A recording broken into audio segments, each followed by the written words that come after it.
Hello, good morning, good evening, good afternoon, wherever you are.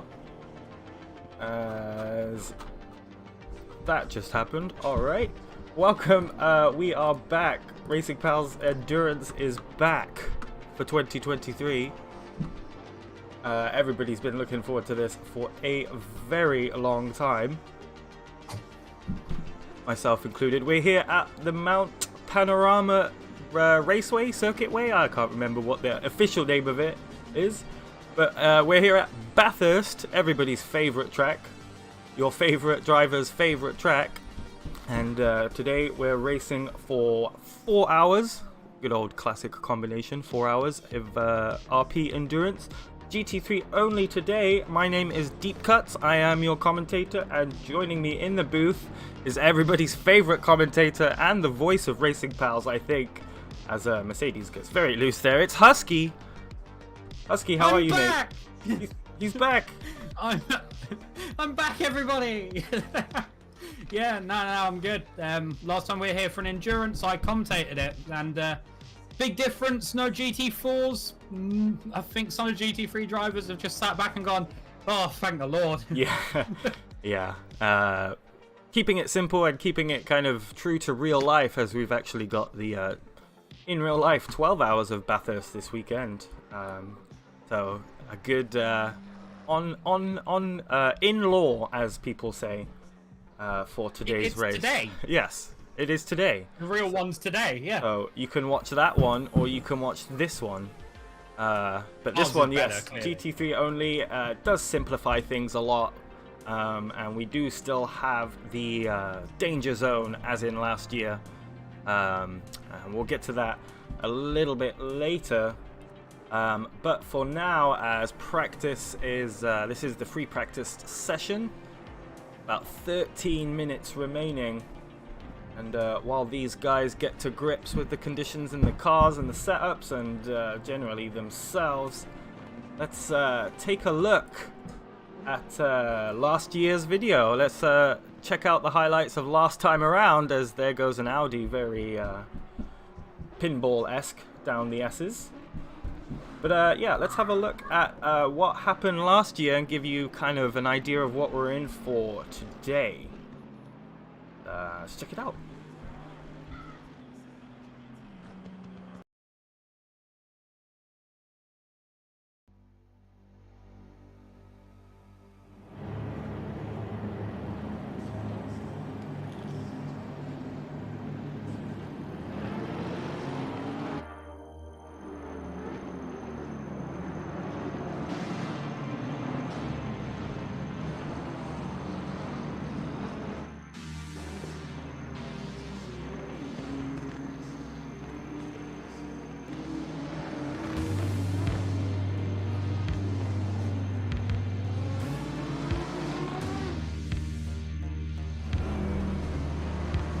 Here we are then, the mountains of Australia. Well, one mountain in Australia that's a public road because some man at the local planning department decided not to allow a racetrack, but a public road? That's fine.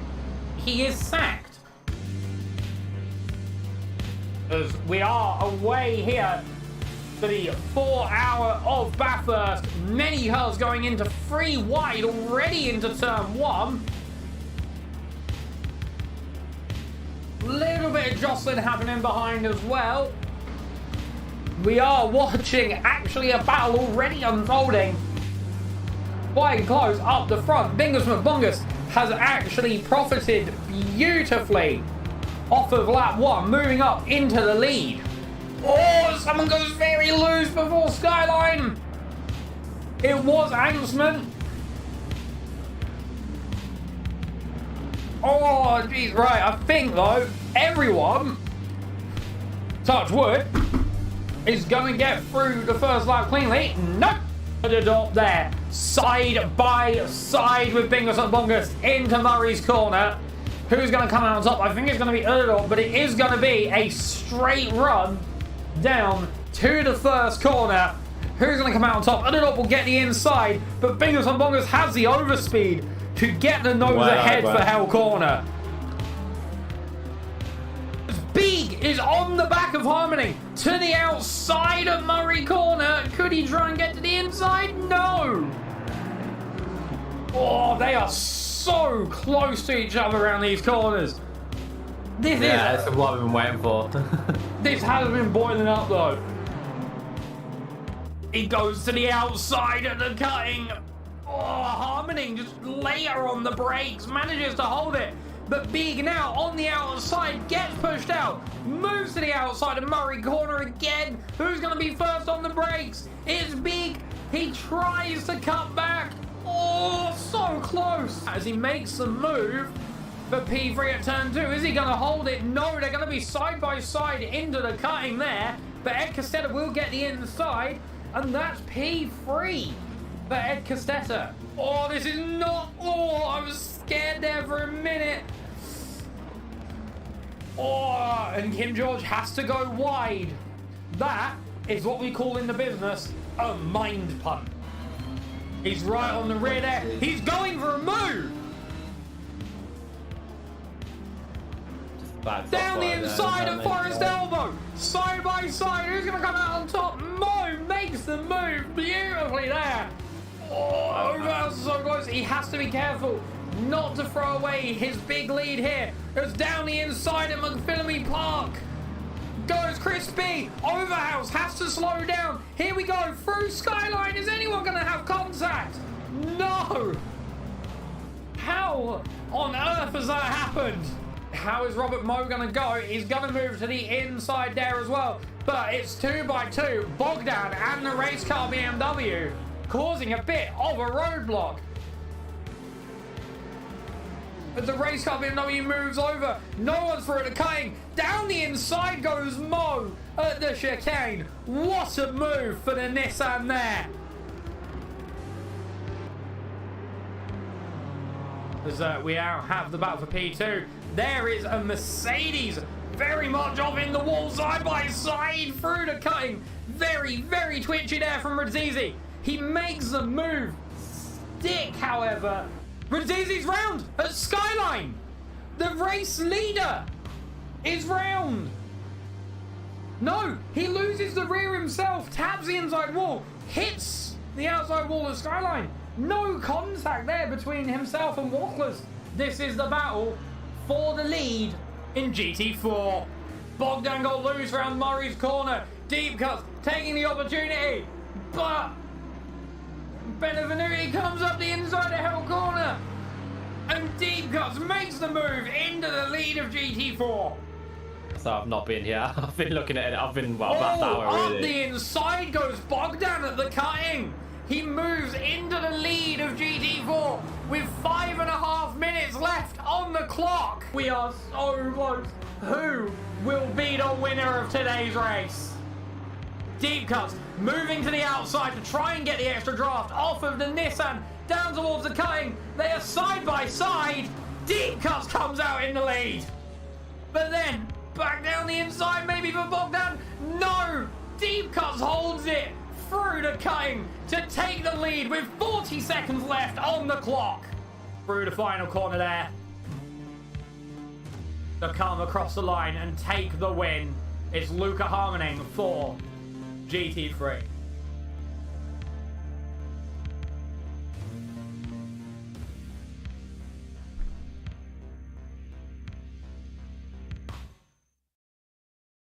Well, next time is now, and it's not Imola. So that's my bad for leaving that in there. But hopefully that will give you guys some inkling of what we're in for today. Last year, especially with the GT4s in the mix, it was crazy. Wouldn't you say, Husky? It definitely was. I remember that race very, very well. I remember Radzizi crashing out of the lead on his own. That made me sit up and go, wow, that's all thrown back into uncertainty. And yeah, GT4 was great as well. You know, battle for the lead on the last minute of the race. Yeah. No GT4s this time, but hopefully the GT3s will be going quite hard. Hopefully. Yeah, that race with the GT4s, I mean, I think I still remember that race very vividly, and I do also remember later that same day, after winning this race, going to do stints in the iRacing Daytona 24-hour.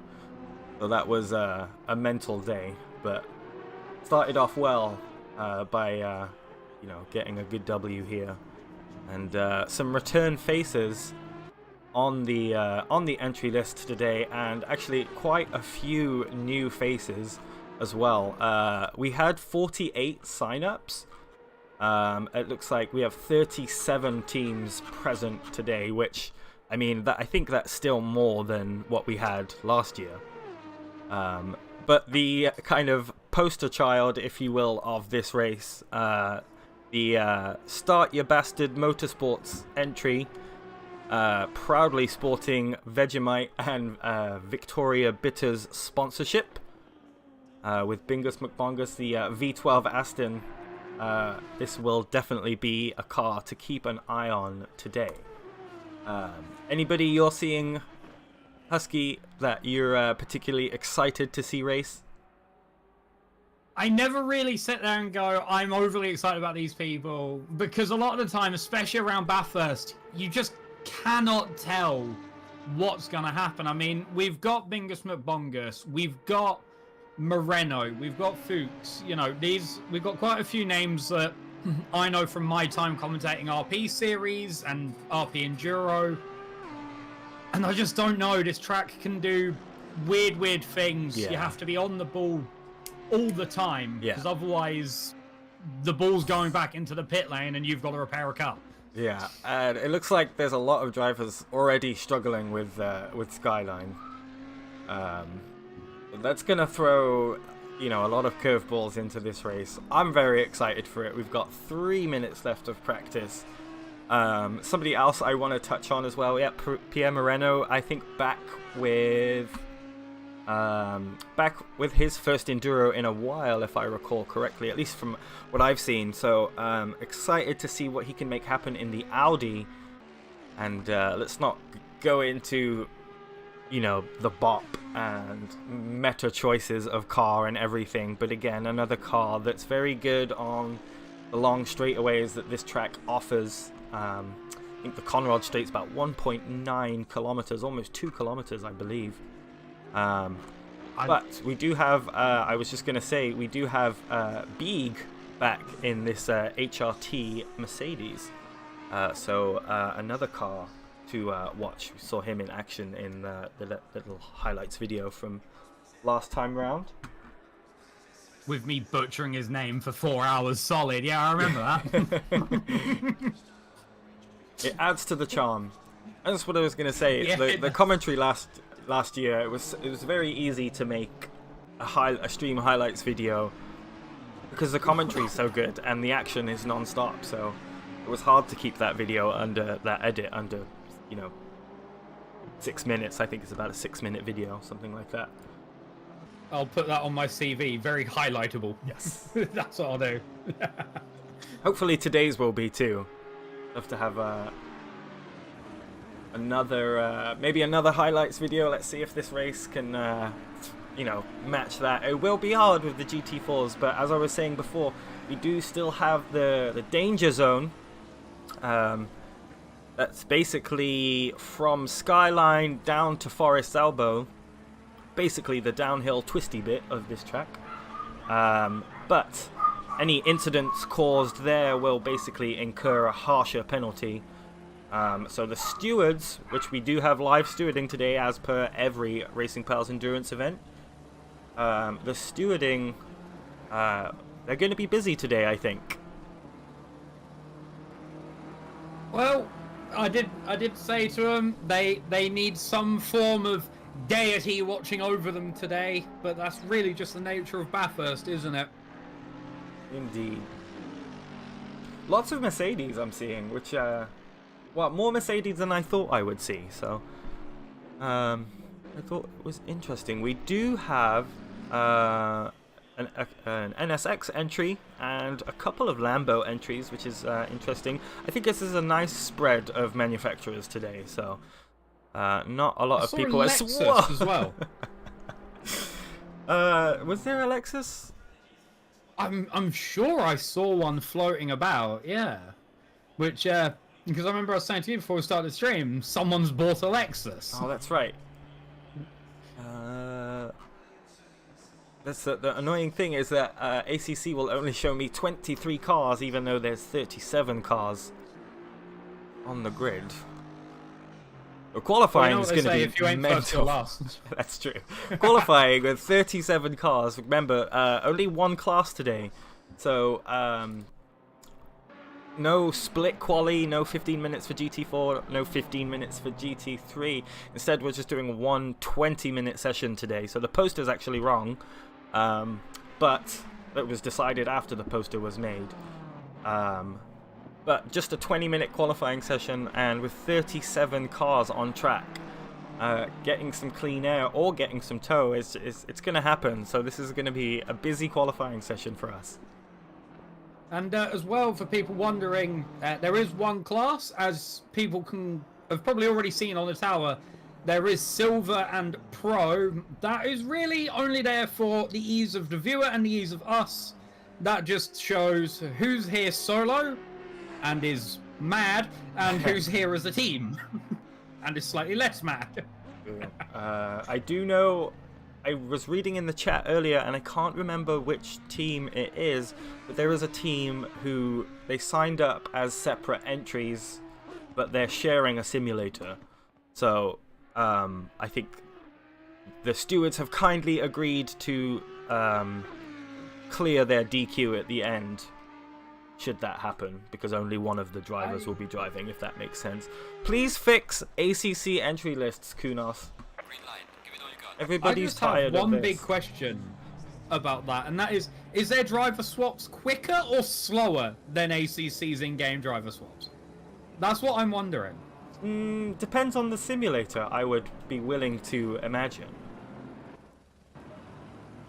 Like, it can't just be me that's wondering that. I mean, I think if they have a nice, if they have a nice extruded aluminium rig with a bucket seat on seat rails that slides back and forth, if they are quite so financially blessed to have something like that, then I think a driver change might be quite quick. You couldn't do that with my setup. I've got a nor folding mine. play seat. That would be fun. No, that mine would end in tears for sure. And adjusting the pedal deck takes a good couple minutes too. So yeah, my rig would not be perfect for that. But look how many cars already have, streamed onto the track as soon as qualifying's begun. Yeah, you always, I think for a lot of drivers, it's a case of get out as soon as possible. Try and hope that the guy ahead builds a gap, the guy behind drops back, and set your banker lap first and foremost, and then push up from there. Yeah. And is it kind of an unspoken rule during a qualifying session like this that you should create a gap for yourself, or would you be greedy and try and steal the toe down the first straight? It's a difficult one. We've seen in both virtual and real motorsport, especially here with the Conrod, part of me would say that you'd want to grab the toe down the two straights just for the extra amount of speed that can give you. But then, and this is the big but then, if you get to the point where you're right up someone's bumper and you're quicker, you're going to have to make the move or sacrifice your lap. I mean, both of which will probably sacrifice your time anyway. Exactly. Well, the game of 4D chess begins, it seems, as there's already a long train of cars down the Conrod Straight. Well, not 4D chess. I'm too smooth brain for 2D chess. Chess for smooth brains, then. But and even then, that's too advanced for me. This BMW entry, I think these are some new faces. Emily Einhorn in this rather blacked out BMW. Maybe delivery didn't go through correctly, but I do kind of like a blacked out car, so gives you remembrances of the Flumpmobile, which then became the presidential Flumpmobile. Yeah, that car's gone through a lot of iterations. Last year was the accidental birth of the Flumpmobile. Wasn't it me that made that connection? It was, yeah, and I And didn't then we I just didn't sort of run with recognize it. it at first, and then as soon as you said it, it was kind of it was born, you know. It became. For the international viewers, flumps are a very, very old kind of sweet in the UK, Yeah. which is like It's gummy like it's like braid. it's like a marshmallow. It's like a nose to tail action here through the S's during qualifying. Through the danger zone, yeah. Yeah. Flumps they're basically marshmallows, and they are pink, yellow, and blue, but like a soft pastel color, as you saw in the video. Anyway, Husky made the comparison. The car was born, a legend is made. Just as, And the legend won its maiden race. Exactly. That car will make its reappearance. Oh, lost the front end through the chase there. Not sure And if that's they why got. gravel is useful. Yeah. Let's take a quick look at that. Was there contact? No, Have a look. I was right. Just lost the rear end, actually. Nope. Yeah, we saw that as well last year. It wasn't in the highlight video. But you want to cut that apex as much as possible because the track actually sort of wiggles and waves Yeah. in the middle. There is probably a technical term for that. Yeah, yeah. There's But wiggles and waves is my term. Yeah, it's very deceptive to the eye, these cameras, but beautifully taken corner there from Pingus McBongus. Absolutely textbook. I was just saying, this track is deceptively bumpy. It doesn't look very bumpy from these cameras. From the interior, though, you might get a bit of a better idea, but the front is continuously oscillating very, very hard to basically make this car go where you want it to go at this track. So think that's why I love this the track. BMW is quite good here, though, because you've got all that weight over the front, Yeah. where it can just sort of plant the car down quite a lot more. Ooh. I was just about to say the Whee. same with the V12 Aston too. You've got that big power plant at the front, and that definitely And then that lends. happened. And then that happened. That was the middle of the car, but Biggest McBungus currently 5/1000ths of a second off of pole position right now. Thomas Dutour? Sorry, I can't do French. I mean, that's a lot better than what my brain came up with. I'm Anyway, not gonna lie. it is the Scuderia Pepperoni car, which is a fantastic livery. It's the first outing for this car. Currently, the best time a 2:01.452.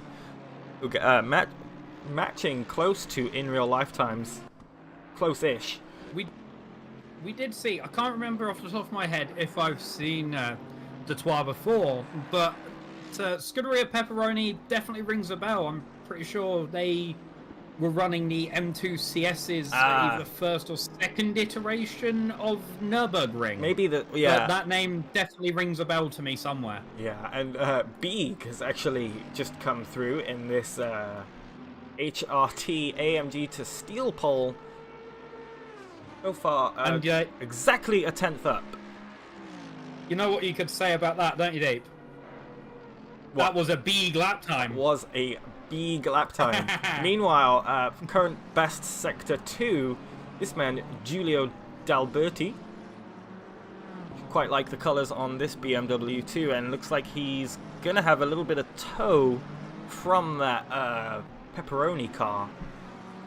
But best sector 2 by a couple of tenths actually right now, so one to watch for sure, this current P4.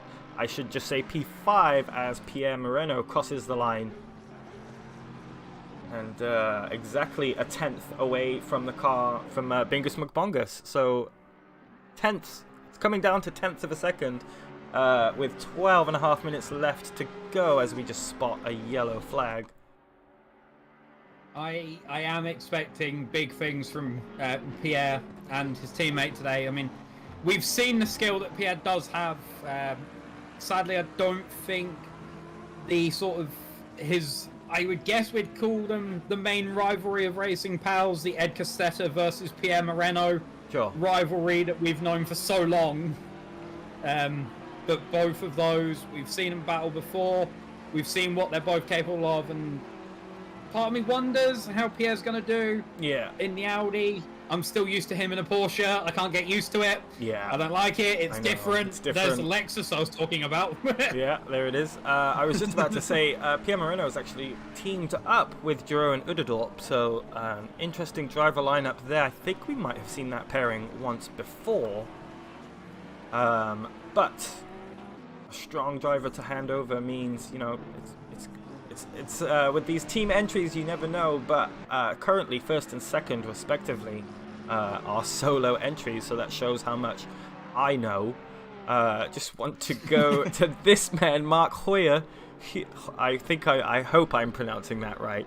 In the in the little Fezzer entry, currently a couple of tenths up on his best lap time right now, so he'll look to improve his lap time. It's very, very close right now. The top 15 cars all within 2 seconds of each other, and the top 8 cars all within about a second of each other. We could say top 9 really, all within a second of each other. So just look how close that top 3 is, all within 2 tenths. Yeah, and this is only qualifying, mind. A lot of it will come down to, as the Start Your Bastard motorsport car is in the sand, he might want to get that, you know, started back up. But yeah, as I was saying, qualifying's one thing. The race is all about being consistent all the way through. Yeah, especially this 4-hour race. It's such a long time, as Hoyer just tags the inside of Forest Elbow. I do want to just alert you that we have the Grid Finder Racing Lamborghini entry of Tristan Bullwinkle. We've seen return to RP Endurance. Take provisional pole with a 201.205, so less than a tenth up on Beeg. Pierre Moreno actually currently down in P6. Looks like he gets by nicely there through the chase. That Ferrari very loose. My big question though has to be, where do you want to qualify? Like, I always ask myself this in every race based on the track. Where do I want to qualify? Because a lot of stuff happens on lap 1. Mix that in with the nature of Bathurst itself. Do you want to be at the front or at the back? Because that mid-pack would scare me. It would. Bonk. Bonk. Oh dear. That's expensive. Dutoit takes pole position back provisionally with the Scuderia Pepperoni entry. So into the 201.1s now, a quarter of a tenth up on Bullwinkle. It is so close at the top. Top 7 cars, or as you could say, top 8 cars, all within half a second of each other. That is mental. It is. It is intense. I mean, the GT3s, when they're together, you've got so many different kinds of cars, but they can all be pretty much directly on each other, which is insane. You know, you've got the big boat Bentleys, you've got, you know, the sport cars in the R8s and the Huracans, and then you've got the actual Taurus like the Mercedes and the BMWs. It's insane. It's pretty wild. As I was saying, I kind of said earlier, I really like this manufacturer's spread that we have going on. There's a nice variety here, and all of them being represented in the top 12 or so. So mental. It does only show 23 cars. We do have 37 cars on the grid. We will check in with the rear of the grid, but a quick stat I just wanted to share as I panned over to Simon Beeg. Simon Beeg and Bingus McBongus are sharing identical Sector 1 times, which is also the best Sector 1 time, with a 38.432. So it's so close between P3 and P4. I mean, as I was saying, top 9 cars now all within a second of each other, and this huge train coming up to the cutting here. That is crazy. But Deep, you have had experience, albeit in a different class, of pretty much this exact race. What does go through your mind in qualifying when you're out and about? Qualifying, honestly, qualifying for me, especially in the GT4s, which are very prone to understeer at this track, this was the danger zone was basically get it right or go home.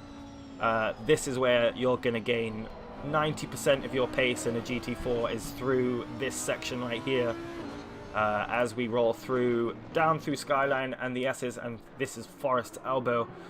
So being able to maybe steal a toe if you can, really optimize these last 2 corners as well. It's really, really difficult to put a whole lap together. But at the same time, it's actually quite easy because you have so much time to think about this corner coming up. As it's flat out. Even in the GT4, it's flat out. You don't need to lift, and especially in quali trim. But you also know it's not the end of the world if you don't, qualify on pole or qualify well, because you know so much is going to happen. So I think my mindset, and I think what a lot of these people's mindset is going to be, is prepare for the race as much as you can, and also try and just survive. I think I honestly did I'm losing my words here, but I think honestly the thing that gave me the win in that race was just staying consistent and not dying, even though I died once, but that's still dying less than everybody else, if that makes sense. Yeah, that makes sense. I mean, your attitude to quali and mine are completely different. Yeah. Yours is actually fought. Mine is just, I don't like it. Stop. I'm also terrible at qualifying. I can never qualify. So am I. I can never throw a quali lap in. I'm not a hot lapper. It's not what I can do. I like, my thing is consistency, As I just want to hop on with Tristan Bullwinkle currently navigating the S's. At the top of the S's was 3/10 up on his lap time, and he's just gotten that back through Forest Elbow. So a promising lap as we have 5 minutes remaining in qualifying. A promising lap coming here from Bullwinkle. Top 3 cars are now all within half a tenth of each other. And if Bullwinkle can keep this lap together, then provisional pole should be his. They have just been trading that top spot all the way through the side. It's meant like I'm never up the top of the grid. I sort of slow, consistent, somehow managed to make it up in the mid pack. But you see the guys at the top, and you see a lap of theirs, and your brain just goes, "How have they got the car to do that?" Yeah. And there it happens. First driver into the sub 201s. Bullwinkle with a 2-minute 8:97. I can't remember. I didn't see what the pole time was for the in real life Bathurst, but I don't think it was sub 2 minutes. I don't think is that. Would you like me to check? Yeah, why don't you go? Why you should check. This man, it's looking like another Scuderia Pepperoni entry. We have the Mercedes, and then we also have this Audi, and this livery actually really suits the Audi nicely. This man, Marek Krejci, I think, currently almost half a second up on his lap time, which will put him into the top 10 should he keep that gap.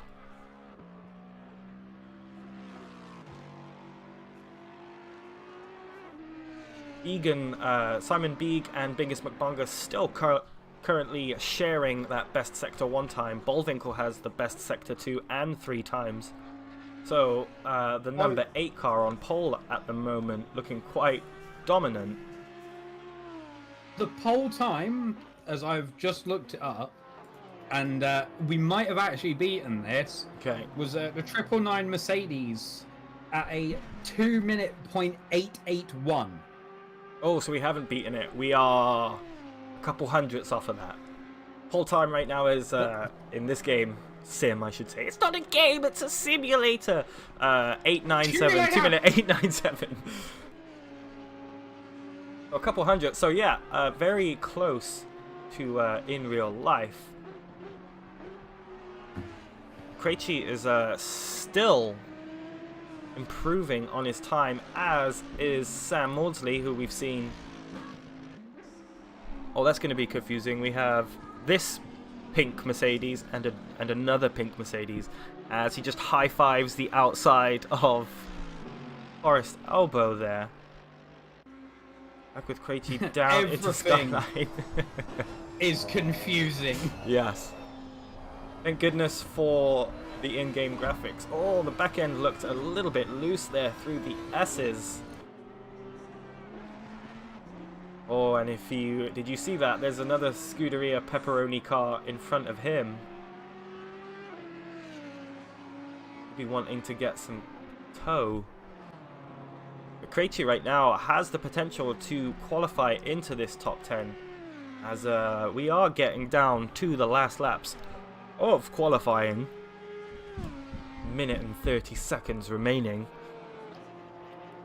So I've already seen Detroit won't get another lap, nor will P12, 14, 15 and 17 I can see. So that 97 Mercedes is under threat right now. Yeah.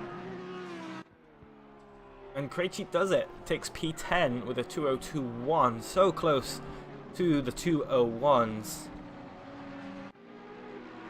That car just makes me think of food. Yeah, I think McBongus is actually in a race to the line now. I believe this is an outlap for him right now.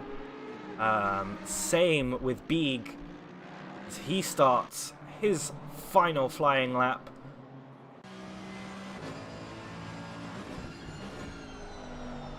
Hell corner deceptively tight. I think you can throw it in. You heard the front tires getting scrubbed across the track there as Beeg threw it in. I would not like to be a set of front tires here. No. Those poor tires at the end of this. Bullwinkle's actually just started a lap as well. He will get one more lap in. See if Beeg or McBongus or even D'Alberti, who's currently half a second up on his time. I think he got a bit of monster tow from somebody, maybe, as he makes his way through the cutting. Qualifying ended, so this is the last lap for a lot of people. D'Alberti almost a second up on his lap time right now, 8/10. This is looking like an absolute monster lap. Oh, as he cursed him a little bit as he tags the outside wall. Lap is still valid. Finish the lap, finish the lap. The lap might be valid, but I think the side of the car is no longer valid. No. Keep it together. He's actually 1.2 seconds up.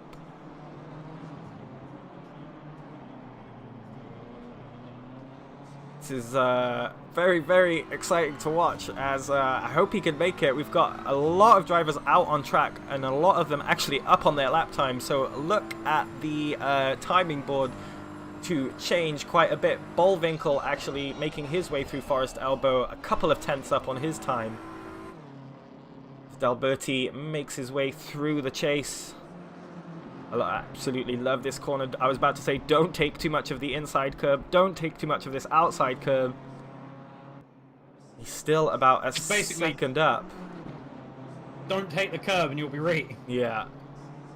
This TKR entry car crosses the line. And I guess maybe didn't have a valid lap. Interesting. How anticlimactic.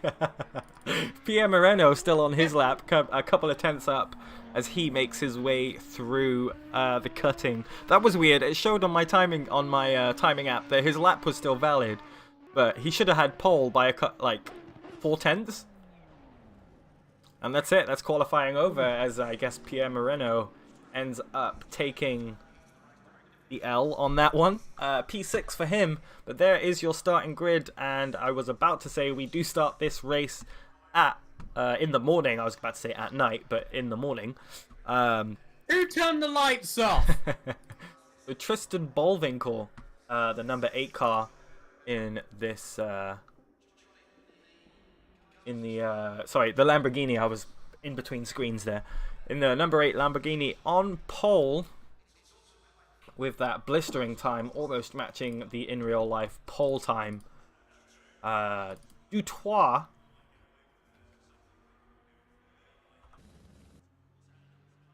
into P2. Solo entry, and Simon Beeg, another solo entry into P3. Bingus McBongus is whoops. There you go. Can you tell this is the first one of the year? I'm a little bit rusty. Bingus McBongus into P4.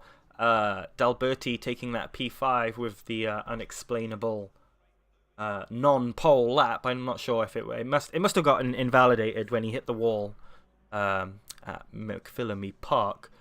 Moreno taking P6. Brothers with Vilma in that 601 GT3, BMW GT3 entry in P7.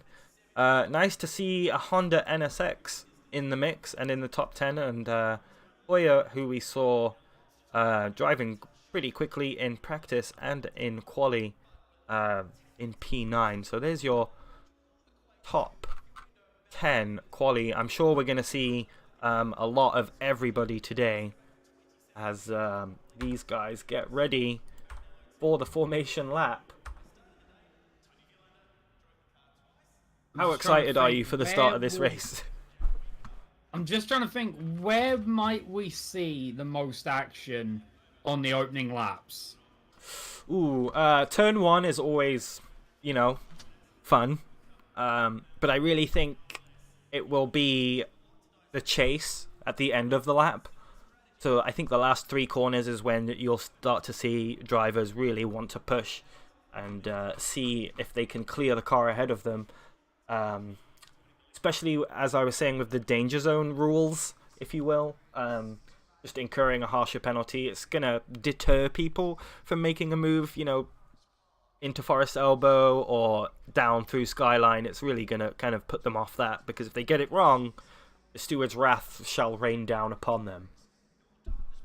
Yeah, I'm also just looking in the YouTube chat. Someone that we both know quite well from different races, Robin Moe, has just said, I can't wait for the Nissan team to find out that their car doesn't have endurance headlights. Perfect.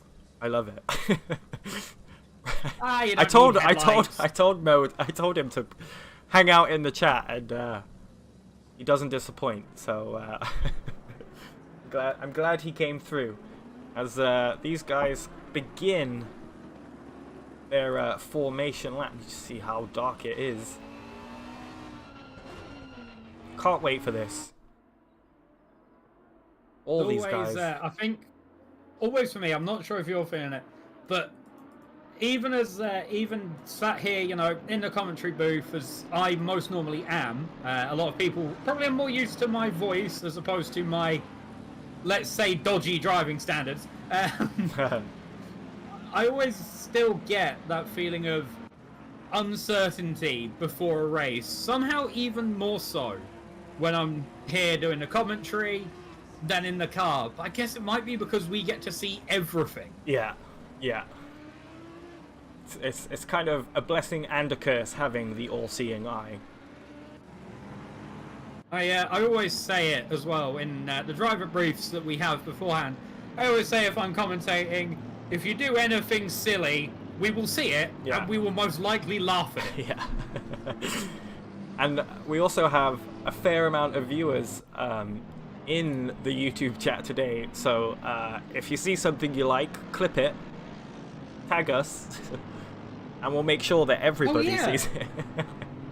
YouTube has this new clip thing, doesn't it? Yeah. Oh, mate, the future's come round already. We're living in it. What a time to be alive. What a time. Also, I'm happy there's ghosting on the formation lap. Because sign that one off. Moreno would have been in the barrier, and the NSX has basically just shown how Acura was born. Sign that off, mark that off your RP Endurance bingo cards, which I kind of had a daydream about the other day. We should definitely make that. I mean, I know people we should have made some, especially for Bathurst. It's like we've oh god, look at the slow up into Skyline. I was just gonna say, if we could do an RP bingo and kind of post it in the chat, and just it will happen. It will happen. One of them would be people putting driver swap commands wrong into the chat, and so it shows up on the stream. That is thankfully something I have never done. No, I think I might have done it accidentally a couple of times, but I now know the next time I do an enduro, I will probably do it. Yes. but that's just me cursing my future self, and that's his problem, not mine. And I do want to just mention too, a red flag in case of a monumental pile-up on the first couple of laps. It's possible. I think we've only ever had to do it once, but and that wasn't even an endurance race. It was RP series, and I think it was Watkins Glen, where let's just say a yellow flag was not heeded. Look at the stream of cars. That is insane.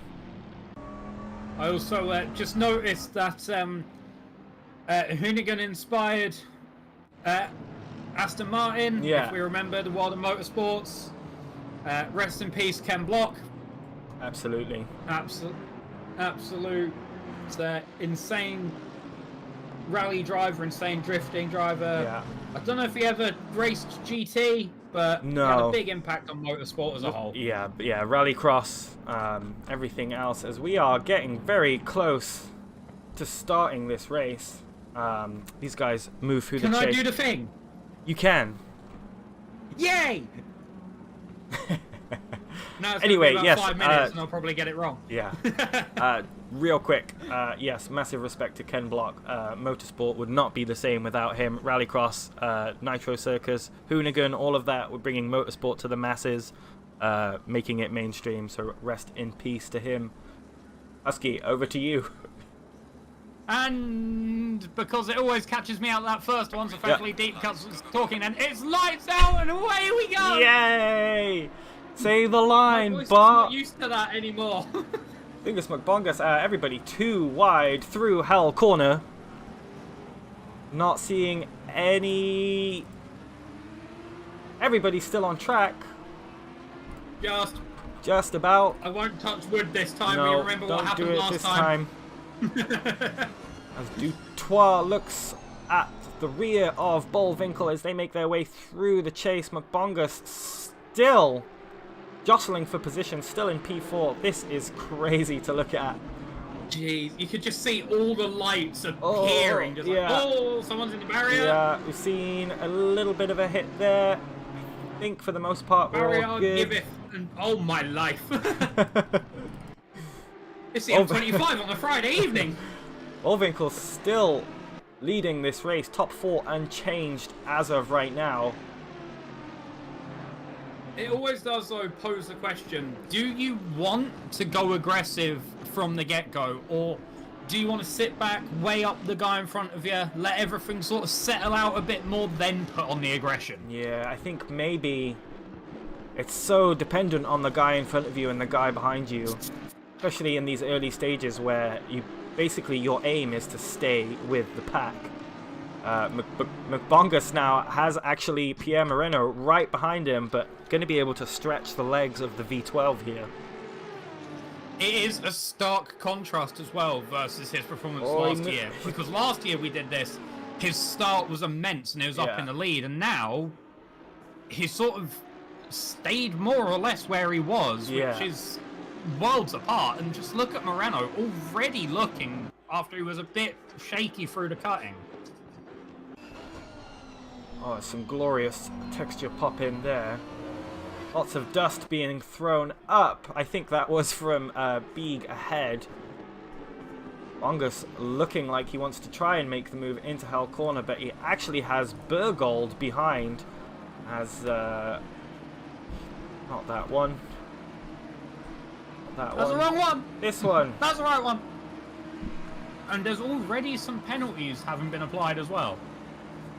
I've just seen. I've seen Rousseau Barreau in the 51 Ferrari and Den in the 953 AMG both receiving a 5-second penalty, as we see Moreno under huge pressure here. Just how close. Lucas Bergold was under huge pressure. Moreno still under huge pressure as well. Basically the top 10 all still fighting it out for position. McBongus did get past Beeg, it looks like. I'd be willing to bet that that was on the main straight, but now McBongus leading this train almost as the top two begin to pull out a gap, about 2.3 seconds or so. Shower of sparks from the under tray of these GT cars, a glorious sight. We've And- seen before though, and I want to just go back to pressure. We've seen before both Bingus Longus and Moreno. They are very, very, very hard to put enough pressure on to cause mistakes. Both of them always drive with a cool head, which makes the old pressure trick quite difficult to pull off. Yeah. And we see McBongus actually holding the inside on Conrad. And still just stretching out a little gap over that AMG, the V12 doing gloriously down the straights. Absolutely love watching this car. Oh, a little bit of contact there, it seems. The concertina effect coming into play. I think that was Bergold and Tetzlaff behind, just going a little bit nose to bumper as well.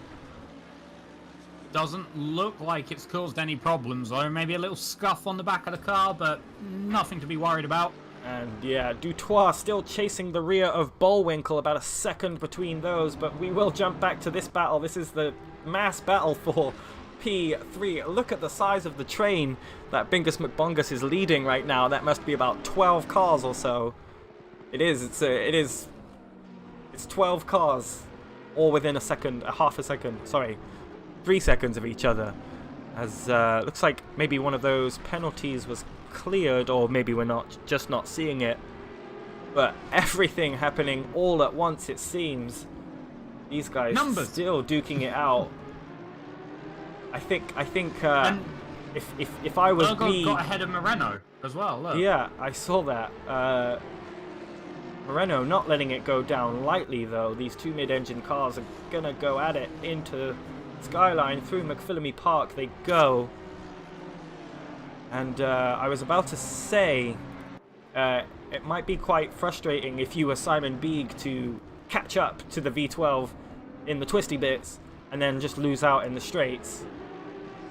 And making a move has to be timed so well at this track as well, because if you can... Oh!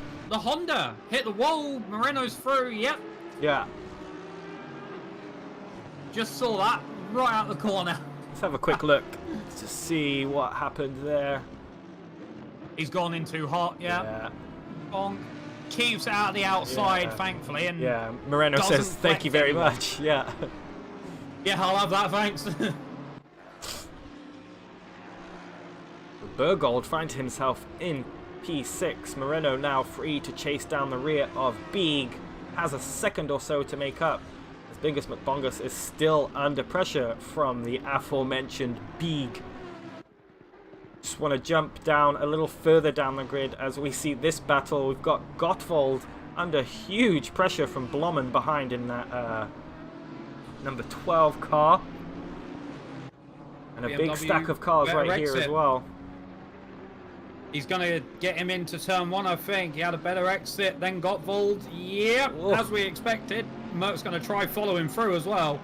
And someone is just coming out of the pit lane. I know, I saw that. Maybe somebody repairing some damage.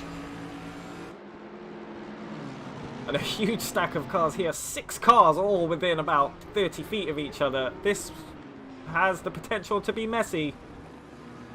The Bentley taking the inside, making use of the track very nicely. Looks like the AMG wants the seconds from the battle. He'll gain that position. That was Luca Den in the all-in racing machine. Doing really well to capitalize on that BMW's unfortunate situation of finding himself on the outside at turn 2. Oh, man. Ooh. Yay, that was very close to the wall. And this is why I don't drive Bathurst. Something's actually just happened to McBongus. Let's see if we can see what's happened. I missed it there, and it looks like I've had some contact.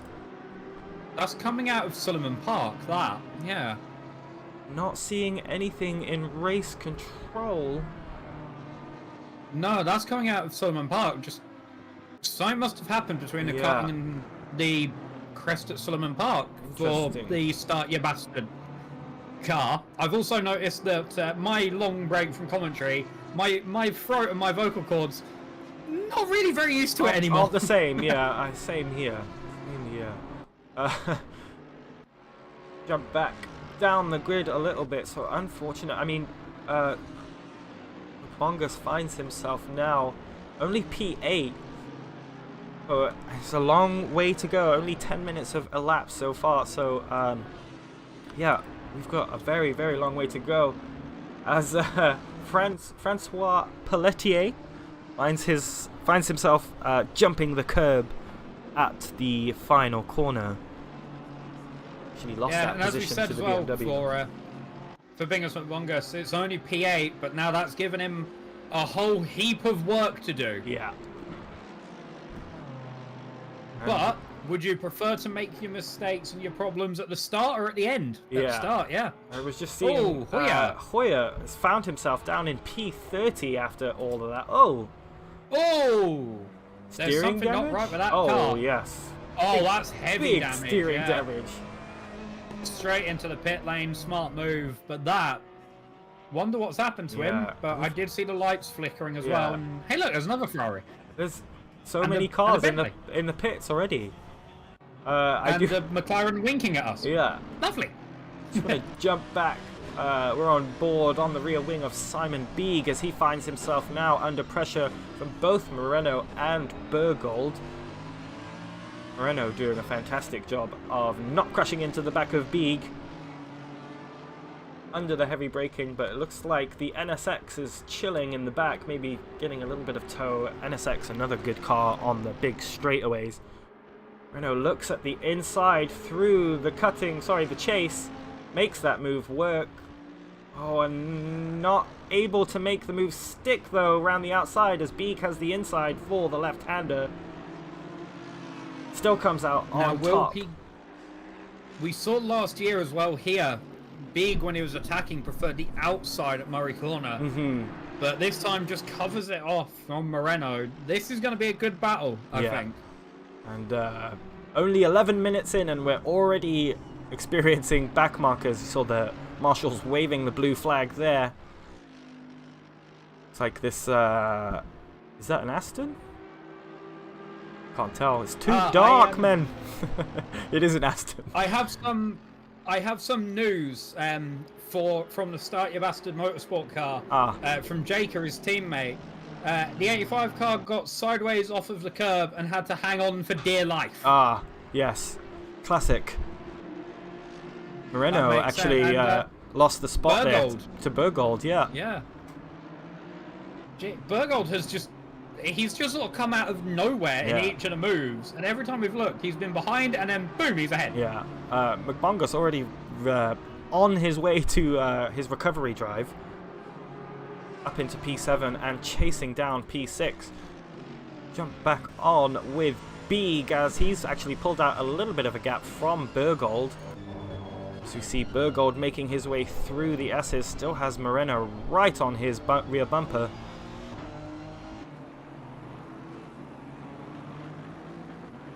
And do you remember what I was saying about the fact that I never place predictions? Yeah. Wise man. Here is why I do not place predictions. Yeah. Yeah. I mean, a lot of this stuff, you can't make it up. It only happens here. Bullwinkle currently setting a best lap of a 2:01.4. It's currently a second better than Dutoit. Ooh! Oh, that was a bit elbows out. Yeah. Oh, no! Big Moreno, no! Uh-oh. Oh my goodness. Oh, hello. Oh, all right. It's all gone a bit wrong. Oh dear. All right, let's why don't we take another look at that. Let's calm it down a bit, lads. Let's calm it down. All right, so Moreno. Actually, it looks like this was Bieg. From the tap between Bieg and look, that I think is what kicked it. Yeah. And then under braking, the NSX out of position. Moreno taps the back of Bieg and then ballet in shoes, and the Aston Martin goes nope. I mean, yeah. You hate to see it, but I mean, that concertina effect coming into full play there. Bingus McBongus looking like he wants to move at turn 2. Tetzlav probably came out of that, saw that coming and went, I'll have that free position, and then the position's been taken back again. And there's that Aston Martin. I think that Aston Martin is at the back of the grid. Looks like it's carrying a lot of damage right now. But McBongus making that move work. He's back up into P5, has a bit of a gap to chase down P4. He can get it done. Beeg now on the rear of Krejci. Through Suleiman Park they go.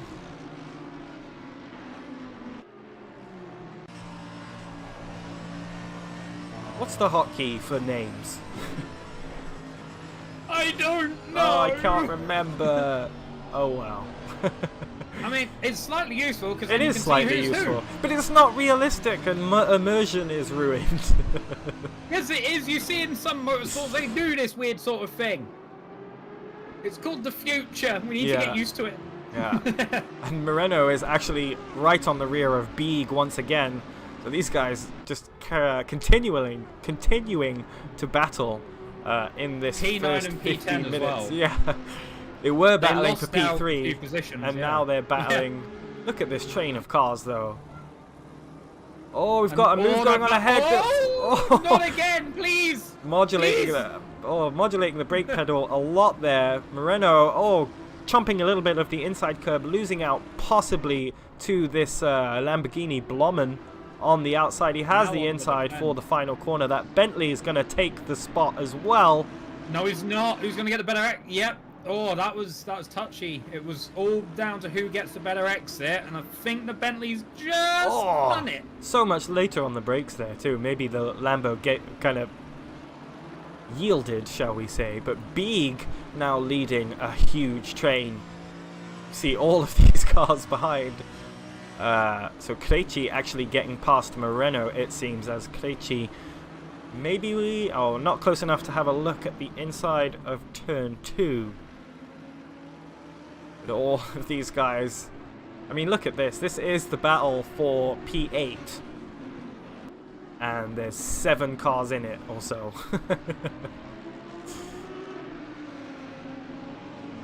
We've got a lot of movement down at the bottom of the table, or the timing table. We'll kind of catch up with the rear end of the grid in just a second. These two guys going at it. Den is so close behind Blommen. Not sure. Yeah, this is the danger zone, so I don't think we're going to see many moves. Lots of sparks flying around. Beeg actually able to run away. You got a yellow flag there for Krejci. Yeah. Oh, he's gone round. On the reverse, everyone's like, oh, no, yeah, let's just have a look what happens. This is Krejci defending from Moreno.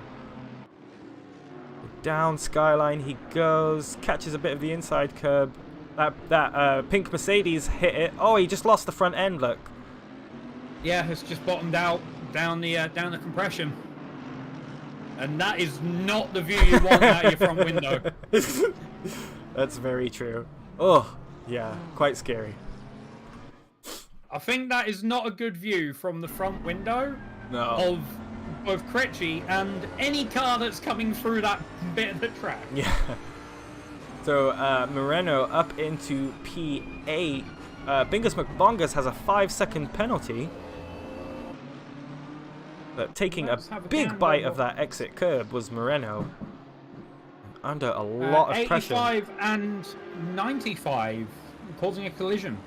Interesting. The 95 car that was Beeg, yeah. Yeah. Weird. Moreno holding the inside at turn 2. Bentley looked like it had a good run, but not able to keep up with the straight line speed of the Audi. Bentley is a brave choice here. Such a big car for such a small track. I mean, the bravest choice is actually coming. Yeah, that's true. Sasha Krover, I think that's how you say it. Apologies in advance for everybody whose names we butcher. Currently fighting for P18 against Florian Ruttig. That race place entry. Meanwhile, Vincent Gottwald in the Boatley Boys Bentley still putting pressure on Moreno. Moreno really wants to try and stretch out a gap here as he's losing time to the car ahead of him. And Bollwinkel... Yeah, defending and attacking all takes time, and time when you've got a gap ahead that you need to cut down is not something you want to be losing. Yeah, precisely. The track is still kind of cool right now, so these might actually be the fastest times we'll see. And even with Slipstream, the Bentley not able to make any dent in the gap between the two cars. Just behind them, Luca Den putting pressure under Blommen ahead of him. And Crover and Rotig still going at it. I've also just seen as well, before we cut back to here, the gap up in the lead has grown massively. Yeah, 6 seconds is the gap now. And Crover not able to make the move. Also, apparently one of us sounds like Tristan Tate. Tristan So Tate. that's good. Who said it? I don't know. I'm gonna ban him. Mark Robinson, apparently. I've got... Okay. I mean, it shows you how out of tune I am with anything to do with the internet, because I've got no idea who that person is. Oh, keep it that way. I'm not gonna give that person airtime on my channel. But anyway. Not your channel, it's the Racing Pals channel. But today I am running it, so today it is my channel. It is our channel. No, it's Comrade. It's Comrade, this is our channel. Luca Den still putting pressure under Blommen. These guys looking like they're having fun, actually, just coasting around Bathurst together. Look how close they are through down Skyline, through the S's. All of them. This is really not the place where you want to lose anything. There's more back markers being navigated out of Forest Elbow. Luca Dan actually carrying a 5-second penalty right now, so we'll look to gain track position. There's Andre Anderson, this very striking pink Porsche, bearing down on the back of Sauce Boss. We will also be due the first round of pit stops in about half an hour-ish. Is half there an hour, 40 minutes. Is there a stint timer today? Oh, 75-minute stint timer, but from what I've seen a lot of the time, when we've had these stint timers, is a lot of people seem to just default to the 1 hour, 1 hour, 1 hour, 1 hour strategy. Because I guess, you know, it's a 4-hour race, it's a nice round number, and then you've got that extra headroom ahead as well, if you stay out a bit longer. Oh, Rotig there. Rotig, yeah. Through at the chase. This is a GT3 car, not a rally car. Yeah.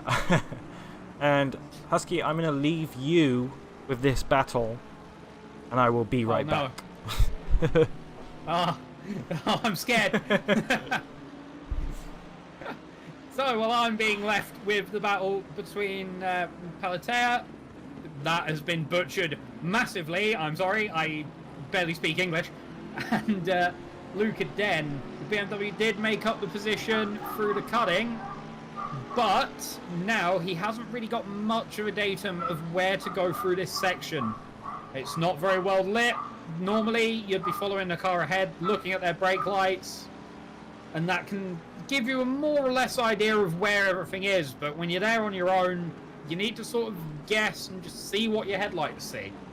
And it does indeed look like that gap is building, but who will have the better line down into the Conrad through Forest Elbow? I'm not sure. The Mercedes is quite quick, the BMW also quite quick, but one of these cars will have the all-important, and I do mean the all-important draft, all the way down this very, very long straight. I think we said it was 1.9 kilometers, more or less. I thought that was actually a look there happening, but not as such. Trying to keep the middle, but the move into the chicane, not on yet either.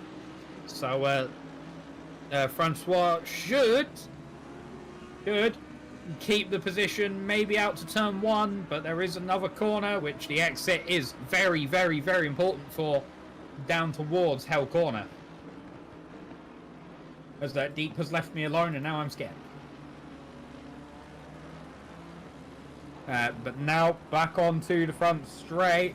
The Mercedes is looking about. The BMW holding the mid, all ready to try and defend turn 2. And I'm not quite sure. The outside can work sometimes if you nail it, because then you get the inside into the cutting, the double left-hander. But the Mercedes of Den doesn't really want to go for that, and I can't really blame him, because the outside there can be scary. One wrong move and you are meeting our good friend Barrier, who giveth and who taketh away. But as was the lap prior, we're sort of more or less in the same position we were the previous lap. But we've seen where that Mercedes is strong, and I'm pretty sure we will continue to see where it is strong as this battle keeps going. Now on with John Blommen. I'm I back, think that baby. means Deep Cuts is back. Yes. Hello! Well, I was just going to say, You're back. Blommen has a stop-go 10. Which is very interesting. Right. Oh, no. That's bad.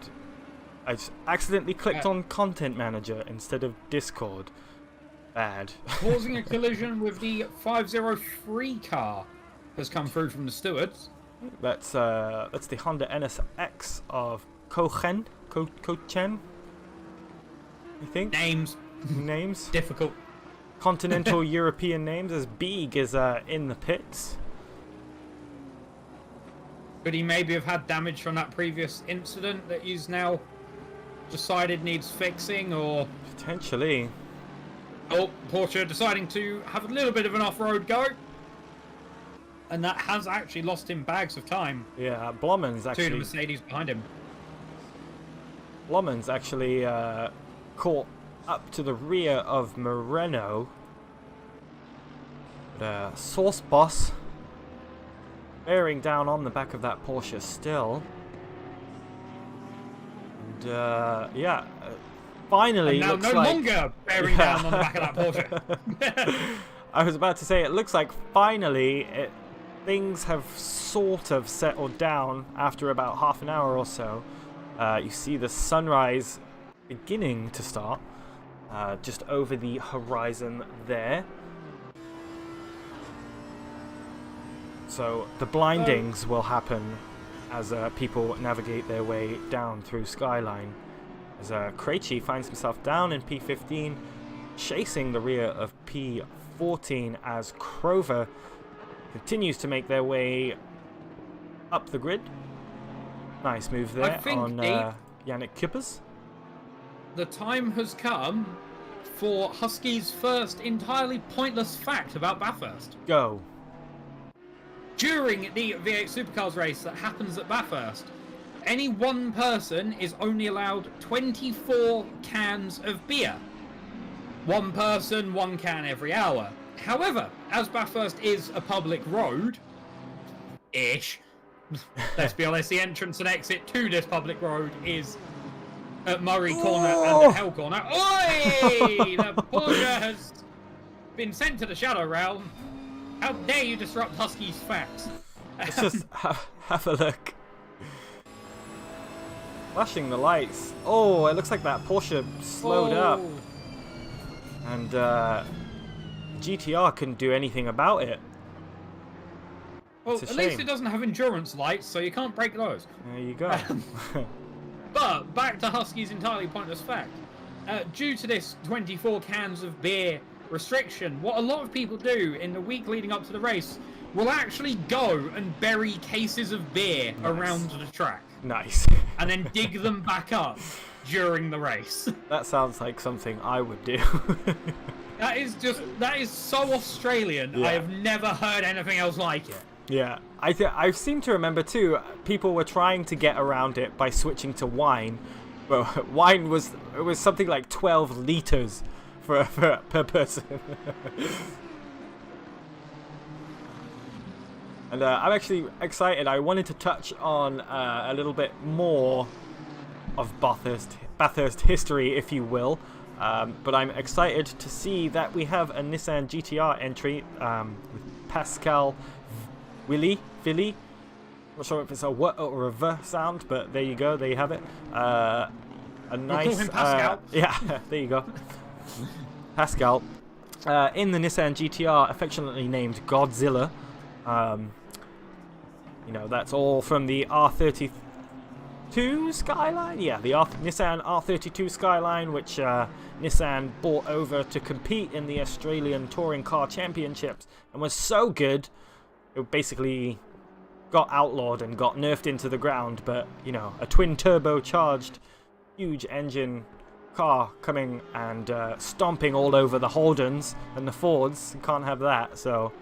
but the early Skylines etched into many of our memories and etched into many of our psyches. It will always be... It's a GTR, you know? It will always be. It's eternal.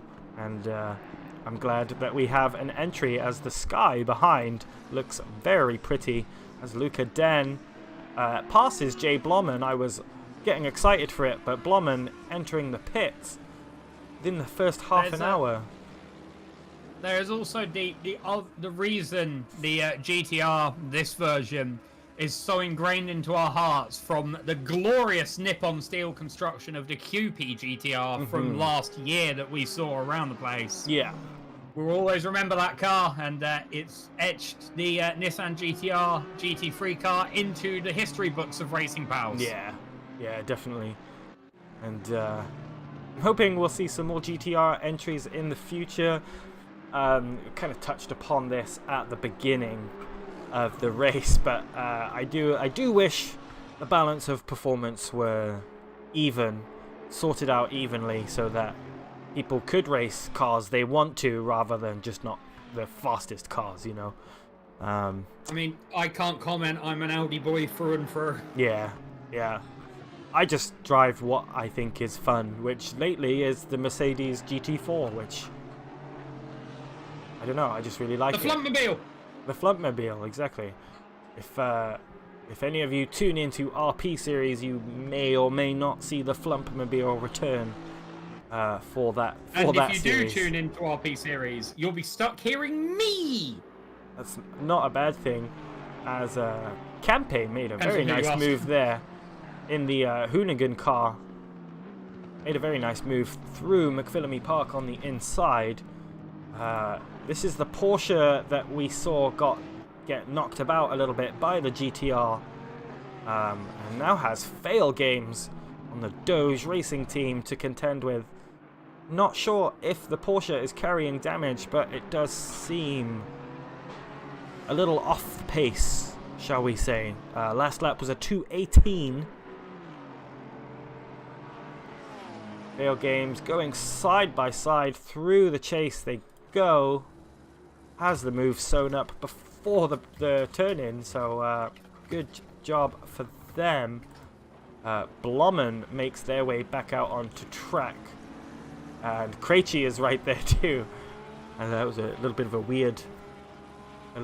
weird thing, as we have somebody round at the chase. Rhea. We will see what happened. Oh, just lost the front end on the exit curb. That's a shame. And then the rear end touched the grass, and that's your fate sealed, really, isn't it? Yeah, did well to get out of the way there, actually. Yep, very, very quick reactions, which is what you want, really, especially when you're in that situation, is just get out of danger as quick as you can. Yeah. I just want to jump up to the top end of the grid, as Broder's now within 1 second of Bergold. So the battle for P3 looking like it's heating up. Bergold with a uncharacteristically slow 2:03.2 on the last lap out. Meanwhile, Broder's last lap was actually his best with a 2:02.6. This battle might come to fruition in a little bit.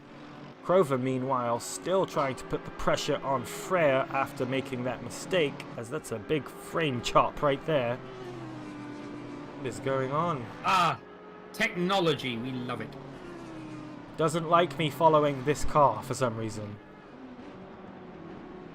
Do you remember? That's so weird. This is Oh is no! going to be something from very much back in the day. Hold on. McBongus. Oh, okay. My timing screen messed up, and it said McBongus was in like 16th. No, he did spin. Yep. Oh. Right onto the outside. Ooh. Oh. I think he sat there, basically screaming the name of their sponsor Yeah. Oh as my he tries to get the goodness. car going. But He yeah, did do you lose remember out. many years ago? This is something that I think happened 2 years ago, back in the Skip Barber Championship, run by Racing Pals. How the QP car would always lag my stream. Oh, yeah, because of that one. That one was understandable because the amount of textures on the custom livery file was insane. And Bacon actually had to modify it just so Yeah. the stream would work. McBongus actually continuing his recovery drive quite well for the moment. Broders is now within half a second of Bergold. But as I was saying, didn't take very long at all. I think Bergold struggling with tyres maybe. Last lap a 2:03.5, which actually isn't bad, but just not as quick as he has been. So, and with fuel dwindling down, the car should get lighter. He should be going relatively the same, but maybe people struggling with tyres today. A lot of rubber on the track already. Yeah, it's always good when the track does start to, I'm not sure what the word is, get grippier. There's probably an actual word for that, but grippier is the word that I am choosing. Beak still in the pits as well. Still in the pits, 8 laps down currently. Not sure if that's his day done. Krejci under huge pressure. He's got a little bit of a train of cars behind him. One of that last car is actually a back marker, I believe.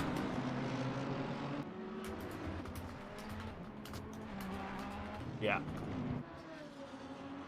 Oh, and actually a lot of damage for that back marker McLaren there. We saw him in the whose pits that earlier was. as well. Yeah. Roda's now right on the rear of Bergold. Can't really make a move here. It's so difficult to make a move through the cutting. It is possible to do, but you need to really have the inside into the cutting already open to you before you even go for the move, and that is sort of not what happened there. On a back marker to contend with, there's that Porsche who we keep seeing popping up in probably the most inopportune times. And I'm really liking as the light is revealing this BMW livery, and I really like it from what I'm seeing so far. And just keeping in with chat, Mark Robinson asks, what's the fastest lap time at the moment? Is actually been set by the leader, and it's a 2:01.4. So huge lap on full fuel from him. Currently 11 seconds in the lead is Bullwinkle, as Broder's still on the attack of Bergold in front. You were saying, Husky? Yeah, that Porsche has given me memories of the first ever endurance race we held at Racing Pals, which was not known as RP Endurance back then. It was known as the McBongus. Oi! That sucked. Just too late. Why does everyone do things when I'm giving a fact? Oh, he just didn't brake. He didn't even get on the brakes until like after the 100 board.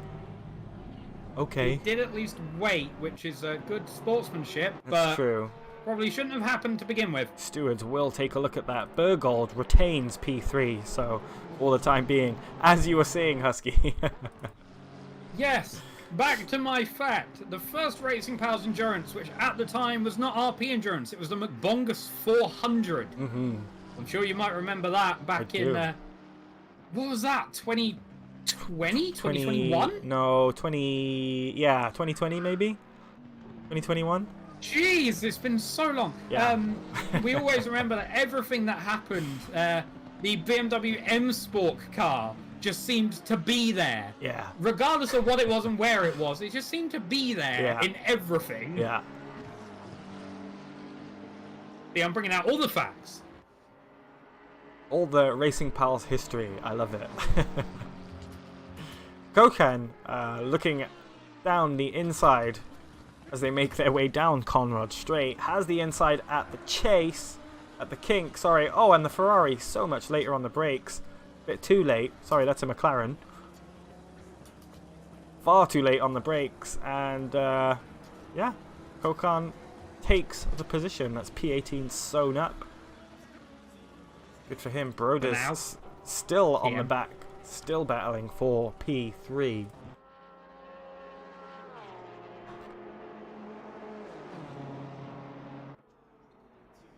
Three hours and 20 minutes remain. Which sadly I won't be here for all of, but I'm here for now. There you go. That's all that matters. And I can give all of the random facts and Racing Pals history that I remember off the top of my head in the 3 years I've been here. Oh.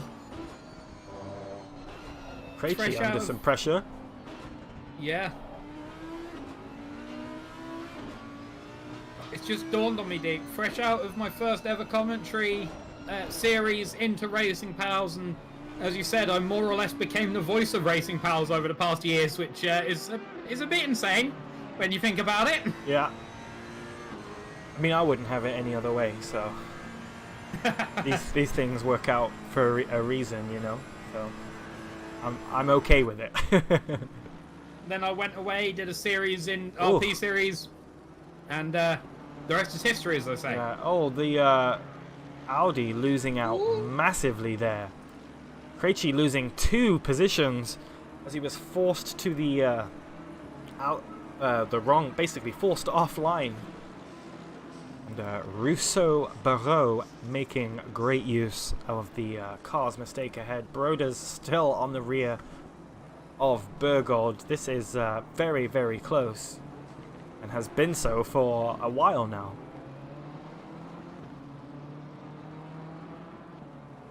No, I did it again. Oops. Not again! I don't know what you did again, but you did it again! I keep opening Assetto Corsa instead of Discord. Why? Because the icons are right next to each other, and I'm going to move it real quick. There you go. Burgold's doing fantastically well to fend off the pressure from behind. That is behind the BMW. Yeah, sorry. And as you can see, there's not really much behind the BMW at the minute. The NSX's acceleration and traction out of the corners. As I do it again. You did it again! And lots of drivers, actually, we've got 7 or so drivers just set their fastest laps of the race. Their fastest laps, not the fastest lap.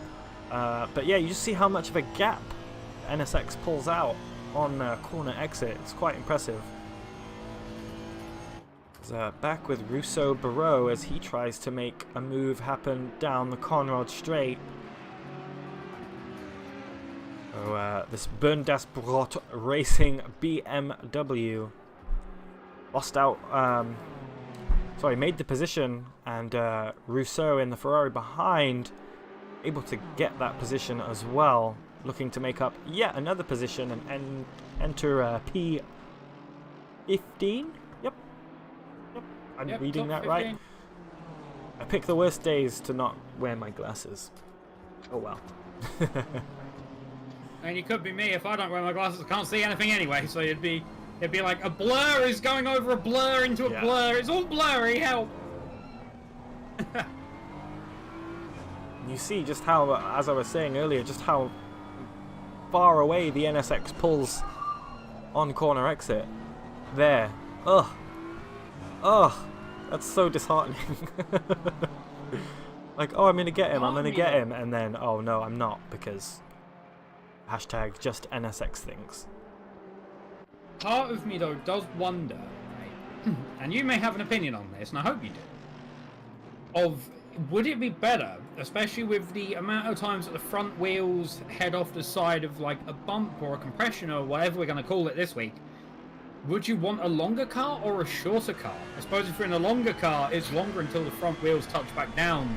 But in a shorter car, it's probably more of a sketchy situation. Yeah, I would say something with a longer wheelbase would be a little bit more stable, as McBongus, I think, had a little incident there. Oh, yeah.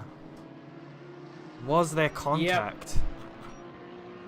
Not There sure, was, but the there gravel was. has helped him massively. There was. We are going to view the full replay of that. Oh, here comes McBongus, yeah.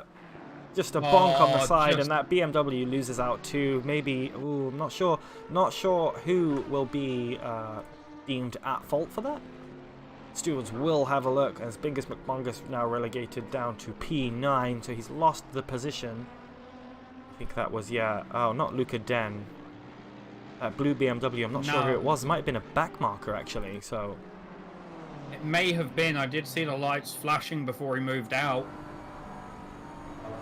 And that must be very, very infuriating as well for Bongus, because, you know, it seems every time he's built back up from what he had lost before, something else just comes around. Yeah. Gonna be one of those days. Potentially. Oh, that Ferrari trying to stay out of the way. That's the Scuderia Pepperoni car. One of them. One of them. It's Daniel. Oh, it's not. Sorry, it's not a Scuderia Pepperoni car. It's Scuderia Chiavono Rosso. RPMP, and no idea what that stands for, but I'm pretty sure that is probably Scuderia Pepperoni in Italian. yeah. To be entirely honest. Because he's still got the pepperoni pizza on the side of the car. Yeah. Yeah, exactly. That's why I was confused. Anyway, Broders actually was right on the rear of Bergold then. This battle's been going on for about 6 laps now. Russo Barreau. Oh, Yannick Kuipers running into an issue. Oh, yeah, just tapping the inside wall there. Not ideal, to say the least.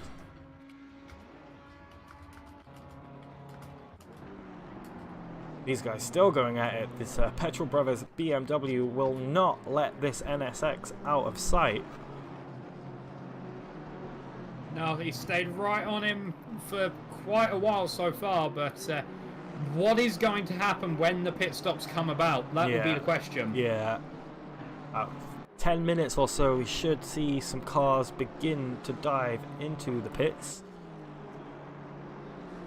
Yeah, I think we will still see the hour strat happening. Yeah. Because it is just a nice round number, seeing as the race is 4 hours long. And then you have got that overhead just in case you want to extend it out by a lap or two, maybe to defend yourself a bit more.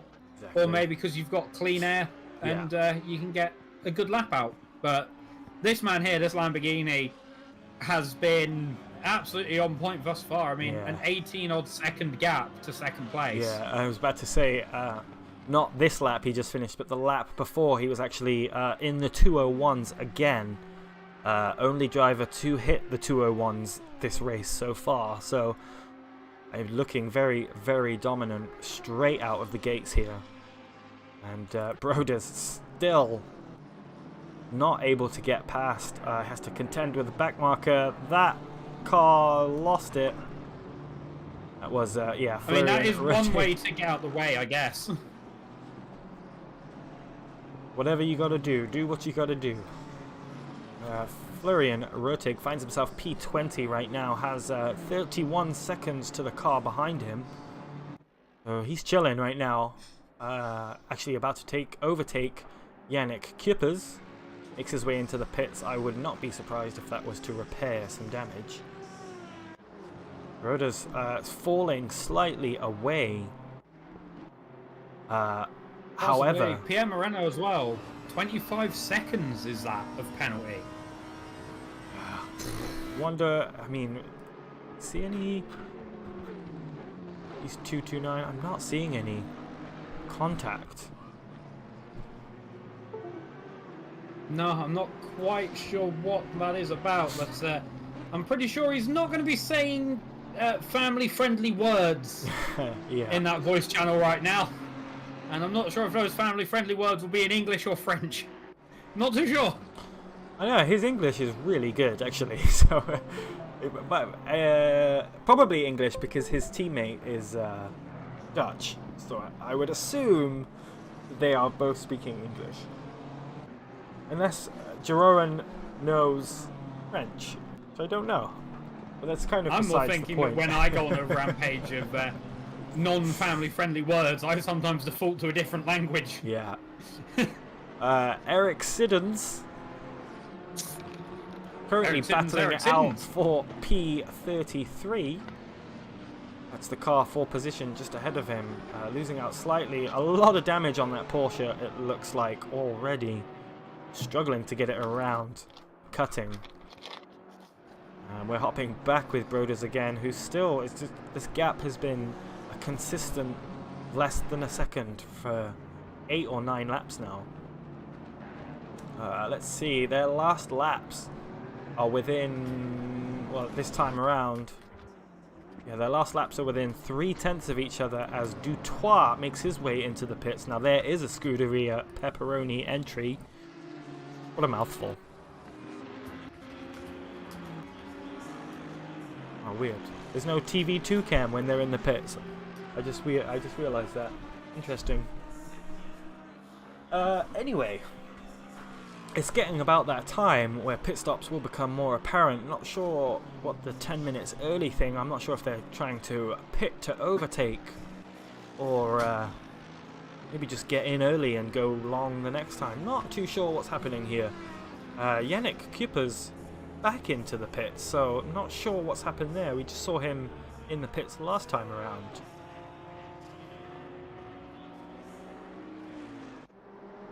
So that puts Broders and Burgold now battling for P2 as Bullwinkle. I'm not sure if is that right. If Bullwinkle's there, Burgold is there. Yeah, I guess so. It gives Bullwinkle a 42-second lead.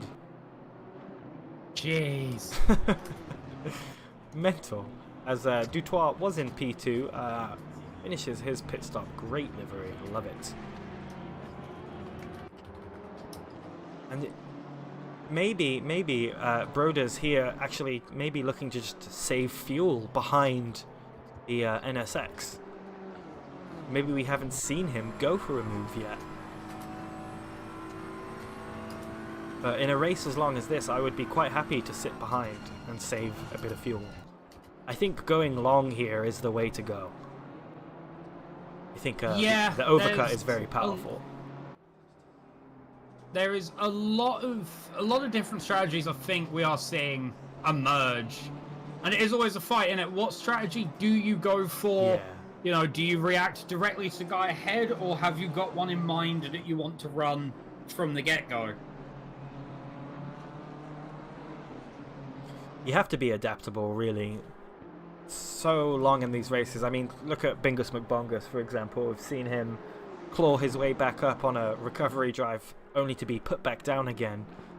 And in those situations, you really have to roll with the punches. And it's a long race. It's a long way to go. So you really need to keep your head in the game and be as adaptable as possible. Broders very, very close now to making the move. I said he may just be waiting, saving fuel. Moreno has caught up to that GTR. And this is the battle for P5. Oh, so close. This is so cool to watch. Through tight left-hander, for fast left-hander, Moreno making a little bit of contact with the wall there. Able to have a look through Dipper. Maybe through Forest Elbow. Moreno's last lap actually a second faster than the GTRs ahead of him. Yeah, there's quite a few different things, but even if Moreno gets past, he's got that penalty to serve in the pit stop as well. Yeah. Just jump back down the grid as Dutoit begins making his way through the field. Made a nice move there on Rousseau. And we did miss that as I went back. It looked like a fairly standard pass. GTR not letting it go lightly. We will have another look at that in just a second. But that move is done and dusted, I would say. Yeah. Moreno making maybe a standard move through the chase, through the kink. They go still behind, moves to the inside just later on the brakes. Nicely done, gets it hooked up nicely. A little bit of bumpy over the outside, but that's okay. GTR looked like it had a good run out, but the Audi able to stretch its legs on that tiny little straight. Yep, V10 German engineering might sound like a can of angry bees, but it does definitely put the speed into those rear tyres. Yeah.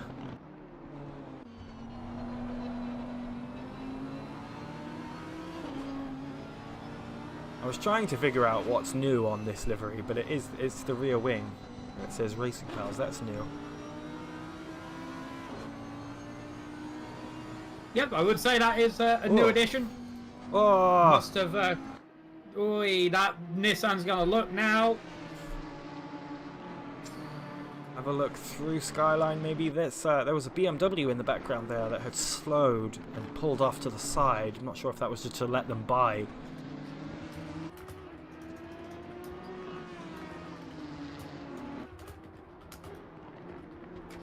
Oh, it looked like a big send into Forest Elbow. GTR really wanting to keep up. Broders, meanwhile, looking very close to making a move on the inside of Bergold finally. Not going to happen this time, so I'm willing to bet, oh, the NSX there just got a little loose. Took a bit too much of the inside curb. But yeah, I would not be surprised if Broders was just saving fuel as Bingus McBongus back on his recovery drive, trying to make his way past Luca Den in that Mercedes. He's got that McLaren, in the way. Lost a little bit of time there, it seems, but with pit stops coming up, Luca Den has a 5-second penalty, Bingus McBongus has a 5-second penalty, Moreno has that 25-second penalty. So pit stops are really going to throw a wrench in people's strategies, especially with these penalties, as Brothers now still on the rear. I'm really impressed that these guys managed to keep it clean for this long and this close together. 0.2 is the gap right now. Track. They have been right with each other throughout this entire stint. I was about to say the track as well has not gotten any hotter since the beginning of the race. So we've had a very consistent track status, if you will. Such a good sight to see two cars close together through Skyline. A good sight for us, but it must be scary for both of them. Oh, you can only imagine. You have to put so much trust in the other driver without ever having to be able to actually talk to them and tell them, hey, I'm going to go up the inside this time. It's more, you know, okay, look where I'm putting my car. I'm trying to show you.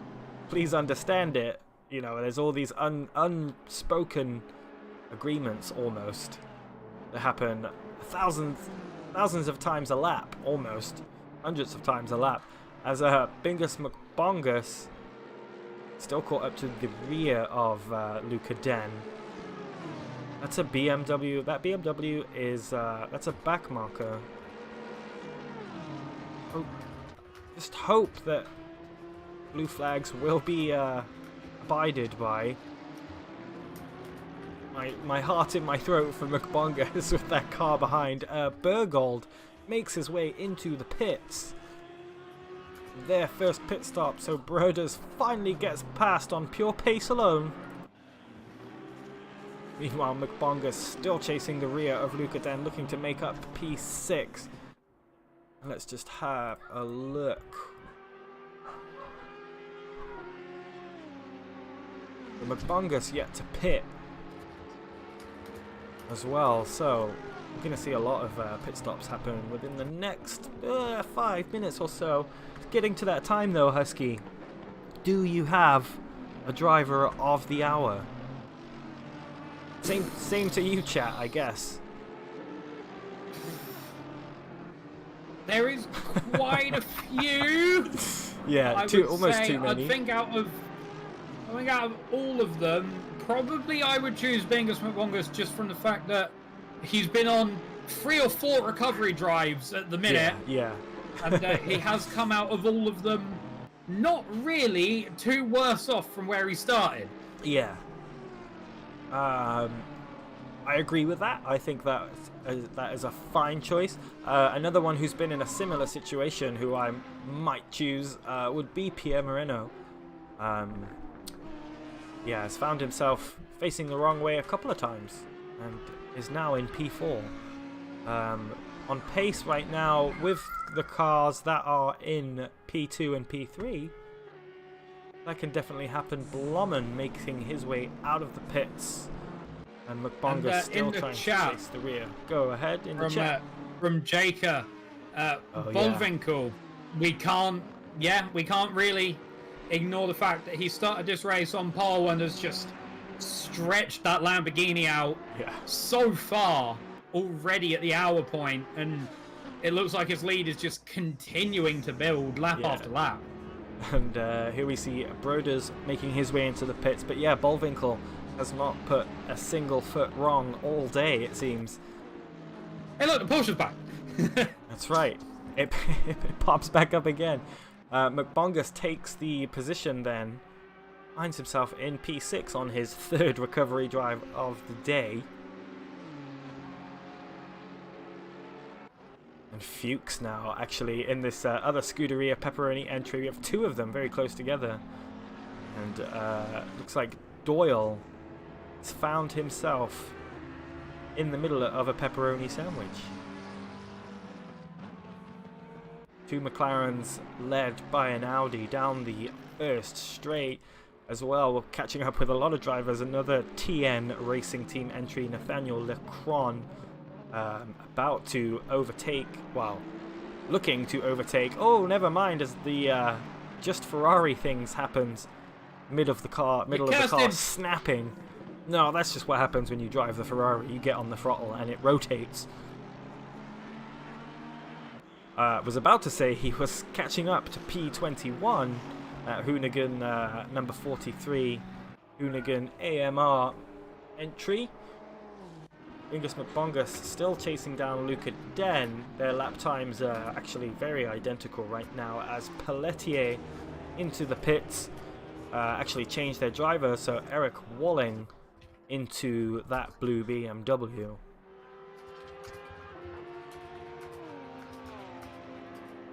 Trying to see where everybody else is. Moreno taking a little bit of an excursion there. Caught that just in time. And making his way into the pit, so well done for him, as Bullwinkle has been in the pits. Didn't see that on my timing screen. He's changed driver as well to name I'm not going to pronounce. Langas. Let's just Let's just do that. Which is probably also the wrong way of saying it. I'd be willing to bet that name is Scandinavian, and I can't. I'm not. You know, it's just that's not not in my vocabulary. I was about to say, my brain was like, I don't speak Scandinavian, and I'm like, that's not a real language. Yeah. That's a region. I will say, Brain, why? Langas, currently with the fastest pit stop, 32 seconds. His total pit delta was a minute exactly, so very efficient pit stop from him. Just wanted to point that out, as Moreno still in the pits, has been for some time, maybe looking to repair some of that damage. He'd be taking that 25 seconds as well, Oh, as wouldn't he? well, yeah, I kind of forgot about that. Whoops. Well, puts Dutoit into P10.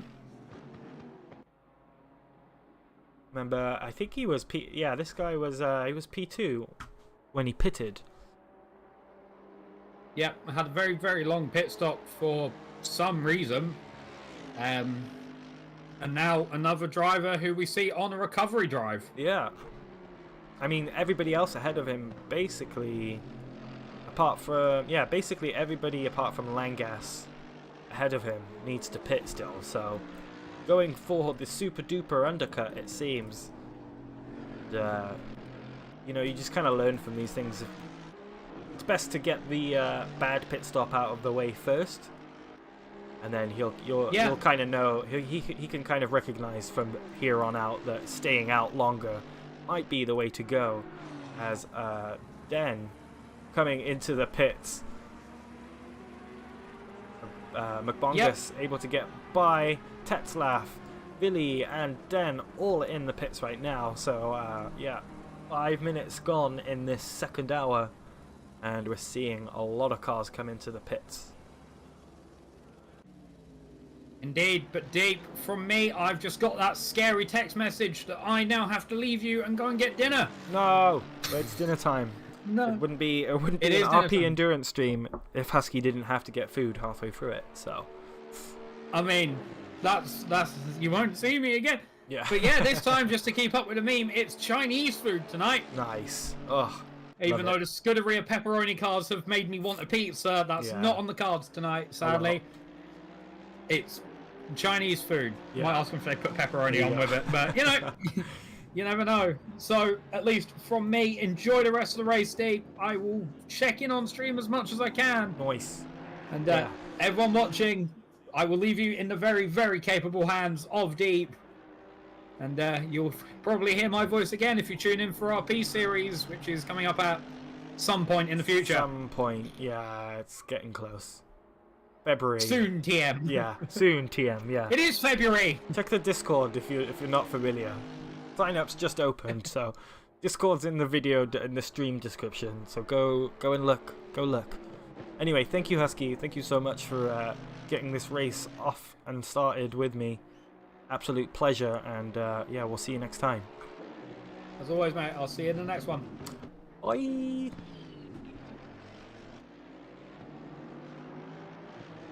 There he goes. So, yeah, Dutoit making his way past Chromix? We'll say Chromix. So Dutoit back up into P5. And Florian Ruttig actually looking like he wants to line up a move through the kink. Does that nicely. Oh, so close to each other. Who's later on the brakes? Great racing for these guys, side to side, no contact. Ruttig makes the move nicely. Uderdorp now in that Spectre Racing Audi. We still see sitting in the pits. And Mika Sartoth looking like he doesn't want to leave, or doesn't want to fall too far behind the Aston Martin in front. And on this giant long stint, McBongus now finding himself currently in P2, still needing a pit stop. Actually, the only driver in the top 15 cars to not pit right now. As also the fastest speed trap, which I believe is on Conrad Straight. 283 kilometers an hour.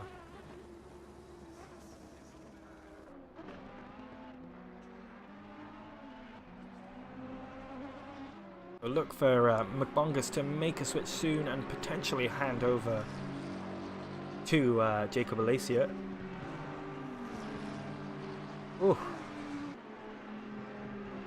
can never tell if these sparks are from the underside of the car or from contact with the wall. But you did just see a flash there of Giro and Uderdorp. Finally making his way out of the pits, taking the reins. Oh, we've got a drive-through penalty for that car in, is it Lecron?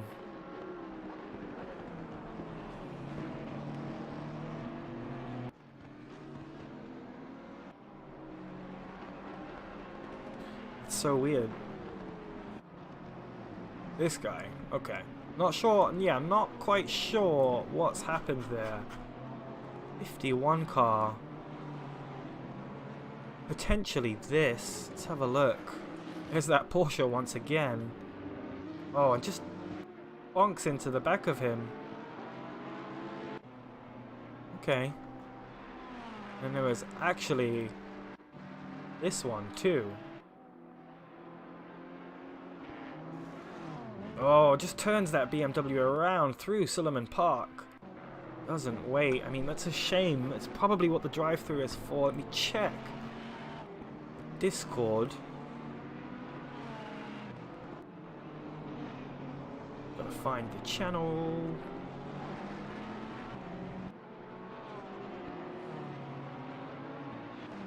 Stewarding, drive-through, yeah, causing a collision.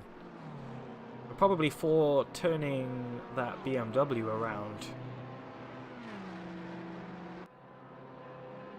Oh well, Krejci back out on track, chasing down Ruttig in P16. Blommen still also back on track, looking to overtake this Porsche. Kochen into the pits. Gottwald, that's that Bentley entry with a 25-second penalty right now.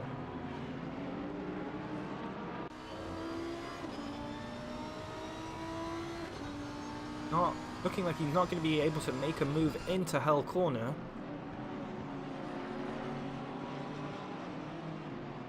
Just trying to see, with 35 cars still on track, it's so hard to keep an eye on everything all at once. Bingus McBongus still out on track. Last lap a 2:02.4, so not really losing any pace. Blommen there has the inside into turn 2, doesn't force the issue. So many cars on track at 6:18 AM, so about 20 more minutes and the sun will start blinding people as they make their way through Skyline. And Blommen actually losing out a little bit of time to the car behind. Sorry, to the car ahead.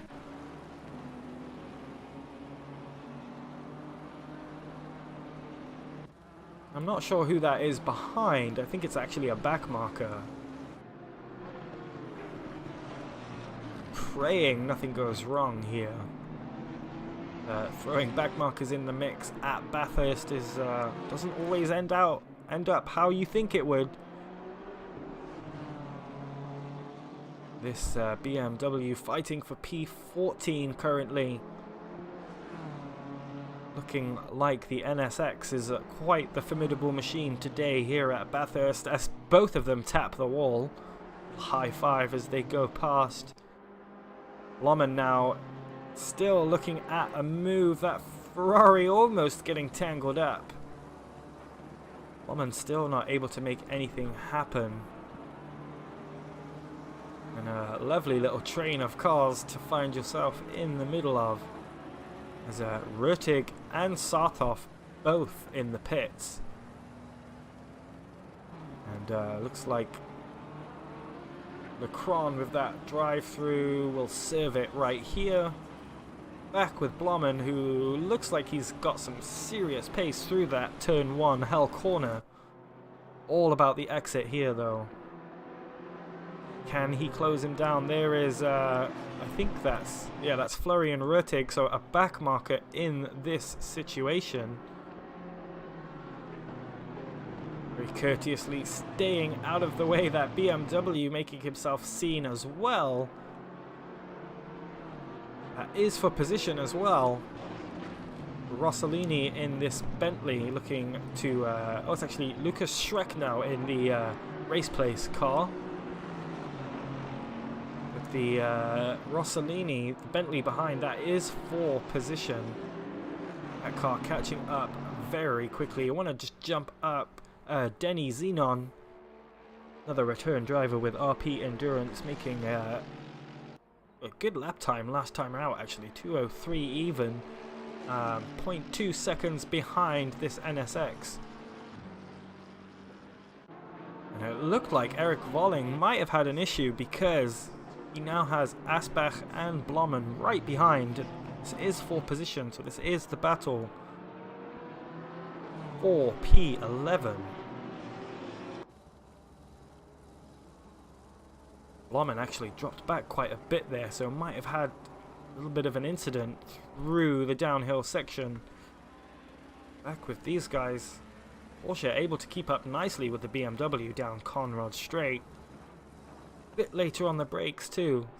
Oh, BMW flirting with the grass on the outside. It gives the Porsche the inside for the final corner. Both of them hopping the curb. Move sewn up for Lucas Asbach. Meanwhile, Denny Xenon still putting huge pressure on the NSX.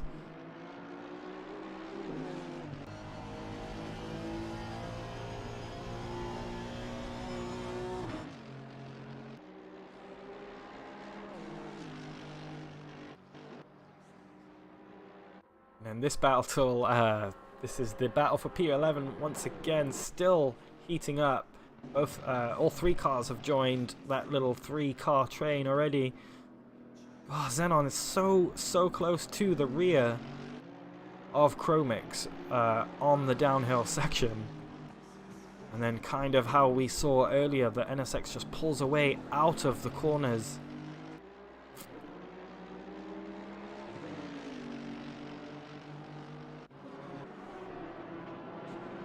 Blommen still trying to make his way past the BMW, and then the BMW behind, which is actually a back marker. Who is that?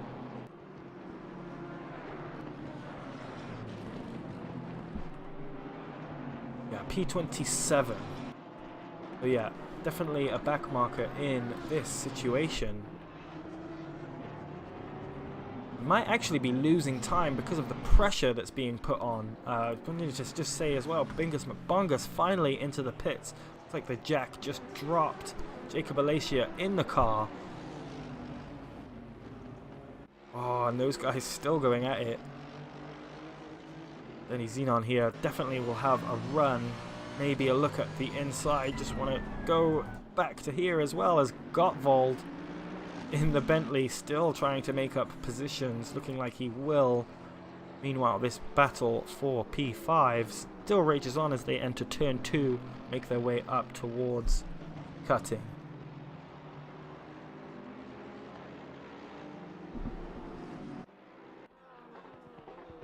Oh man, everybody's losing out constantly all over the track. That back marker getting his way past Blommen, unlapping himself, putting himself in between Asbach and Blommen. Well, we've got battles popping up everywhere. Sauce Boss battling for P9, trying to chase down the rear of the big old Bentley, and Denny Xenon still on the rear of that NSX. They are so close. And for basically since the start, there's only one penalty on the timing screen, so I said everything calms down, but then the pit window kind of happened. Everybody pitted, and it's now there's battles again. So I'm not complaining. It's just an observation. Eric Walling has an issue. Do they?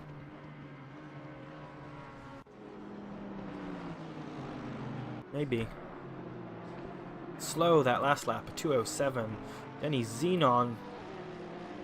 Oh my goodness, relentless pressure he's putting on this NSX. Chromix doing a fantastic job of keeping him behind. Lights are flashing. He wants the move, he wants the position. And honestly, hats off to the Start Ya Bastard Motorsports V12 Aston finding itself in P7.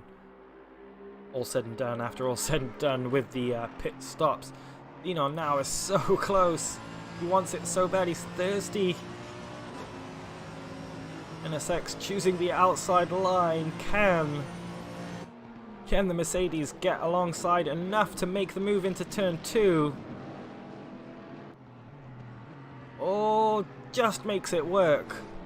NSX looked like it broke a little late and went a little bit wide around the corner. There's the Porsche again.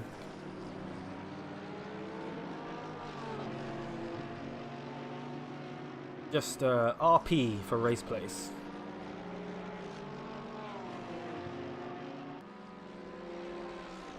And Chromix getting held up a little bit by Porsche.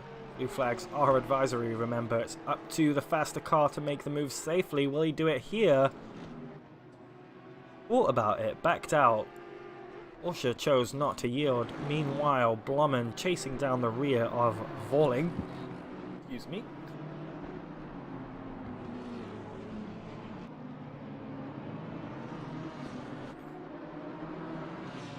Blommen is another driver who we've seen.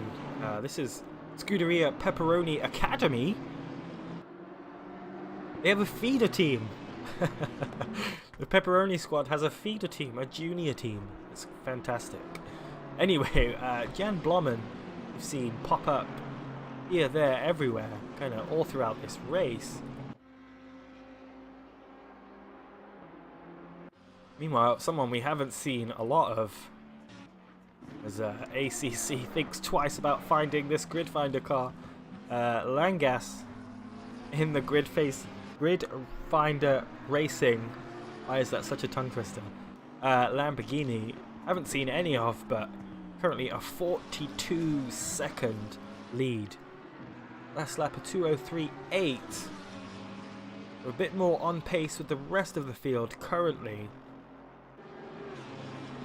Roman still trying to chase down the rear of Walling. Let's see, we actually got 4 cars all matched for the highest speed trap speed of 283 kilometers an hour. That would be Jacob Alacia Blommen,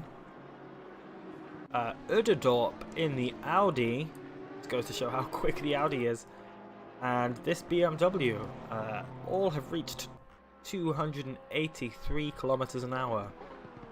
But there's not one fastest car to know. Those are all 4 different cars as well. So very interesting to note, as Blommen's gotten about a half a second from toe alone, just from the first corner and the first straight.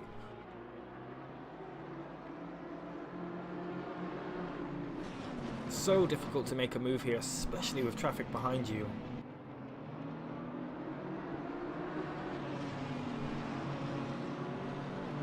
That's Rossellini and Sim Jaffa.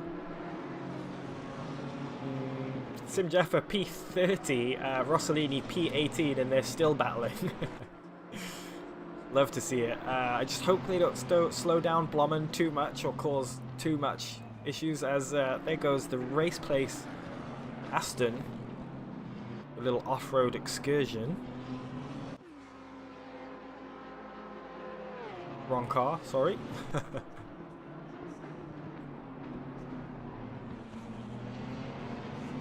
And the Scuderia Pepperoni car may be happy to just save some fuel. Still quite early into the stint for him. 22 minutes, so yeah. Long way to go for this stint alone.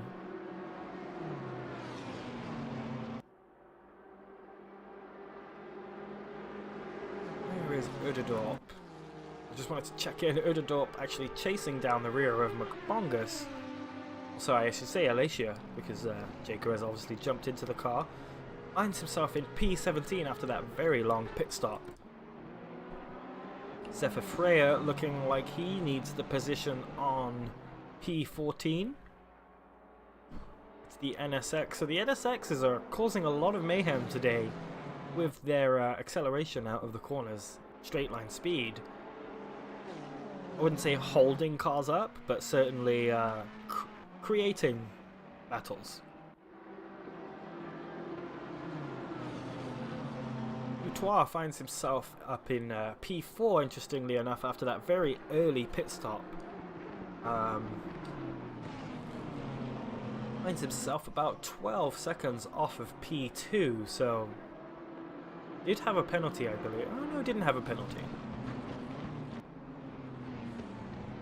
Oh, this is getting messy.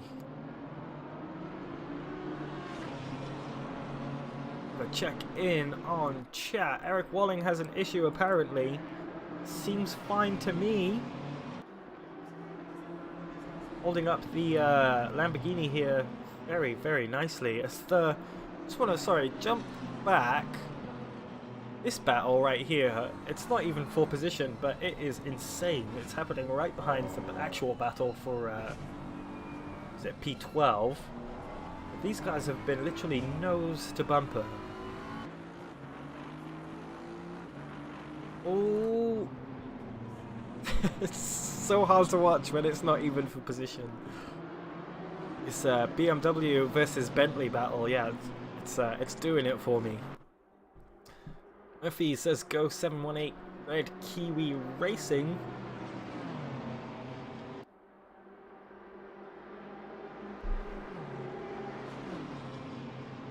And where are those guys? 718 car.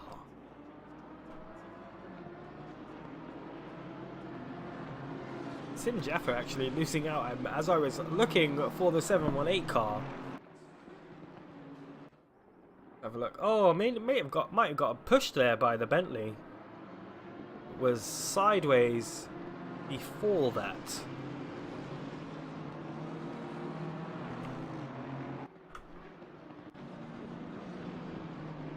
Sim Jaffa loses out. Marcel Arndt, who we have seen before in the not Scuderia Pepperoni car, finds himself with a 5-second penalty. His car 1, 2, 3. Still waiting for that to. Oh, it's causing a collision with car 14.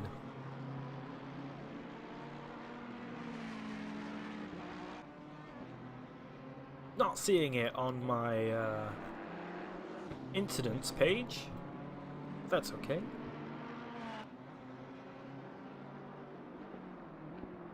Everything kind of settling down. I want to just hop back. Jacob Alacia. Now his turn to try and defeat the NSX at Bathurst. Has Chromix ahead of him. Actually Chromix had a poor lap last time around, almost a 2:08. Maybe issues for him at some point during that lap, which has allowed Jacob Alacia to catch right back up. And I believe that's Oderdorp behind Alacia still. Maybe looking to grab some toe.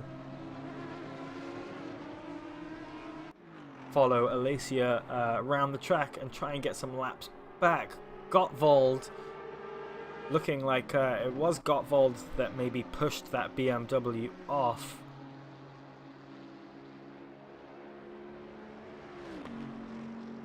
Getting himself a 25-second penalty.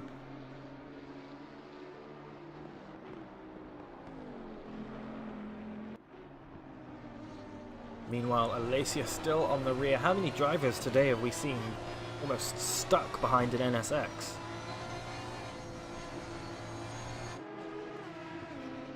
And Oderdorp actually able to catch up to the rear of Alacia nicely on the straight. Both these cars still sharing the highest top speed through the speed trap, which I believe is on the Conrad straight.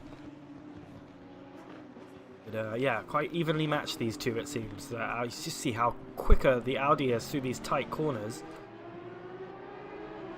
Alacia having to defend from a car which isn't technically for position. But he'll want to get by. I think, yeah, maybe on separate laps are these guys. Oderdorp is currently on lap 40, Alacia is currently on lap 41, so yes, that puts the Audi a lap behind the V12 Aston here.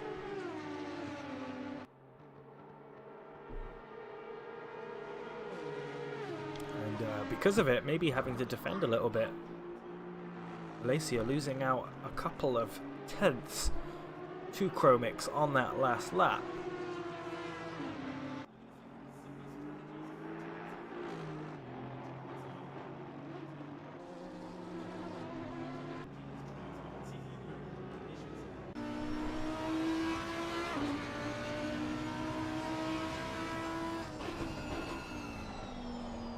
Ooh, there's an apex somewhere.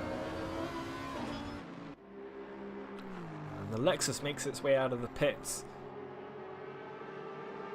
and the GTR, here is the 718 car. Oh yes, go 718, red Kiwi car. Colin Gygax, any relation to Gary, I wonder? That'd be kind of cool. Gary Gygax, if you don't know, is the creator of Dungeons and Dragons. So I wonder, it's not a very common last name, so there's a chance, you never know. We are riding along with Florian Vilmer. This is the Petrol Brothers BMW entry. He's actually found his way to the rear of D'Alberti. And this is the battle for P2, BMW on BMW, as the Scuderia Pepperoni Audi makes an appearance. Does really well to stay out of the way. Vilmer now in next car ahead is for position, so I'm sure we'll see this battle coming to fruition soon. D'Alberti's last lap, pretty slow with a 2:04.1. Actually very slow on that. Actual last lap was a 2:08.9, so yeah, must have had an issue there. D'Alberti. Vilmer now only a second behind, has a Ferrari behind.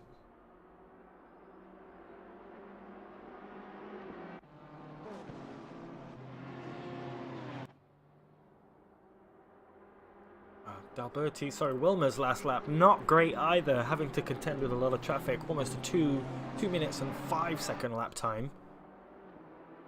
Traffic really throwing hazards, throwing havoc into this race. And this is just with the one class, who is supposed to be simplifying this by having just one class, but alas, still just as complex as Gottwald finds his way into the pits. And will serve that 25-second penalty while he's at it. Lacron in the pits as well.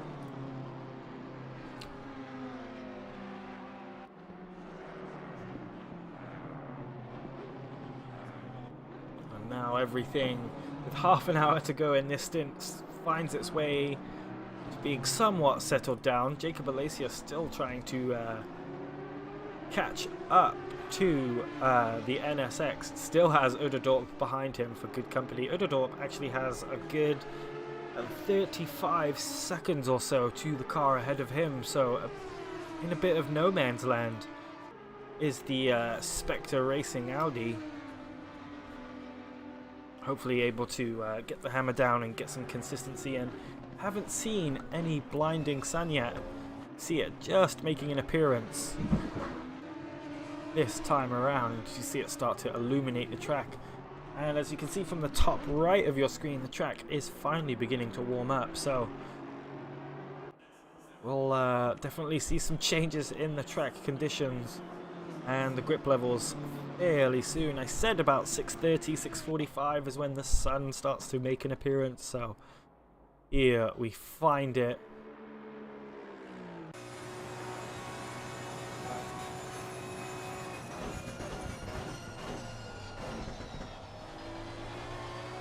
Oh. Feeling like a little bit of lift-off oversteer there through the chase. Jacob Alacia handling this machine fantastically well. And there's the sun.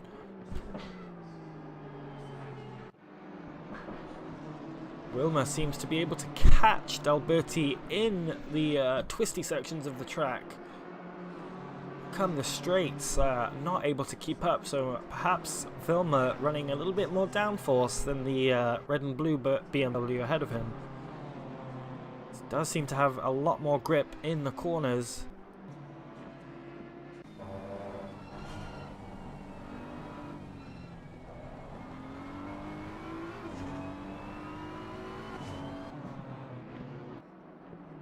didn't think I would see a Lamborghini so dominantly on the top. Langas is bleeding a little bit of time to D'Alberti. Lost about 6 seconds this stint so far, but with 38 more seconds buffer, I think it's okay.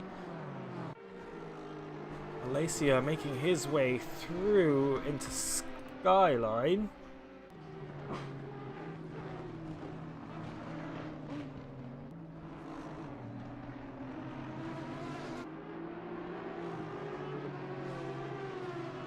Doing really well to hang on to the rear of Chromix.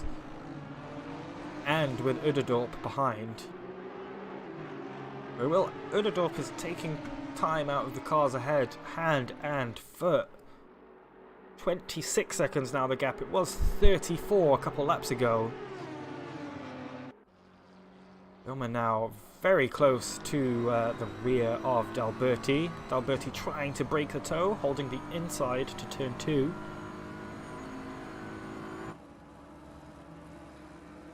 Doesn't even need to, I think. Yeah, I think this Petrol Brothers car running a lot more downforce than the car ahead, so different schools of thought coming together to battle it out here.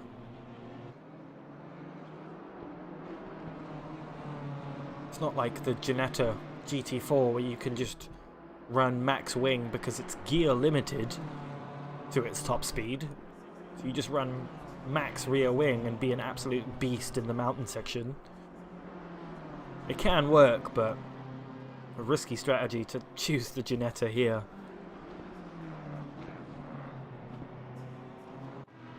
Alacia still in this little pack. The Hoonigan Aston Martin making an appearance in the rear as well.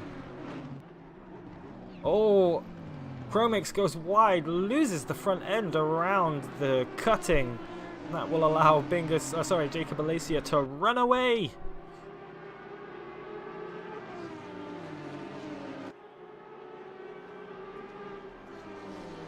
Chromix losing out big time there. And we'll have to see what he can do once he's behind the V12. Seeing how he attacks. We know he can defend really well. Let's see if he can attack.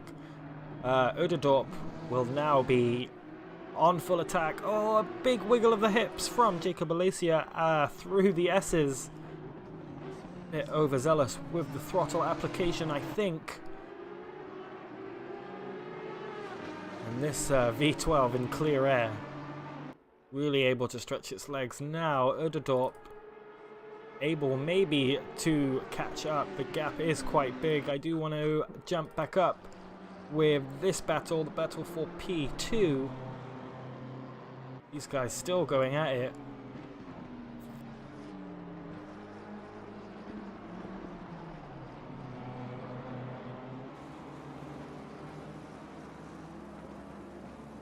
And I think this battle is going to actually go on for a while, just because as soon as the straight appears, D'Alberti able to just take off and get his gap back again. Vilma doing finding it really hard to get the gap under half a second or so consistently.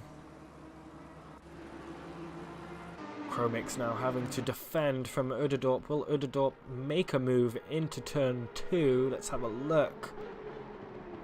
Chooses not to. Doesn't want to be a back marker causing incidents.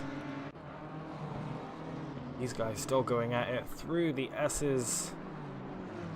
Down towards Forest Elbow and the straight again. All about the exit. Gap still half a second. It looks like D'Alberti doing a really good job of keeping this other BMW behind. Be the less drag on the straights, really helping him out here. Takes a bit of grass at the cutting. Oh, gets a little bit loose on the curb as well.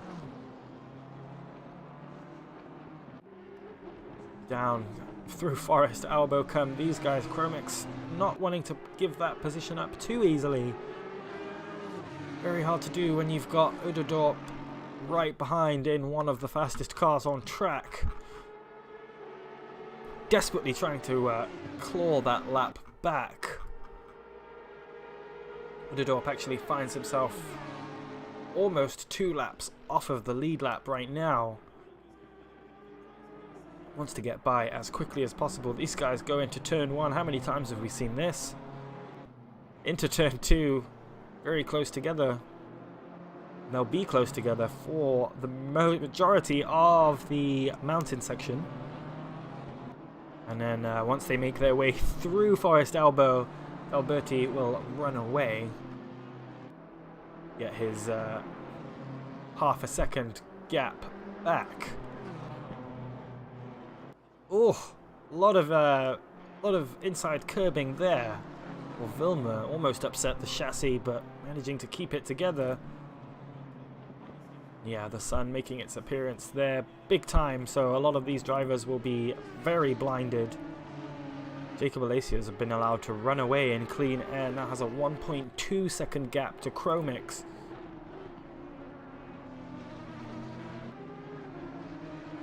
Wilmer actually slowing up a little bit on this lap. Wilmer was actually a 10th faster last lap around than D'Alberti, but and their best laps are actually almost identical, save for a 10th. Rossellini, the Bentley entry with a 15-second penalty. Have a look at what that's for, and we'll check out what happened here. I just saw this on my timing screen. Oh, almost a bad rejoin. As just saw this NXX Gianna Flieg Racing Quest.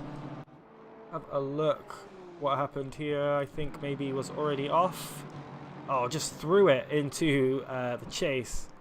Yeah, pretty classic. Pretty classic off there. Yeah, these guys almost getting caught up in it. Alberti doing well to avoid a rejoining car there.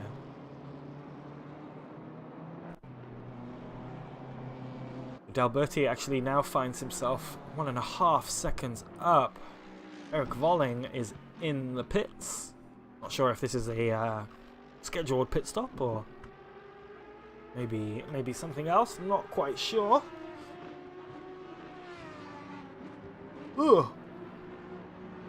And yeah, I feel like with 20 minutes or so left on this stint, finally settling down a little bit, but once the pit stops start to happen, people come out of the pits, then we are definitely going to see more drama.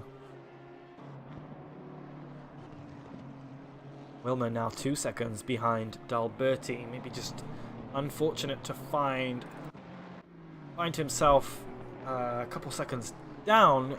Chromic, by the way, maybe had a little bit of an off, lost quite a bit of time, I think even lost a position. As Colin Gygax now finds himself chasing down the V12 Aston. Udadorp also able now, got past Chromic and now able to chase down Jacob Alacia. Saw the attempt of that earlier, so let's see if he can get it right this time and get that lap back.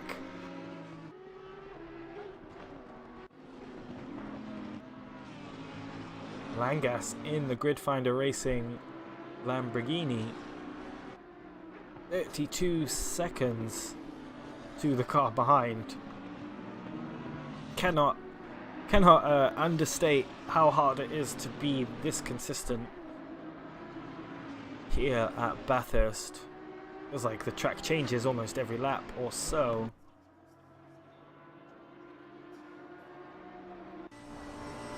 There you see just how blinding the sun can be. Right in his eyes as you're trying to pick out the braking point and the turn-in point at such a narrow part of the track.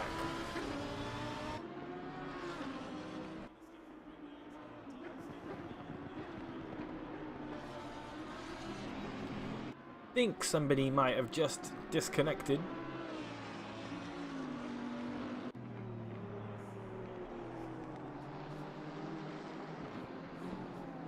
Oh, the sun, it burns.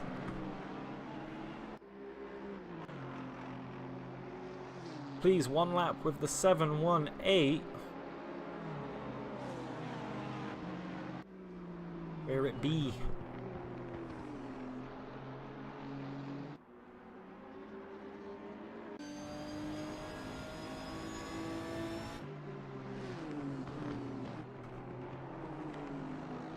Colin actually matching Jacob Alesia's pace right now. Couple of tenths slower maybe, but only 8-second gap between this car and the VB Longnick car.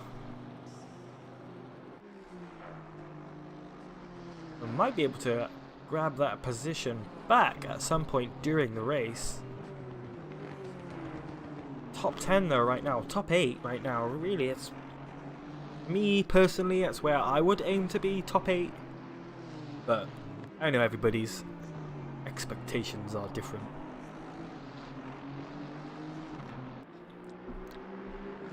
Being that it's Bathurst though, I think the real achievement is finishing the race. Insert that one famous quote here.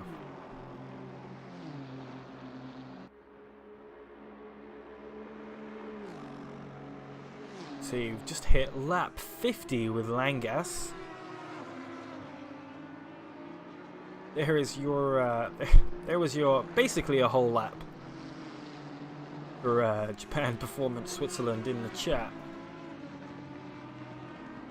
Just hopping back up with Vilmer. Managed to find his way back within a second of D'Alberti, so the determination is showing with this one. Oh, I was about to say he's about to hit the wall. He does. Steering wheel looks fine.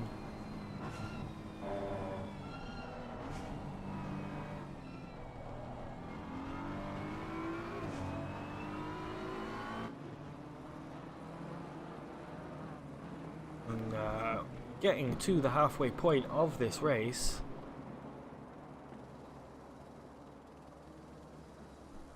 More minutes left of this hour, so expect to see pit stops. We did see a lot of last round of pit stops. Did see a lot of those happen early, on the earlier side of things. Didn't quite work out for a couple people.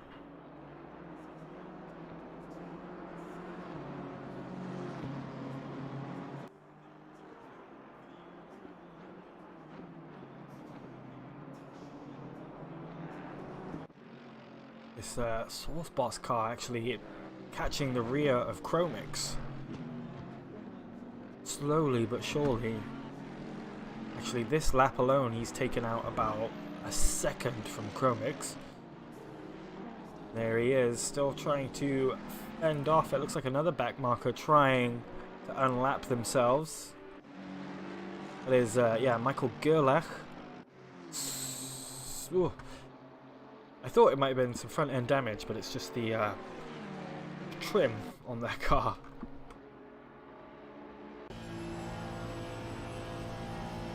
Well, the Ferrari very, very close to the rear of the NSX there. Could have been dicey.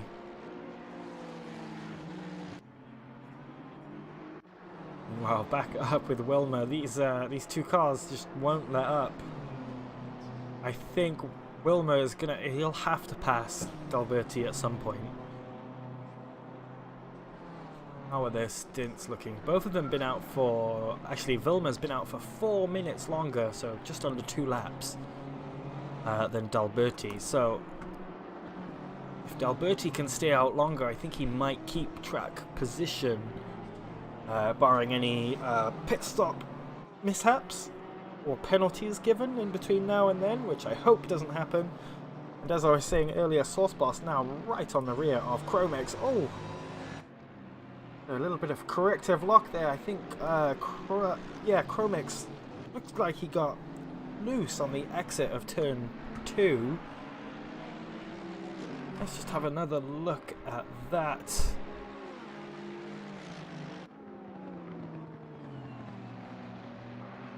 actually the Ferrari forcing the issue, trying to unlap himself, and then it looks like the NSX just got late on the brakes. A little bit of oversteer. Horse Boss says thank you very much.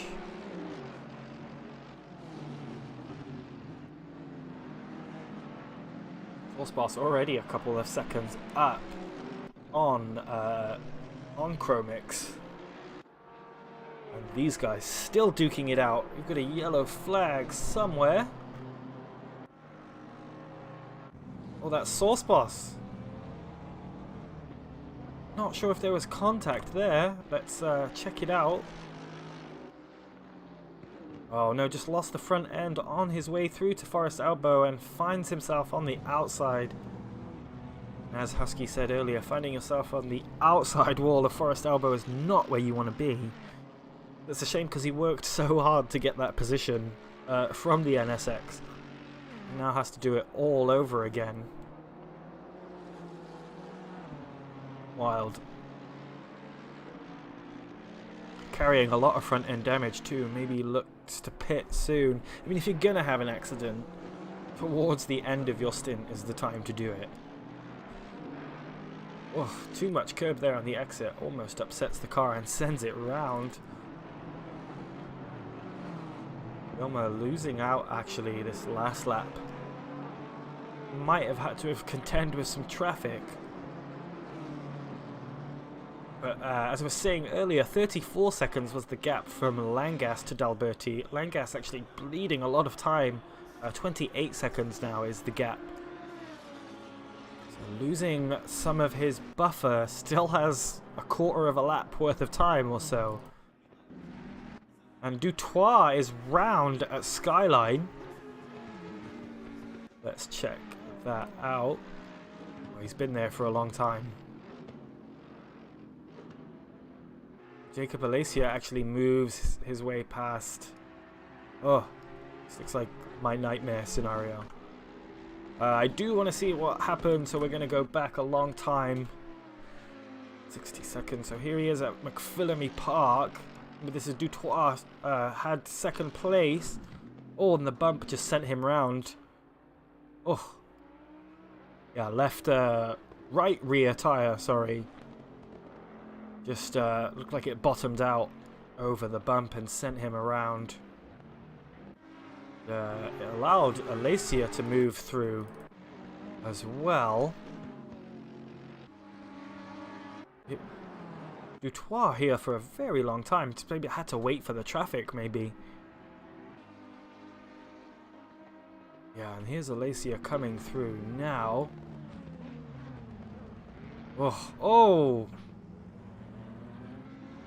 I'm glad I went to Alacia because we could see that. That was unfortunate, and I'm sure the stewards will be very busy looking at this right now. Let's poke in the chat, see what's anything. 101 and 30, 15 seconds. Car 101, that's Rossellini, and then a warning for car 52.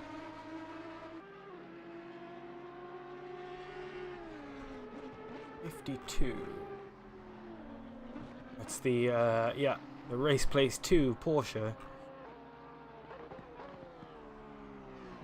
Dutois in the pits, probably to repair the damage. Chromix also in the pits.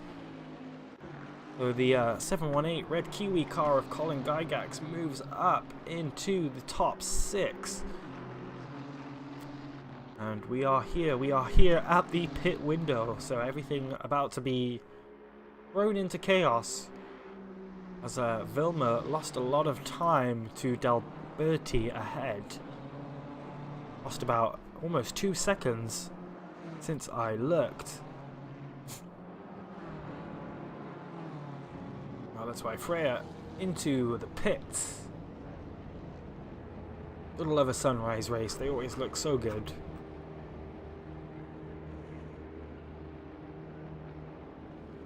Yeah, Vilma's last lap, a 2:07. It's a long time compared to these 2:02, 2:03s that everybody else is banging out right now.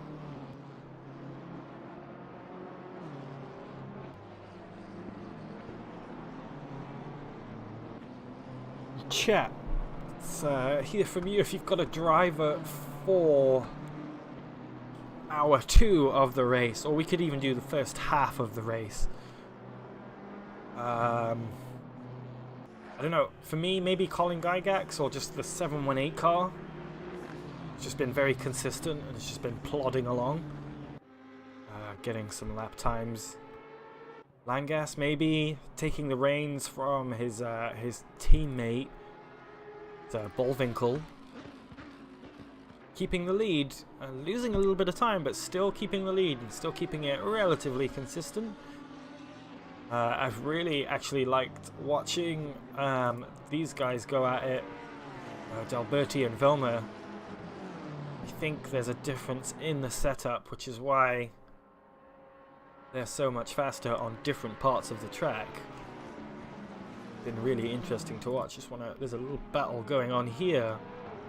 Zarthov has reached the rear of Asbach, but then had a little issue, it seems. Moves their way into the pits. That car looks quite beaten up. There's the classic Bathurst pit lane entry. The correct way to do it.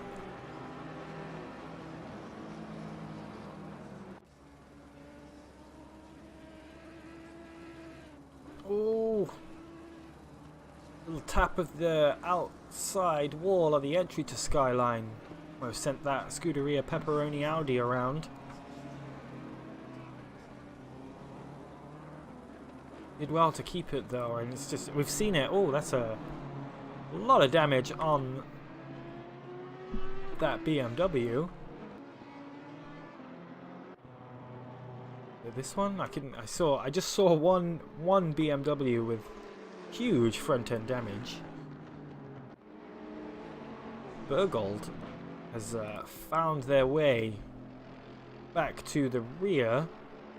This is the Racing Quest NSX, so this is Chromix's teammate. Remember, we've seen this car here, there, everywhere this race. Is now battling the Bentley or P11.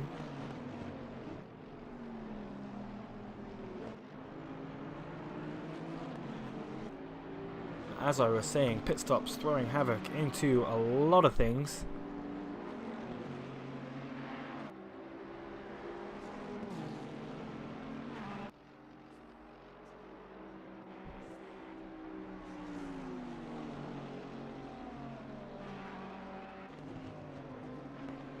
Just looking at all of my different timing screens, just seeing where everybody lies in their pit stop times. There you go.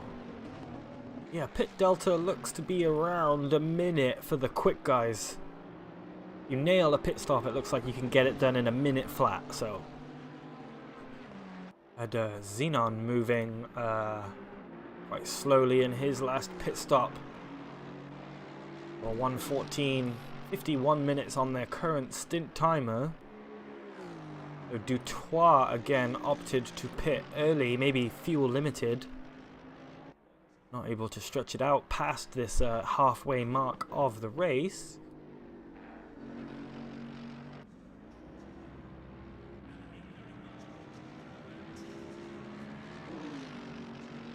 We've got Blommen, however it is, and Sauce Boss all in the pits. Wow, Bergold Corton back to the rear of Kaufman ahead, still chasing the Bentley down. Pulls to the inside at turn 2, wants to make the move, not quite close enough.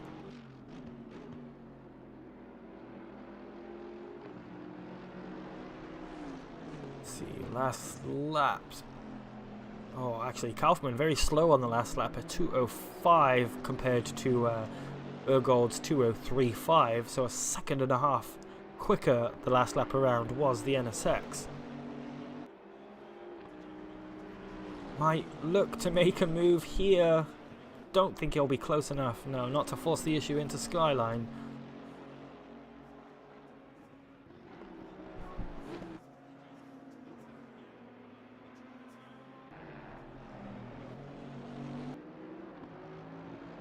through Forest Elbow. Might wait until Conrad Straight to make a pass.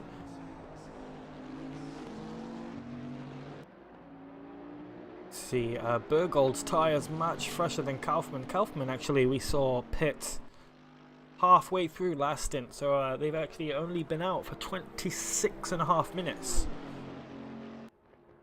So yeah, odd pit stop timing for them as Langas into the pits. And I didn't want to miss the move. Bergold far too late on the brakes. Takes the off-road line. Oh, and that's nicely held actually. Doesn't lose out too much. So Langas into the pits, so they will be at a deficit once they come out of the pits. It looks like another fast stop from them, but I just want to go to Zephyr Freya on the back of is that Butter? The other Scuderia Pepperoni Academy driver. Never mind that sound. I think you can hear those. My headphones unplugging themselves, which is cool. So Freya looking to make up a position into P12. I think both of them have pitted. Yep, both of them have pitted this time around. This battle ongoing. Xenon finds himself behind Langas out of the pits. It's actually Bullwinkle now. Bullwinkle comes out of the pits. P3 with the 2 cars ahead of him still to pit. My dog goes crazy upstairs. Look. And I look away for 1 second, and Xenon is wide. Looks like at McPhillamy Park. Does he lose the rear? Oh, just understeers through the corner and doesn't quite make the turn. Able to keep it together nicely though. No big contact with the wall, which is what you want to see. This battle heating up as they go through the same section. Freya looking to make a move on the Pepperoni Academy car. Bit late on the brakes through Dipper. Good exit though. It's going to be required out of Forest's Elbow if he wants to catch up with this Lamborghini.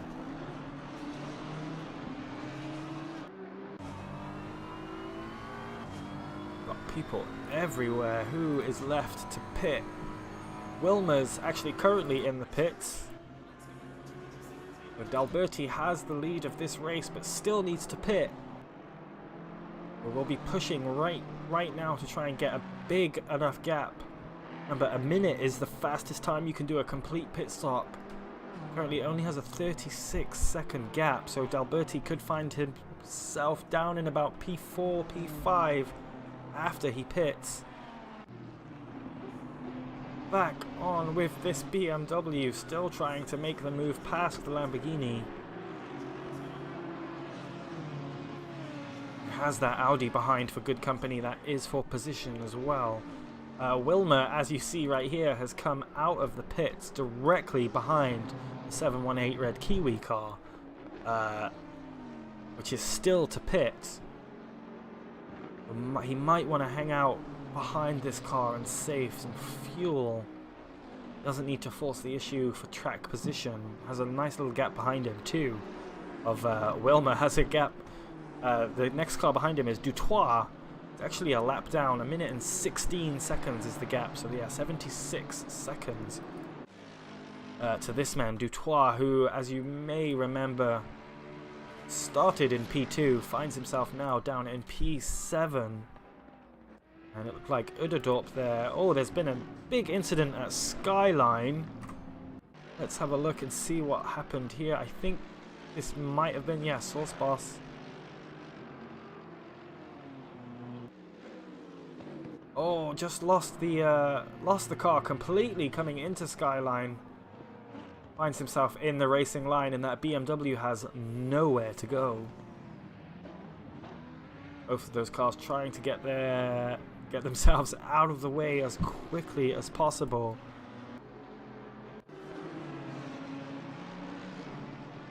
Wow, Freya, as the camera goes wild, having to defend now from Manea.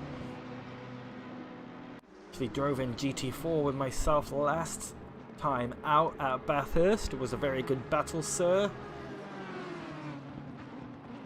They are not able to make the move happen through the kink. Brothers back in the BMW entry, now chasing down the rear of Gygax, and that's McBongus, or Jacob Alacia, I should say. What happened there? Coming around the final corner, catches a bit of curb. Yeah, exit curb, spat them out. Oh, and that's going to be some front end damage for sure. That allowed Brothers to get through. Still chasing down the rear of Gygax. And the VB long neck V12 Aston finds itself on yet another recovery drive. Manea, oh, looking like he wanted the move at turn 2. Shut down by the BMW. Nice defense from him. Came across right at the last second. Bullwinkle actually losing a position, it looks like, to Xenon. I told you the pit stops came around and it threw everything up into the air again. I love it. Bullwinkle now having to chase down Xenon, who still needs to pit. So I wouldn't force the issue too much if I was Bullwinkle. Brothers still chasing back, still trying to hunt down the GTR ahead. Has the Bentley behind. I think that's Kaufman, or maybe not. It's the other Bentley. Which one? The 101 car, Rossellini, that's right. It's another car we've seen a lot of today.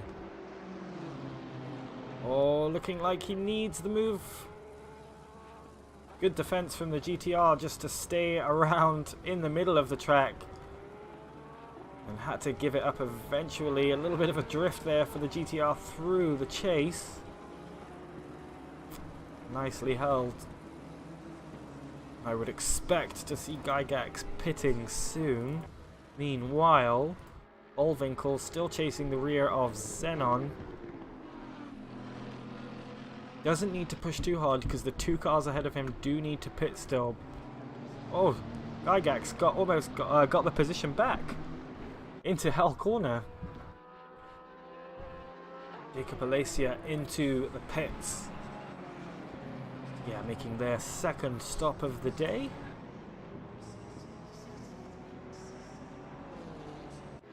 A nice little train of cars here as the Pepperoni Academy car leads Freya and Manea.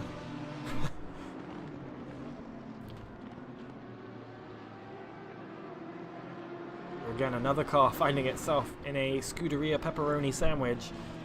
Bullwinkle, meanwhile, on full attack mode, it seems. Oh, he wanted the move onto the inside at Forest Elbow. Couldn't make it work. We'll have a delicious amount of slipstream down the Conrod Straight.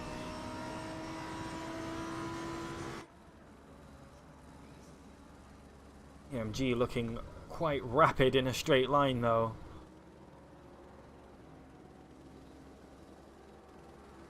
Oh, Tristan Bullwinkle late on the brakes down the inside at the chase.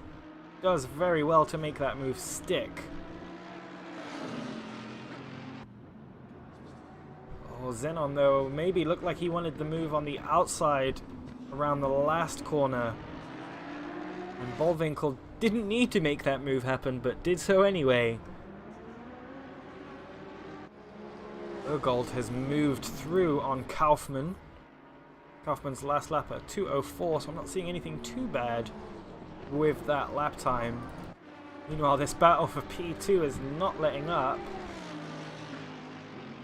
Bullwinkle holding the inside into turn 2. Not sure if the Mercedes has the overspeed to get it done. Nope. Brakes a little bit earlier than the Lamborghini. Great racing from these two.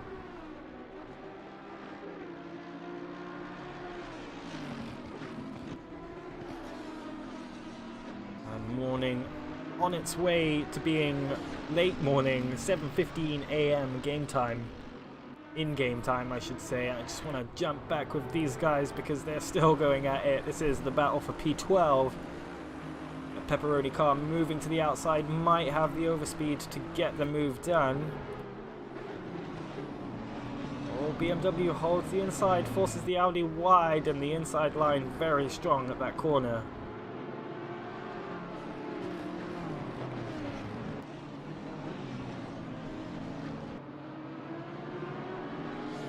On a bit of back marker skullduggery here. Race place 2 Porsche finding itself in the way. Enea desperate to get by, it seems. Sorry, Freya looking like desperate to get by. Don't want to lose any more time. Will they make a move here? Oh my goodness, such a scary sight.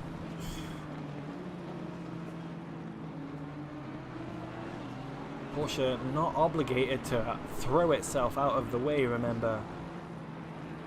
And the it had to slow up a little bit too much there, it seems, as Manea now finds themselves with a nice little bit of slipstream. And here's really where you want to be. 2 cars, 2 lanes to choose slipstream. Oh my goodness, I can't talk today. Moves to the inside, wants the inside move on the Porsche, wants to get by. Can we make it happen? No, Porsche late on the brakes. Excellent corner from Porsche. Okay, now should move out of the way, I think. Whoops.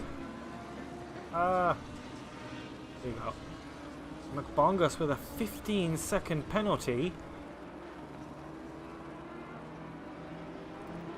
Up into the pits. I believe that's their second scheduled stop. Yeah, third maybe. Xenon also into the pits. Gygax still out there, actually on the rear of Brothers. Xenon pitted. So D'Alberti now leading this race. Should he pit? Should end up actually P2. But would end up about a good 30 seconds or so behind him. Meanwhile, the 718 Red Kiwi GTR still looking to make waves in this race. Still needs to pit for this round of pit stops. Has gone very long. Its stint is 1 hour and 5 minutes for this current stint for the GTR, so it definitely needs to pit soon. And there goes D'Alberti into the pits. For a green flag scheduled pit stop. Orvinkel will take the lead. Enea still right on the rear of the BMW. Dutois in the pits, Kaufman in the pits. Was that? Uh-oh. I think Dutois might have disconnected. Roders is coming around. It's like the chase. This will be close.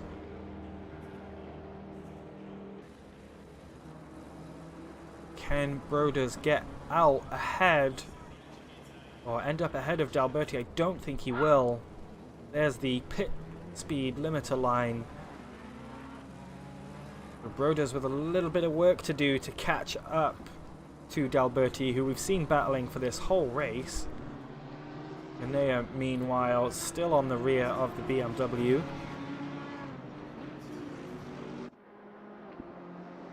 Yeah, I think Dutois has retired, or maybe a disconnect.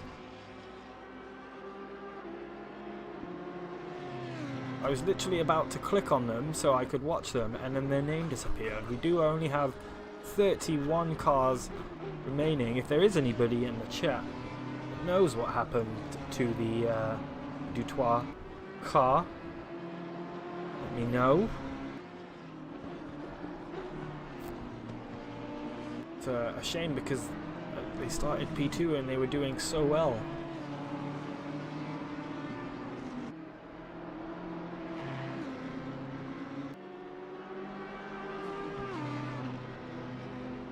Broders up ahead has about 5 seconds, sorry, to make up. Back with this battle, make their way down Skyline through the S's. Audi looking actually quite good through the S's. Rear end looked a little bit light there. They both come through, and Menea's definitely going to have a run here. Down the Conrad Straight they go. And always difficult to know where you should put your car in this instance. You can have the outside, as the BMW does here, and have the inside for the next corner to try and defend. And Menea getting that move done very nicely. Gets the position and now finds himself inside the top 10 as there's a car off. That was Rossellini. Let's just find out what happened there. The driver's struggling with the chase, it seems. Well, that wasn't Rossellini, that was the other BMW, maybe? Not sure what happened there. Zephyr Freya still within 1 second of Menea. And we see the 718 red Kiwi car finally come into the pits. Losing some positions, but a lot of cars into the pits this time around as well. See, here is a battle for P28. Washer losing out on the straights. Classic ACC BOP rearing its ugly head.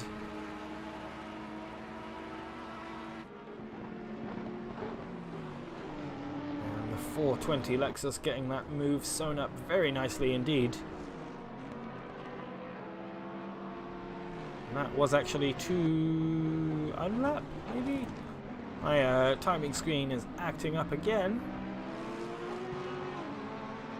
Fastest car still out on track is this man, Tristan Bolvinkel. He set that 2014 earlier in the day when the air was a lot cooler.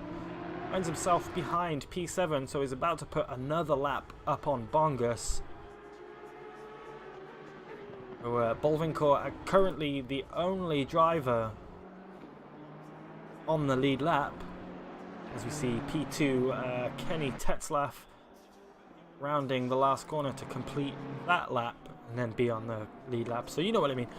30 seconds or so the gap between Bolvinkel and Tetzlaff. So they did lose about, say 15 seconds or so overall that last stint. But, you know, Bolvinkel's first stint so mega, able to have such a big buffer. Losing 15 seconds is really no big deal. I will just point out the fastest person on track last time around was this man, Christian Broders, with the Petrol Brothers BMW. Into the 202s, so 202.7. So very close to that entry's best lap time, which was a 202.6. A couple seconds a lap faster than Tetzlaff. Remember, we've seen these two BMWs battle it out pretty much the whole day so far. We're about 2/3 of the way through the race at this point, just under. And I would like to see... yeah, I'm not seeing an incident or as to why McBongus has the 15-second penalty. Let's say causing a collision. See if we can't get a steward in here.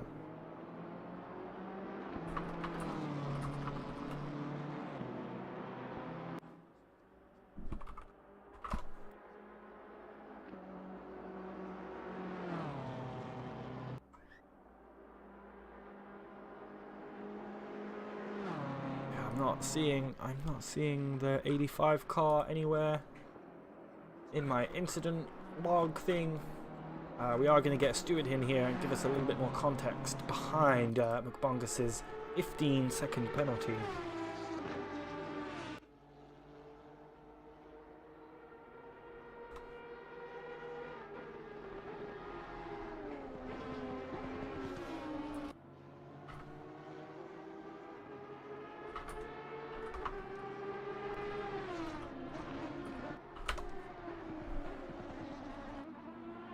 Okay. So, just spoke with the stewards very quickly. McBongus is appealing the penalty. So, the stewards are going to go ahead and make a final decision. And then they will update us as to why the penalty exists. Luca Den is around. Skyline making a lot of trouble for a lot of people. Luca Den, who was in P5, actually losing out now to Burgold.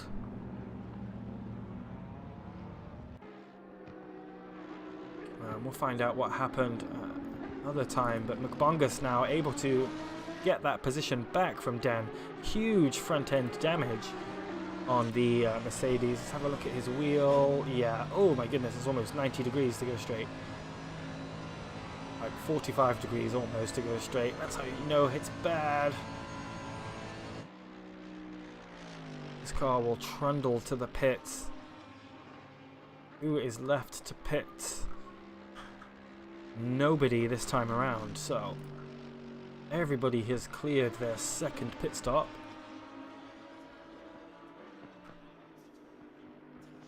Being it, let's just check the chat. Team 85 is protesting the penalty. High ping from the Dutois entry. Had high ping, bad connection, so just a disconnect it seems. Big shame. Roda's still catching up to Tetzlaff. 3 seconds now, the gap. Buff now rounding the lap. Last lap was a 2:03.6. Now so half a second faster was Broda's that last lap around. So this is not over between these two BMWs.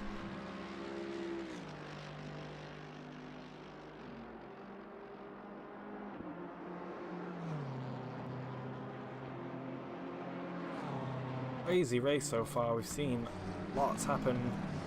Another Scuderia Pepperoni intro. Sorry, entry, I should say. Having to defend from Gygax. Well, it's not Gygax because it's Pascal now. Back in that 718 red Kiwi car, out of the pits in P4. I'm very impressed.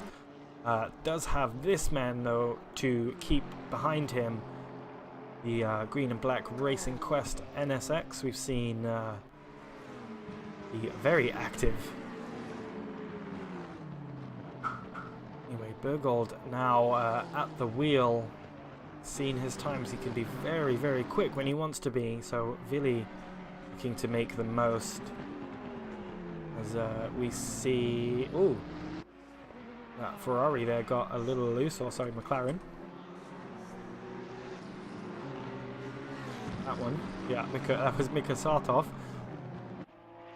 Grabs P19 by virtue of the Hoonigans pit stop.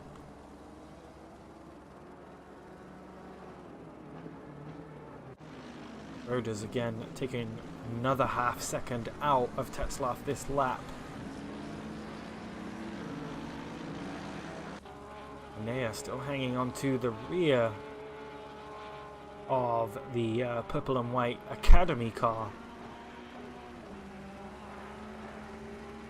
So the Academy car leading the works car, if you will. Funny how that happens sometimes. And the other Scuderia Pepperoni entry into the pits. I believe this is their third stop. It is indeed.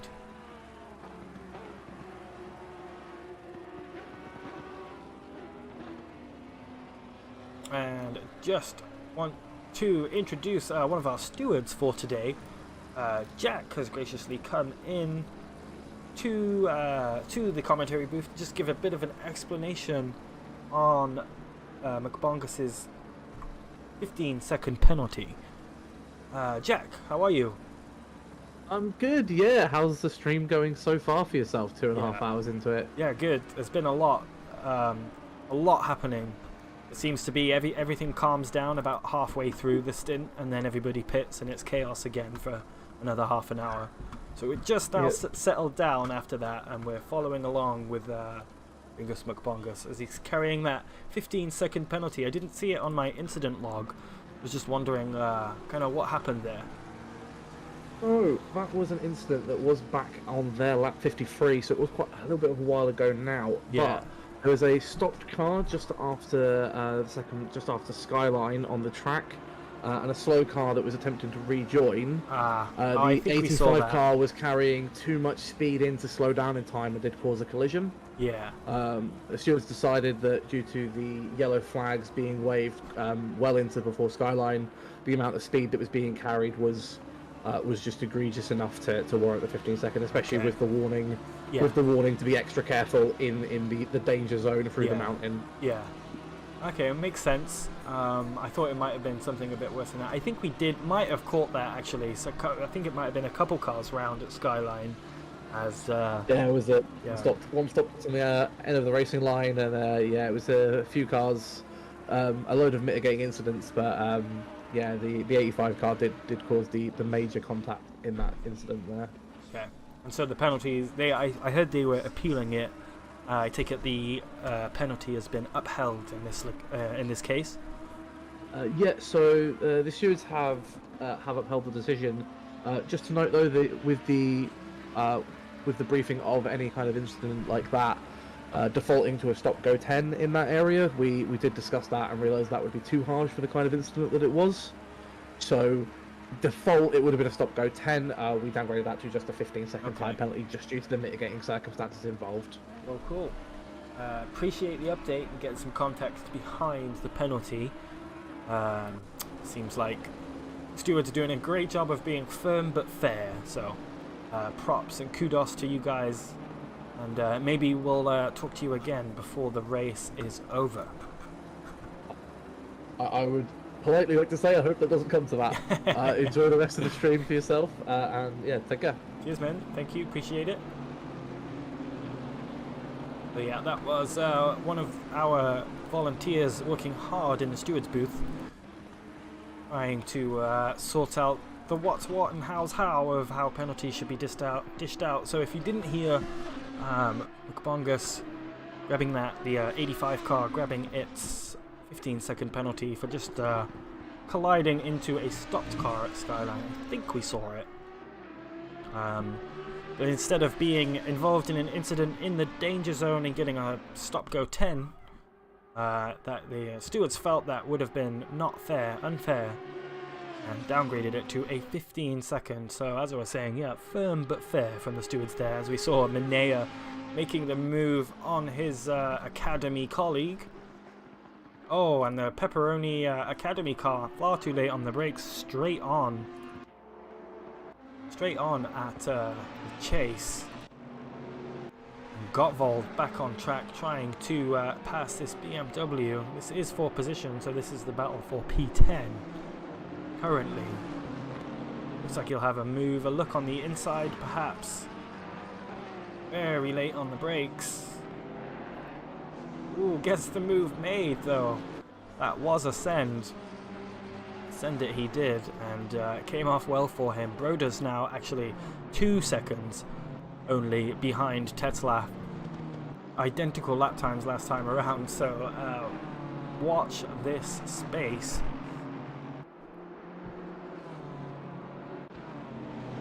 Very, very interested to see who can take the top 10 grid spots, finish of grid spots, as could be anybody of about 20 cars. I'll hop back as the non-Scuderia Pizzeria, or Scuderia Pepperoni I should say, entry makes its way past Kyle Busch. Actually makes their way into the pits. And just a quick check in with Pierre Moreno back in the car, chasing down the rear of the green Mercedes of Luca Den. Moreno right now 2 laps off of the lead lap. Basically everyone P7 down is 2 laps down. Orvinkel finds himself P1. Tetzlaff now, just now, and same with Broders, put themselves onto the lead lap. So everybody's spaced out a couple, about half a lap each. Scalvilli back in the car. 718 Red Kiwi Racing GTR actually has 1 minute and 21 seconds to Broders. So more than a pit stop, so top 3 right now in their own little bubble. Broders is consistently faster than Tetzlaff, only by a couple of tenths or so every lap. But with 90 minutes to go, it's a long time to chip away at a 2-second gap. Falling in the pits, is that... This is their 4th pit stop of the race.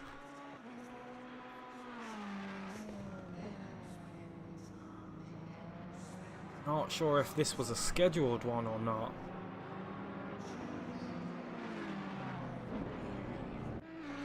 Yeah, Moreno, I think, actually has had some issues this lap. Let's see if we can just find it. Here he is, on the rear of Luca Den.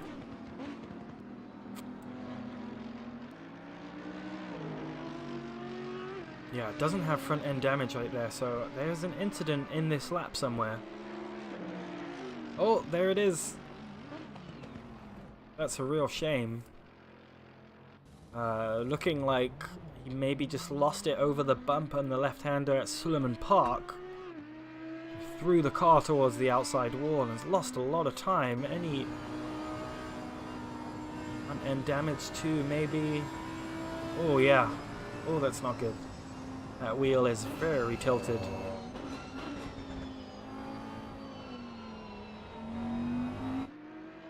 That's actually allowed Luca Den to move ahead by quite a bit as Pierre Moreno actually pulls into the pits. Might do a driver change and potentially repair some of that damage as well. Broders now has the gap under 2 seconds, about 1.5 seconds is the gap. This battle will come to fruition and we'll have a lovely battle for P2 momentarily, I think. Another couple laps and they should be right on top of each other. Meanwhile, Gottwald, after clearing the kind of beige-ish BMWs, on his way to getting back inside the top 10, only a couple seconds behind this man, Karsten Kochen, the other Racing Quest car.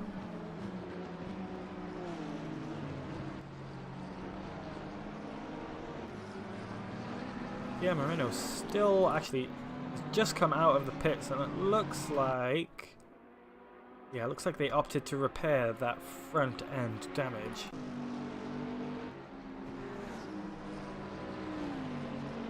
So Gottwald, basically everyone from P10 up is doing leader's pace. Apart from Broders, who is about a second, about 7/10 of a second faster than everybody, as Gottwald seems to make way through the S's. A little bit sketchy with that blue McLaren almost getting in the way. Stewards might take a look at that. 51 and 101. Car 21, that's Source Boss. I think he had an incident with a couple of people. Broders now very close to the rear of Tetzlaff. We haven't seen these two drivers battle it out yet. Last time round it was Broders and D'Alberti. Sorry, Vilmer and D'Alberti. So a role change here, and we'll let the other drivers battle it out and see if the 601 car can get in front of this 13 car. Keeping an eye on that battle for P9 too, as Gottwald, his gap is also less than 1 second.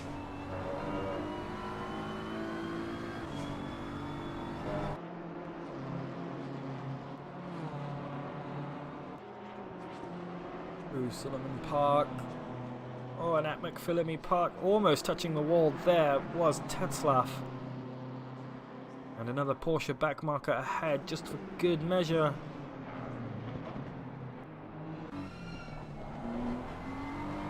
See how close they have to get to the walls to get any sort of pace out of this section of the track.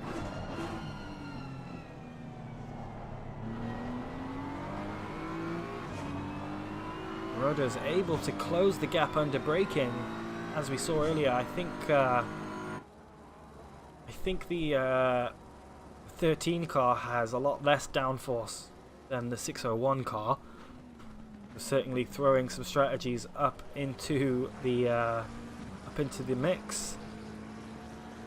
On the backmarker, Porsche looking like he's splitting the two BMWs. It's not where you want to find yourself, especially if you're this man. Thankfully, nobody losing that much time. Gottwald as well, chasing down the rear of the NSX. Don't think he'll be close enough to make a move through the kink. Perhaps under braking. Not going to go for it from that far back, it seems. Right on the rear, though, of the NSX. Rohan desperate to get the massive front end of the Bentley out of his rearview mirror, I'm sure.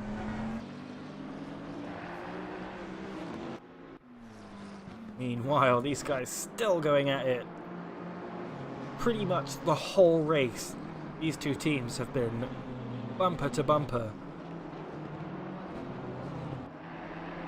Nobody else quite as close as these two.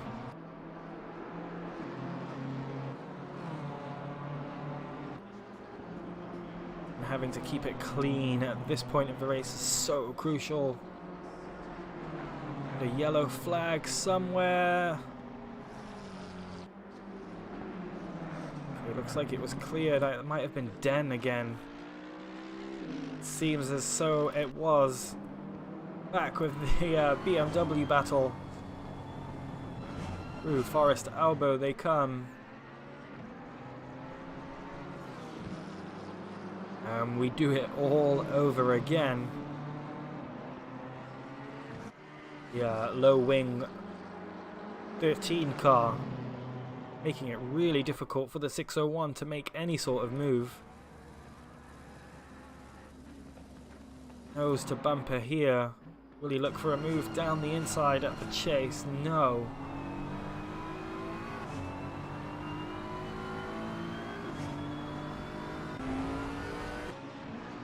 Meanwhile, further back, Gottwald still chasing the rear of the of Kochen, looking like he has the much better exit this time around. Kochen, a really actually poor exit it seems, and it looks like Sauce Boss has gotten himself into some issues. Let's see if we can't see what happened there. My replay, yeah, looks like people just having issues with Skyline once again. Like he lost the front end on the way in. Maybe my replay didn't start at the most opportune time to see what happened. Yeah, you saw him almost collect that Ferrari. Ferrari did well there to foresee what was happening. And we'll go back with the BMW battle as Brothers still hot on the rear of Tetzlaff. Can't make the move stick, however. Looking like more of the same when the other drivers were in the car.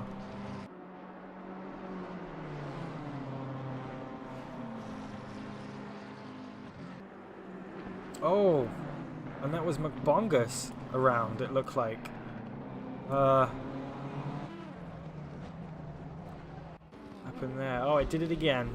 Lost it at Skyline, it seems. Lots of people struggling with the entry bump.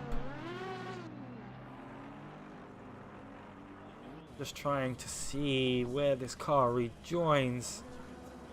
Actually back in the pits. Did they teleport to pits?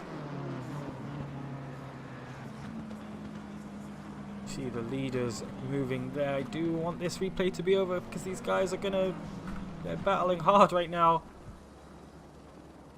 Rudder's still not able to get past Tetzlaff. But Mabongus into the pits. I wonder if they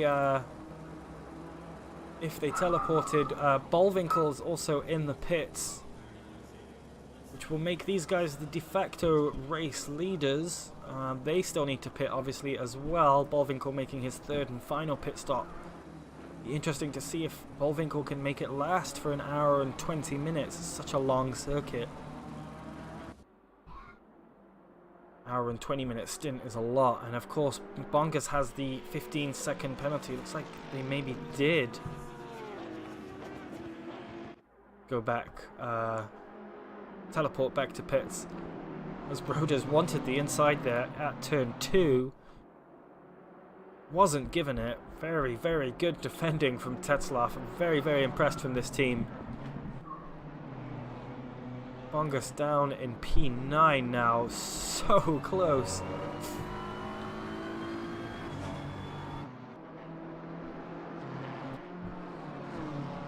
Oh, I've loved watching this battle between these two teams. It's gone on for the whole race. It's not over yet. Long, long way to go. An hour and 20. That's longer than most league races, remember. A lot of these cars, these two cars in particular, still needing one more pit stop. As Freya moves into the pits, which allows Moreno P13.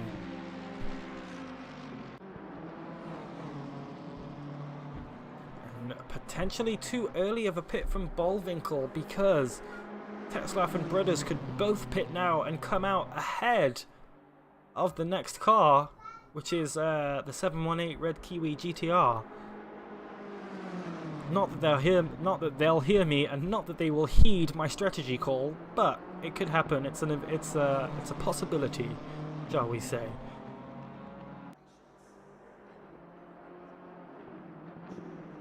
So Bullwinkle, finally released from the pits, is actually looking like he might be a lap down. Maybe not. No, he's not a lap down, but he does need to get out ahead of these guys, and it's not looking like he will. To see the gap behind Brothers, so it actually is a lap. That can't be right. This is the car in P3. Bergold P4, Bullwinkle P5. Actually, yeah, is a lap down, but with 4 cars ahead of him, still needing to pit. It's a risky strategy, but pitting this early, I think, for the number 8 Lamborghini entry. Langas back in the car for potentially the final stint of their race.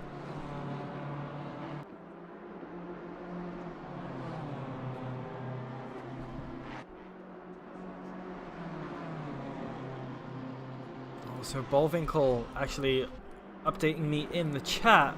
That's the win gone for us. The Aston crashed right in front of us and we couldn't react, so they did lose time. It's the number 8 car. Let me see. Was it this one? Let's see if it was this one. Apologies for the short disconnect there. OBS being just doing OBS things. Oh, they are nose to bumper through here. At this point of the race, it might just be easier to save fuel. Ongus finally making his way out of the pits. Down into P17 they go. It's a real shame. Coming out just ahead of the leaders of the race. Just checking in with the stewards.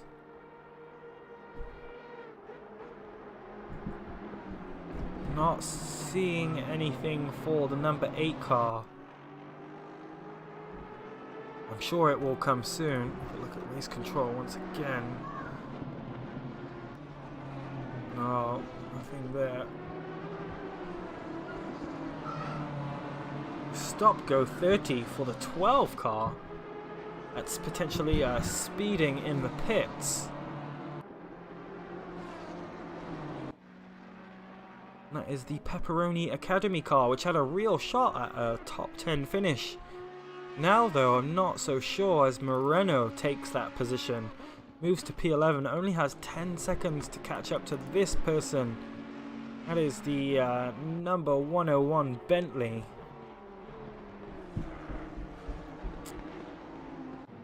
So these BMWs battling just became the de facto race leaders, even with a pit stop to do.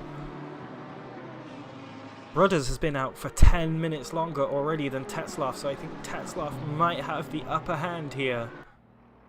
42 minutes for Brothers out on track versus Tetzlaff's 32 minutes.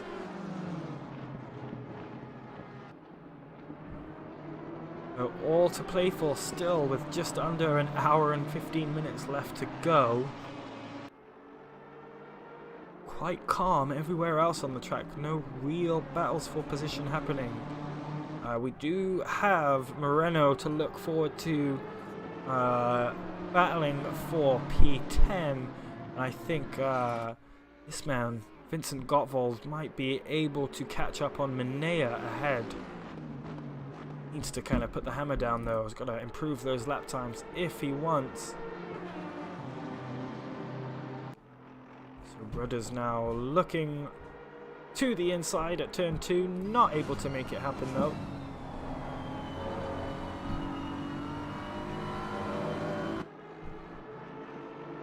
Bongus there, getting the blue flag waved.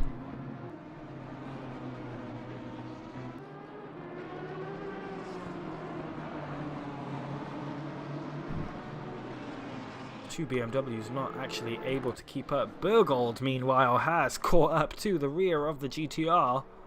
I didn't see that happening.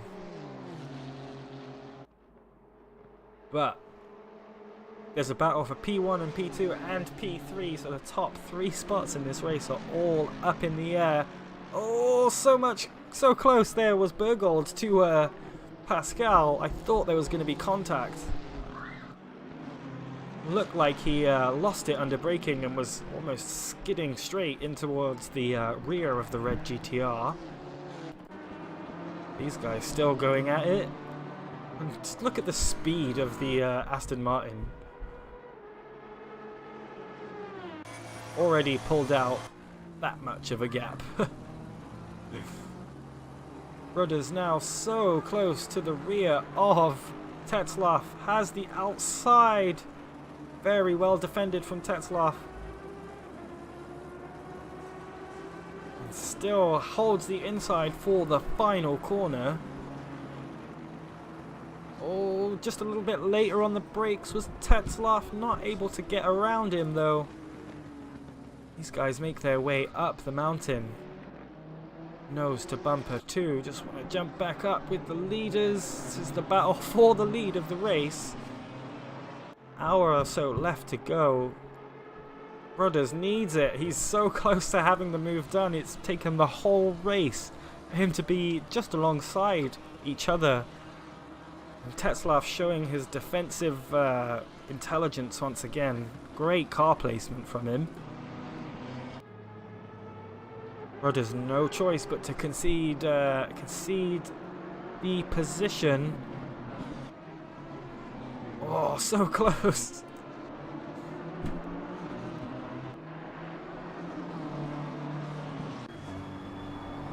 Up through the mountain and Sullivan Park they go. Is he taking this corner flat? Slight lift.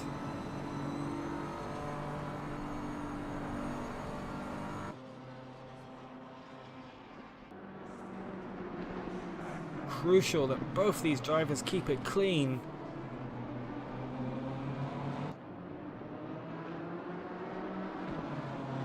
Epic battle this has been.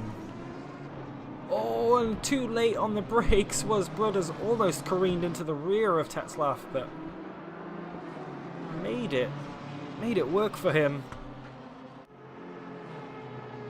There is your old race leader just behind. The number 8 Porsche, they find themselves in P5.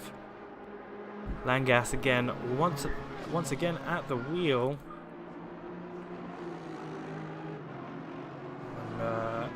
bit of a gap there. Bergold, meanwhile, on the other side of the track, still hunting the rear of the Red Kiwi GTR.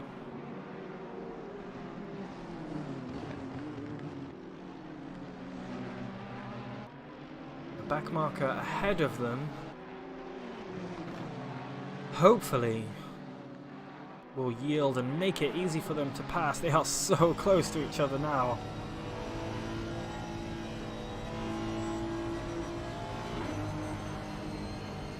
Through McPhillamy Park they go, down towards Skyline. Bergold, I think, giving himself a little bit of space. Very wise choice. With that back marker ahead, they can be unpredictable. Broders, meanwhile, still trying to get past Tetzlaff. Not close enough, though. And some free slipstream from the blue and purple Ferrari here.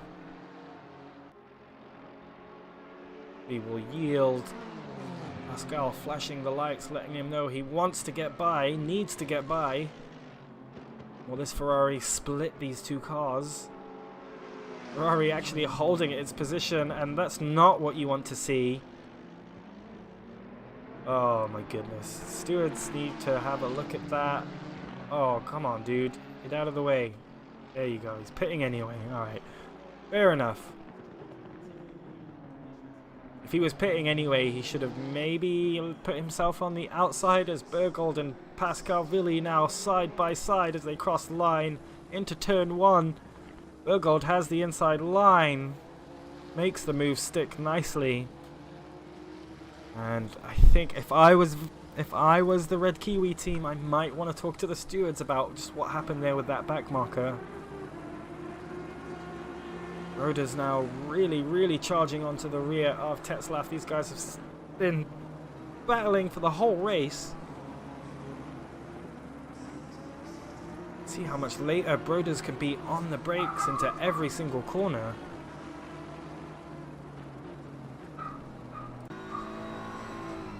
Under braking seems to catch up, but then just on the straights, this BMW, the BMW of Tetzlaff, just takes off. Moreno now only, just a quick update, Moreno 3 seconds behind P2, sorry, P10. Tetzlaff having the inside, you've seen him defend it like this before. Great driving from both these guys, side by side through turn 2.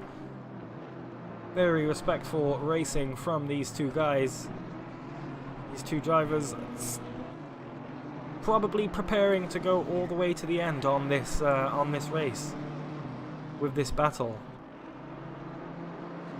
So I'm glad that of the few close battles we have left, it's for all podium positions, which is fantastic. We've got Gottwald catching up to the rear of Minea very nicely, a couple of seconds a lap faster that last time around, and Moreno, as I was saying, only 3 seconds behind the 101 Bentley of Rossellini. Making time up very nicely. Two BMWs round. Oh, surprise Aston Martin there. That's the race place entry. I think Mika Sarthoff in that car at the moment. Very respectfully lets the leaders by. Meanwhile, on the other side of the track, Bergold still leads Pascal Villi in that red GTR. SX might have a bit more straight line speed. Let's see, Bergold actually almost a second a lap faster than Villi that last lap around. Meanwhile, Broders and Tetzlaff laps are pretty much identical. A couple of tenths here and there, they're giving it back and forth, as they have done for the entire race. And another battle has appeared with the number 42 car in P27 on the back of that Porsche, who we've seen so much of. Really looking like he had a bit of an issue at Skyline there. Lost a little bit of time to Bergold ahead. Back on with Trevor Waite. They make their way through Forest Elbow and down the Conrad Straight. And again, ACC balance of performance making itself known again. Moreno now right on the rear of Rossellini, as I said would happen. Takes a look down the inside. Rossellini unfazed. The cracking exit from Moreno there, and he'll have some overspeed for sure coming into turn 2.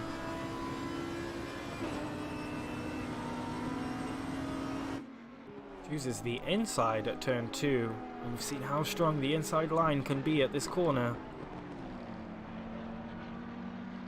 Makes it look easy. So Moreno back up into the top 10.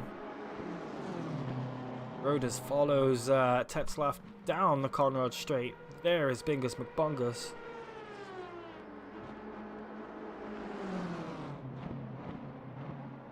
Roders looking so much faster through chase and the downhill section of the track, but just cannot get by Tetzlaff.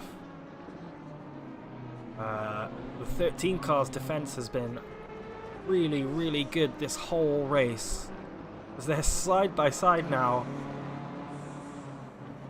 giving each other just enough room. They were side by side down the start-finish straight. Tetzlaff's still ahead. The car placement of Tetzlaff has been absolutely immense. Trying to break the toe, it seems. Pascal Villiers dropped about half a second to Bergold in that last lap alone. Still side by side, they're still side by side. Tetzlaff still able to keep that blue BMW ahead.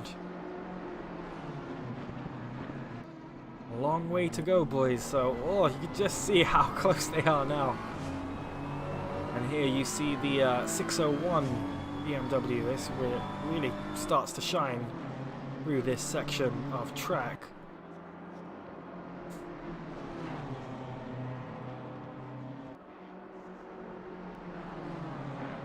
See, just 30 cars remaining in this race. Started with 38.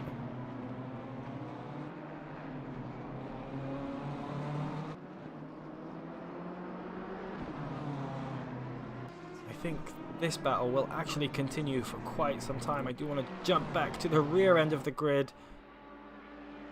This is for position. That's P28 for Jan Nicholas Hommen. A lot of front end damage on that poor BMW.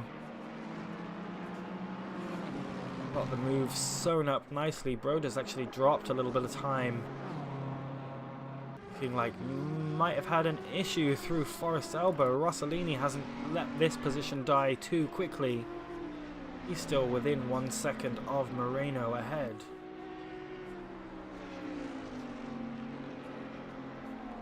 Been so much to keep up on this these past 3 hours.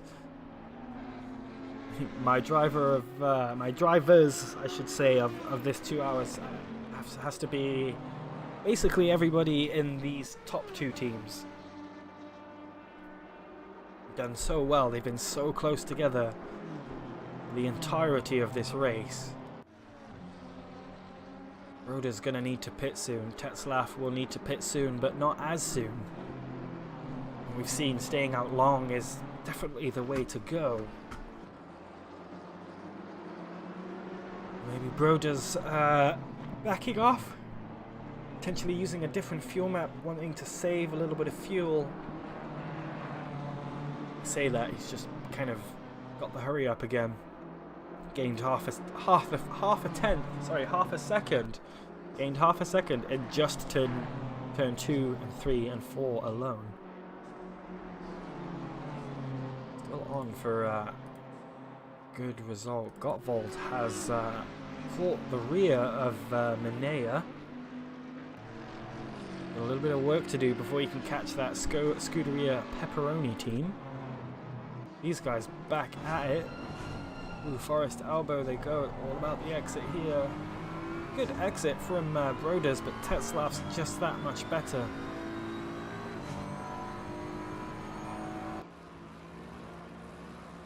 Very, very impressed with both of these BMW drivers.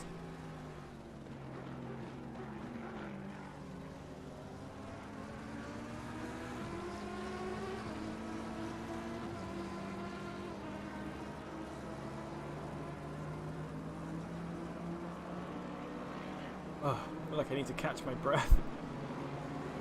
Escalvilli's caught up to the rear of Bergold ahead as the Lexus takes an off-road excursion. Oh, and here we go. We haven't seen this before. Broders has found his way to the inside of the racetrack. Gets on the brakes later. Cut back maybe from Tetzlaff. No.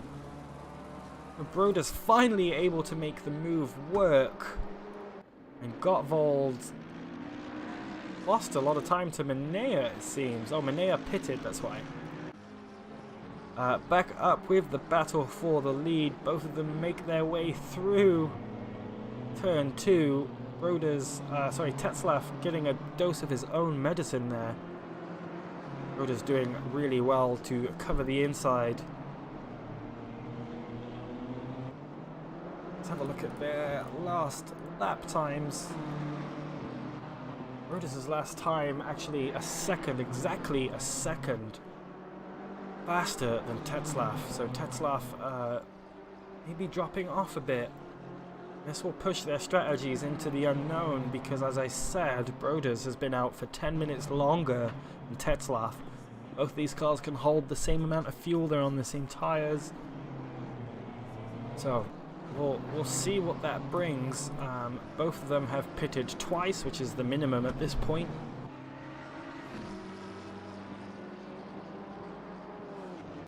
And Villi, you can see, still holding on to the rear of Bergold. Only 1 second or so now, the gap. And as I was saying earlier, with Tetzlaff potentially running a low downforce setup as opposed to a higher downforce setup of the car that's in front of it, this race is definitely not over. Let's see, anybody else closer to the other people? Gottwald dropped time. Sorry, Manea pitted. Less than 1 hour to go now in this race, and there goes Tetzlaff into the pits. Interesting. An early pit stop then for these guys as Broders is left. These are his push laps now, so if he hadn't been hurrying up before, now is the time to do it.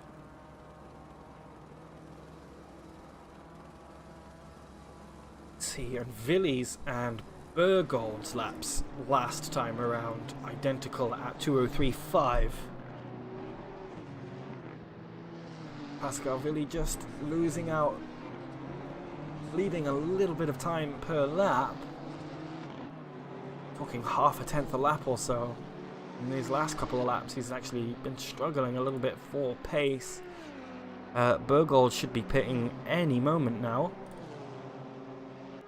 Current stint at 1 hour 10 minutes. That puts him as the car that's been out the longest currently.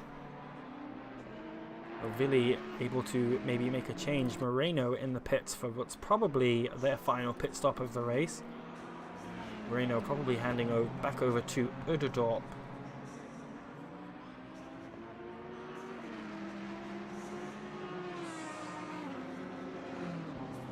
Just want to point out as well, Gottwald up 10 positions, started P16 up into P6 as of right now.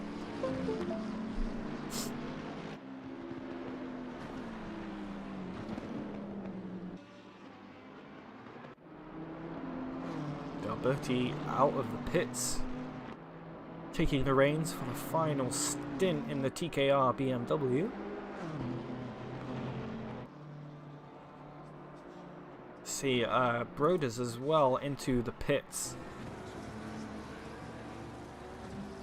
We'll see if Alberti can make his way around the track. It's got a minute to go from here. Currently, his Sorry, his pit delta was 1 minute and 2 seconds, so a pretty good pit stop from him.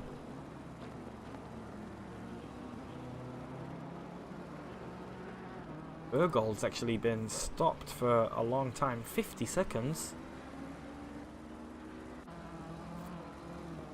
I think Broders will end up ahead of D'Alberti still.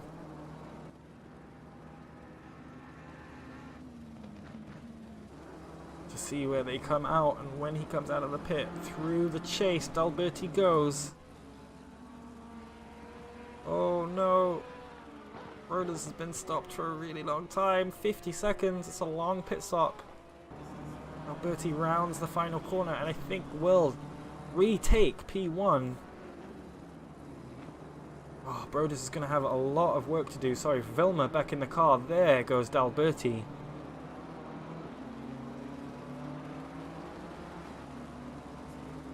Broders now with about 2 seconds to make up to catch D'Alberti.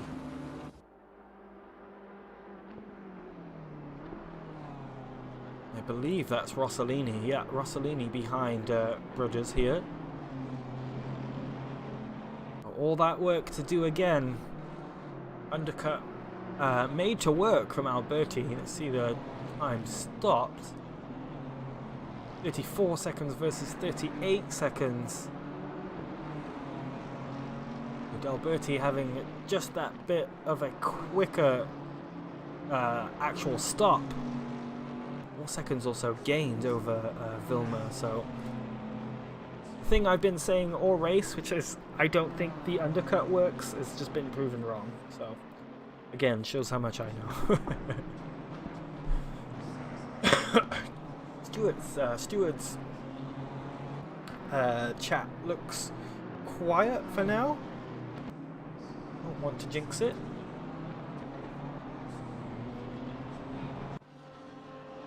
Andre Anderson, I've seen this Porsche a little bit this race. Currently 3 seconds a lap faster than the car ahead of it. P12 finish might definitely be on the cards for them. Honestly, I don't see any other battles for position other than maybe Gottwald if he can catch up to Langas, which he might be able to. He does have about an hour to do it. Got an issue here. Denny Xenon, let's just see what happened. There was already a car off, maybe.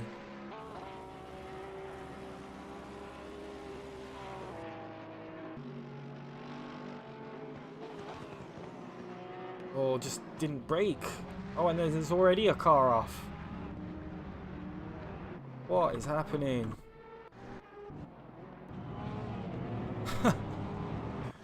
So much happening right now.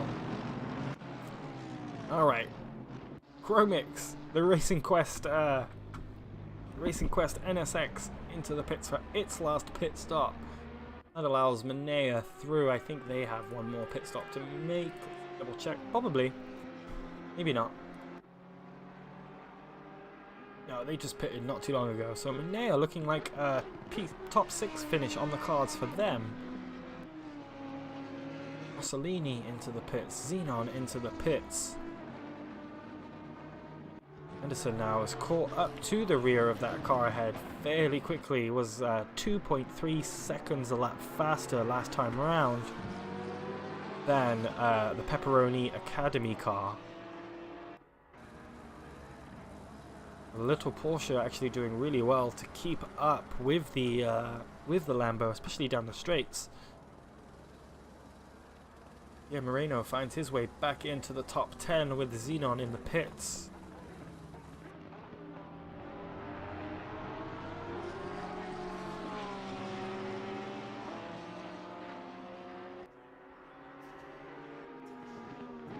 Anderson will need to pit. The Pepperoni Academy car has pitted 6 times. That's the most of anybody. Actually, no, it's not.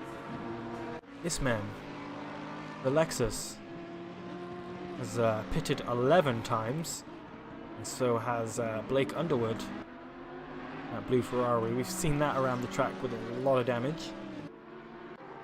Back with this little battle as Andre Anderson still right on the rear of the Lambo, the other Peroni Academy car. Seems like it's struggling with damage, not 100% sure. Looks okay. Seems to be struggling with pace a little bit. Last lap was a... Last lap, yeah, a 2:06.7. Anderson's banging out. Oh, big hit on the wall there through Suleiman Park. On the uphill, that's going to slow him down a little bit. As I was saying, Anderson banging out 2:04s while Butter stuck, it seems, doing 2:06, almost 2:07. So yeah, it seems like that Lamborghini is struggling quite a bit with performance. The D'Alberti race leader so far, racing around, doing 2:02.8. Vilma's last lap, 2:03.4. So some pace differential between those two drivers. I've seen it happen a couple times. Didn't see if there was any damage there. Side by side, Butter and Anderson. How many times have you seen a Porsche overtake a Lambo on Conrad? Never. Has the inside for the chase, but Butter will have the inside for the left-hander.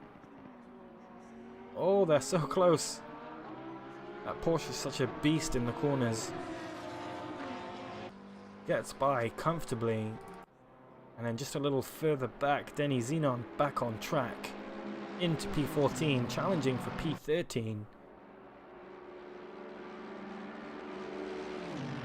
Smart has the inside, huge overspeed there. Ridiculous. Nicely done, using all of the track there. Classic move there from Denny Zenon as Mr. Butter prepares to give chase to the Porsche ahead. A little bit back as we've got big V12 versus small V12. Sorry, small Aston. Big Aston versus small Aston.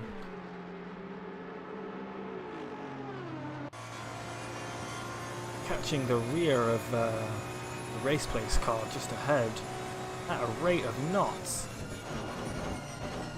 Well, so much later on the brakes. So McBonga's had to actually check up as the green Aston Martin got a little bit sideways on power there. Biggest McBonga still carrying a 15-second penalty. I thought they would have served that by now. Gets the move done quite nicely though. Yeah, Vilma's last lap actually a 2:07.8. Must have had issues. Must have. Just go back to the lap.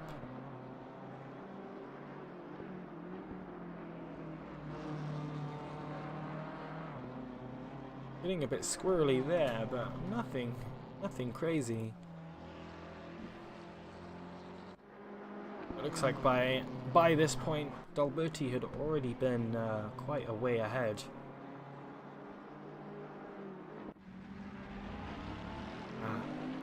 There was Gottwald's incident during that time.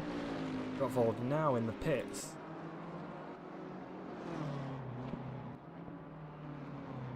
Vilma not just dropping pace really, not. I don't see any huge incidents anywhere, unless I'm missing some.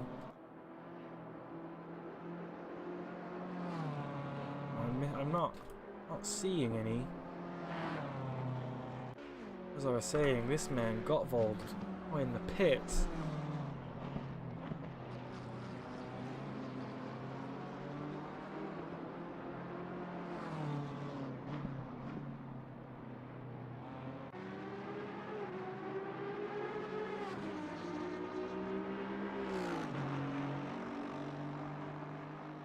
Warrior Rittig still P16, not able to match the pace of McBongas.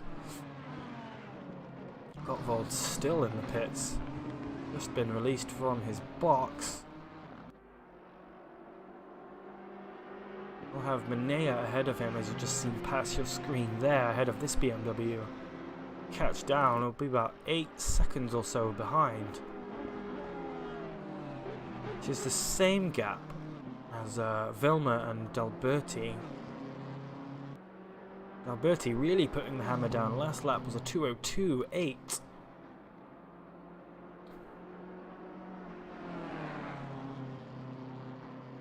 Excellent.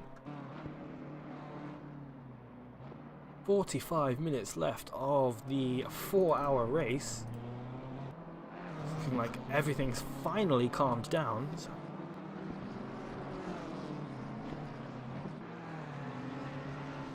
A lot of people, a lot of Red Kiwi fans in the chat. And Fail Games is a Doge Racing Team 147 fan, I should imagine he is. Guys, currently P22.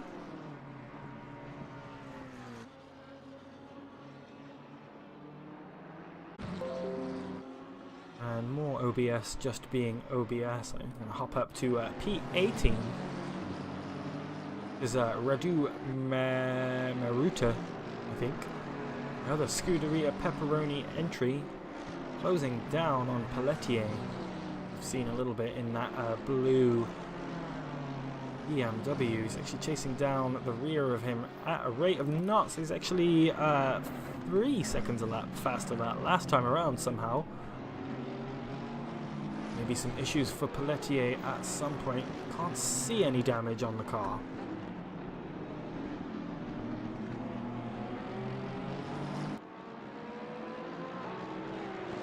I'm glad we've managed to kick off 2023 with a good race. It's been really fascinating to watch, especially that third stint. Alberti and Wilmer going at it toe to toe for you know, the better part of 3.5 hours. Well, yeah, just over 3 hours. Wilmer actually picked up the pace a little bit. 2:03.7, actually faster than D'Alberti last time round. 45 minutes left to go. It's a decent amount of time to make things happen, but you have to be that consistent all the way around to make anything happen. Talking of the 147 car, graciously making way for the car currently in P2. I'll have a bit of that free slipstream, thank you very much.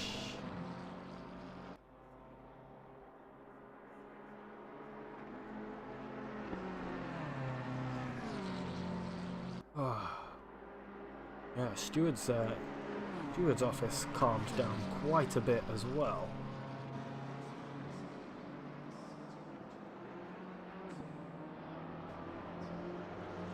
Everybody wanting to make it to the end of the race, don't want to jeopardize anything, especially a finish at Bathurst.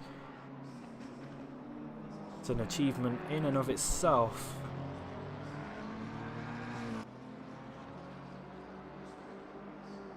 Let's see. Pascal Villi also producing some rapid lap times. Not going to have enough time though to make up about a 22-second deficit. Alberti actually putting in a 2:02.6, 1 second faster than Vilna that last time around. So had a lot of drama this race. Everything winds down.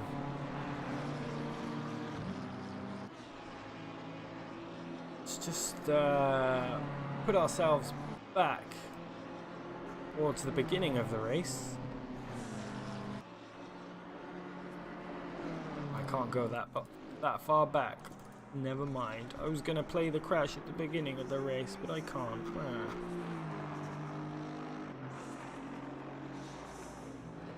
It's kind of dumb. Oh well.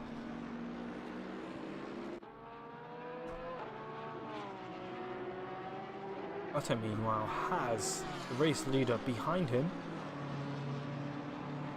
losing time to Anderson. Even though he's quicker, I think, yeah, these guys may be struggling with some damage. Wheel looks okay. Bodywork looks okay, so yeah, I'm not quite sure. This car's been on pace for most of the day.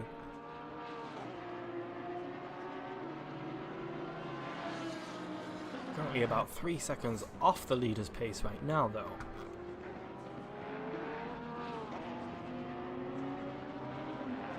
those of you that saw last year's race with the GT4 class, did you prefer this race with or without the extra GT4 class? Certainly threw some wrenches into the mix. I don't know if just keeping it to GT3 only made it more simple and less of a headache, because it seems like the stewards were just as busy.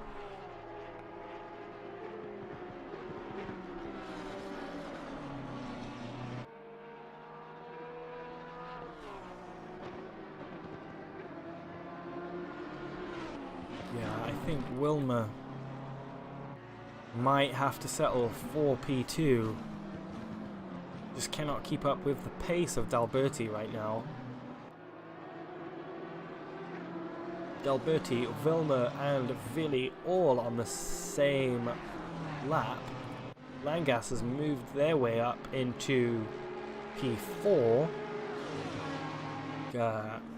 Who was it? Was it, I can't remember. Someone was P4 before them.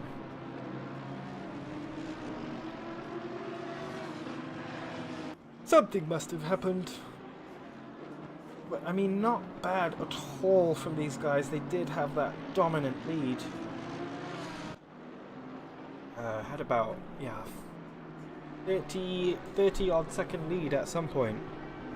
Ran into issues with the Aston ahead of it. They couldn't get out of the way and lost some time. They might have had to repair or something too. It happens. Part of racing, but I think they've done excellent to get their way back up to P4. Still doing the leader's pace as well. I think we got some final pit stops. Xenon in the pits.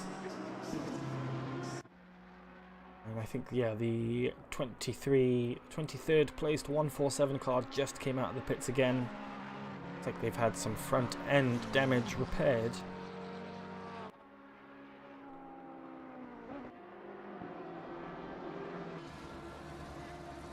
Alberti doing very, very well. Keeping it together, holding it together, and just gonna bring it home. Hopefully for the P1. Jacob prefers the streams with GT4, or at least the Bathurst race with GT4.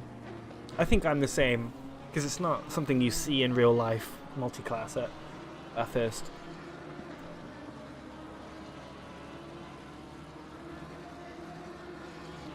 But definitely having the essentially two races to watch, does make it very interesting. I'm a bit of a GT4 fanboy, so I'll always prefer these endurance events with the GT4 class thrown in as well. And Kaufman into the pits again. I swear we saw them pit not too long ago. Yeah, 8 minutes ago we saw them pit. They're back, so maybe some issues there for them.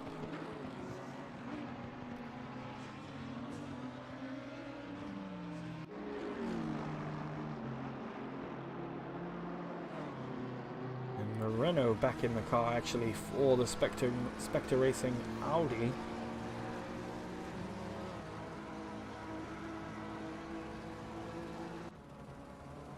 Now, I'm not sure why Kaufman pitted again. 35 minutes or so left in the race. Lettier actually catching Ruttig ahead. Ruttig's last lap was a 2:08 pretty much. And Anderson into the pits as well. Xenon's still in the pits also. I wonder what happened there.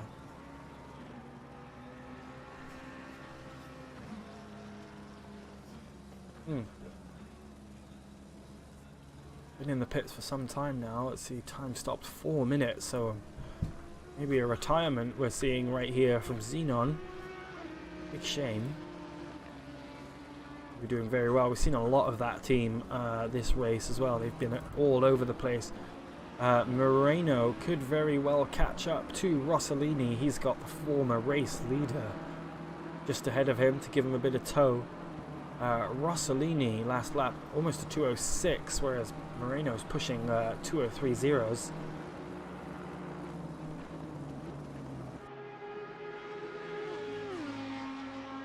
Wow, both of those cars sound exactly the same. It's almost like they have the same engine. Whoa.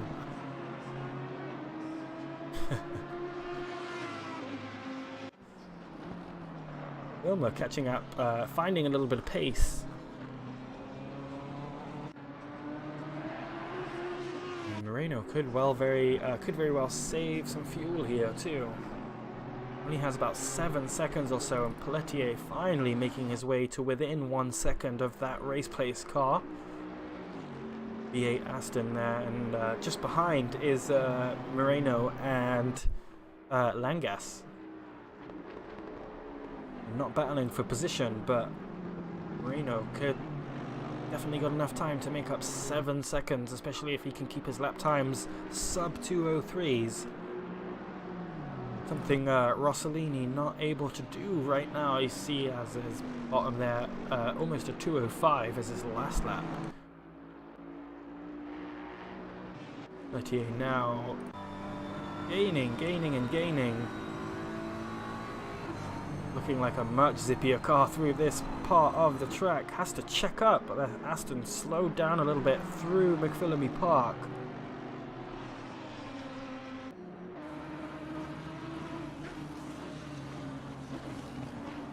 Pelletier thinking twice about trying to make a move in the danger zone. Gets a really good exit though out of Dipper.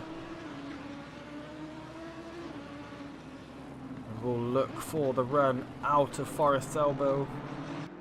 Looks like he has it. Very close indeed. Wants to have the move sewn up. Oh, and pushed off a little bit there almost. By Florian Ruttig. I'm thinking the stewards might want to take a look at that. We look at it.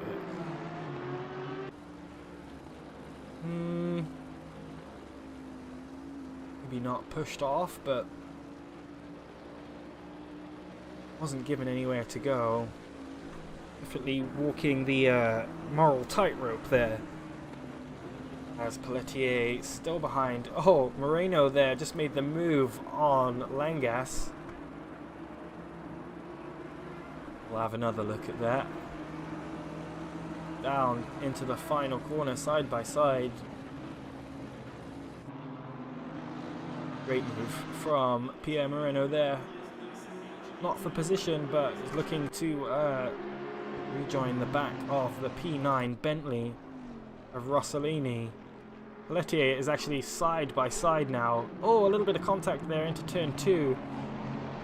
Ruttig keeps the inside. Pierre Moreno and Langas join the party. V8 Aston. Oh, it's gonna get dicey. I'm gonna say the V8 Aston pulls out ahead, and Pelletier there having to give up a little. Let's just have a look at the inside on board. Oh, a little bit of a bump there from Pierre Moreno. I think that might have been just a racing incident, but who knows? Oh my goodness, this is not going to end well. Ruttig straight on at the skyline. Won't let Pelletier through. Has a lot of work to do to try and catch up. Not a lot of time to do it.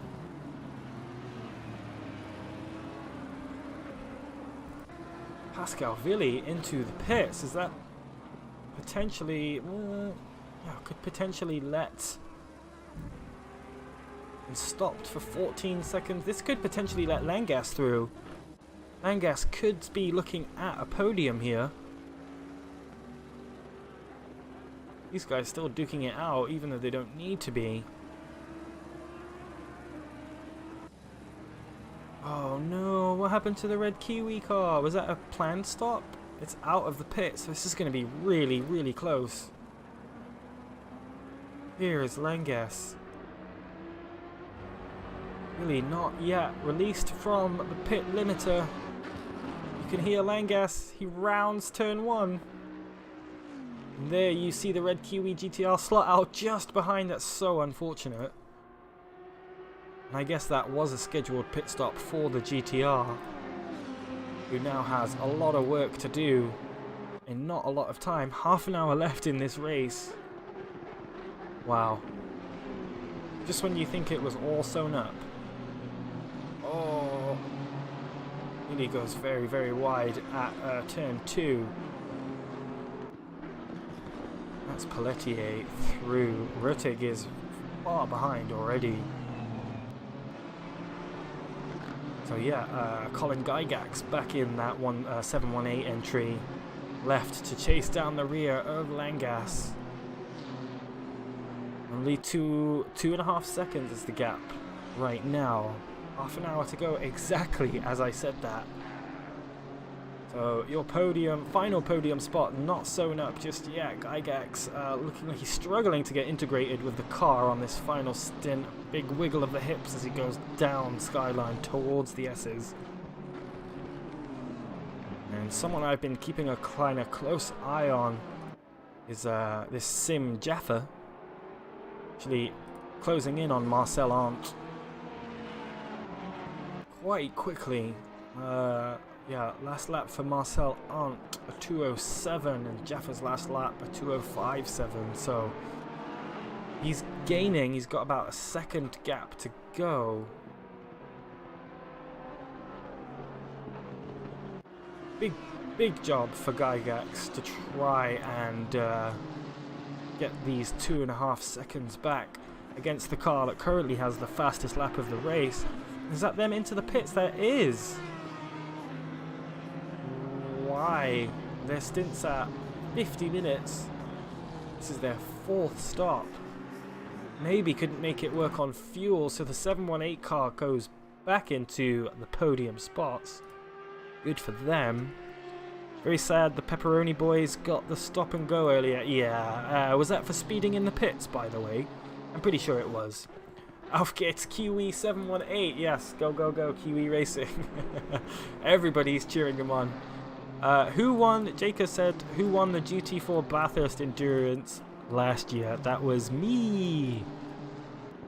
'Twas I in the Flumpmobile. Murphy says, let's go for P3. Yeah, do it. Colin Gygax actually, his pace looking... Well, not too sure about last, but he now has a 35-second cushion to Langas behind.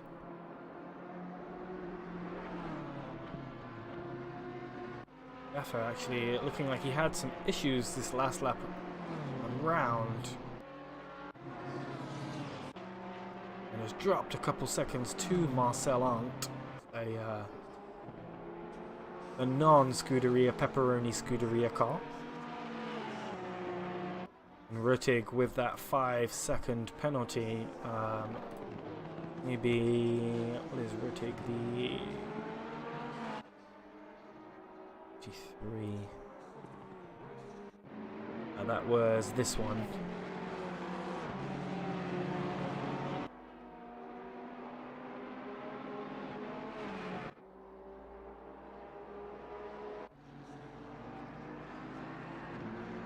Florian Ruttig, sorry, yeah, getting that 5-second penalty right at the last.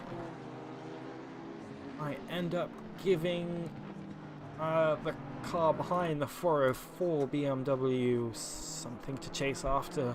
You can get within that 5 seconds and gain a position for the end of the race. Yeah, Moreno still trying to catch the rear of the 101 Bentley.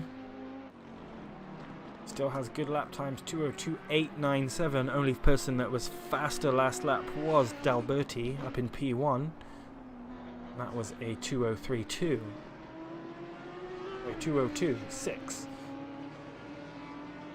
Need my glasses on.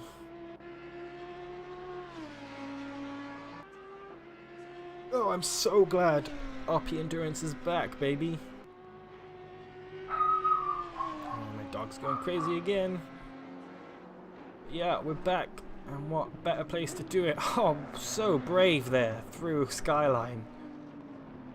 I think that was Chromix. But he did a very, very, very good job to see Moreno coming. What a move.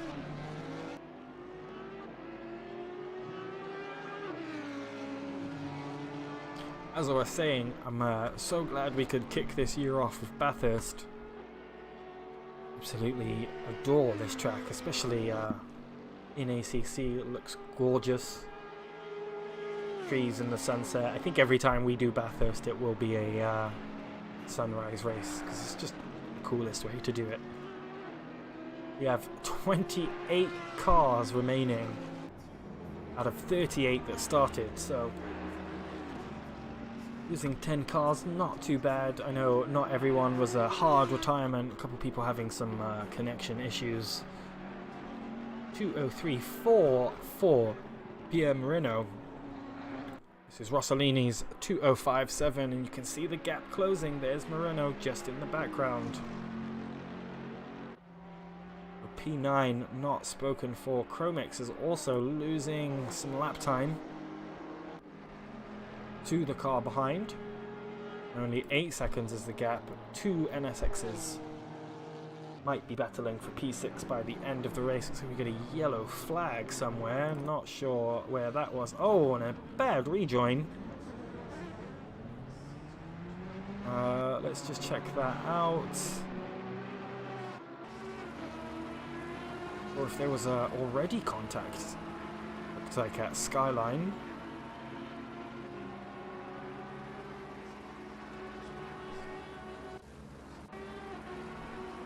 Oh, there was. Oh, that's the worst place to see yourself. Which car is that? Oh my goodness. That is, yeah, not what you want to see. That was the 238 BMW, the Skellett Bunny Gang Racing Team, finding themselves blocking the entire road at the top of Skyline.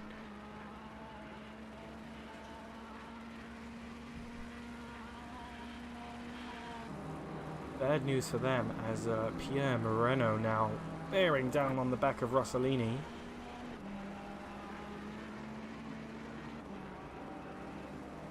Oh, and that Ferrari going very deep on the brakes there. Moreno's going to have to watch out for the rejoin.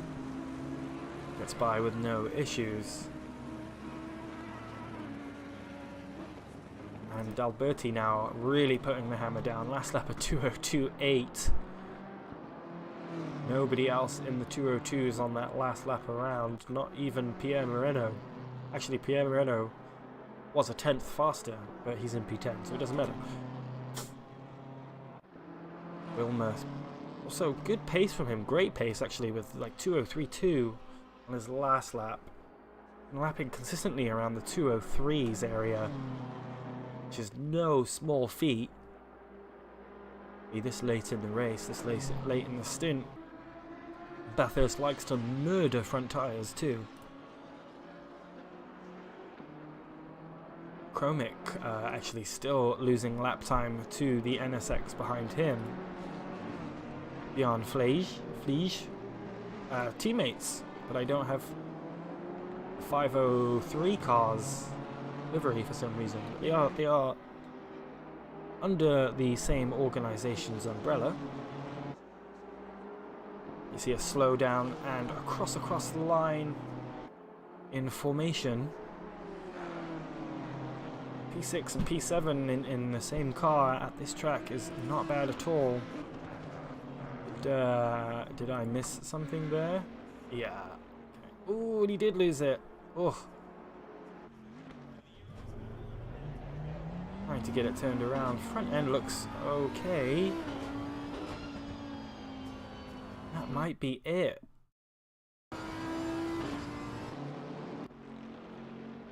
Not sure. I don't think he's going to be able to catch up.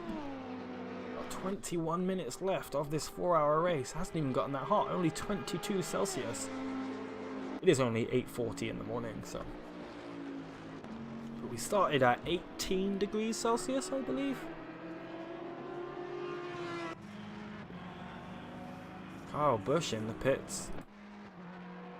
Overweight on his way out of the pits, probably repairing some of that damage.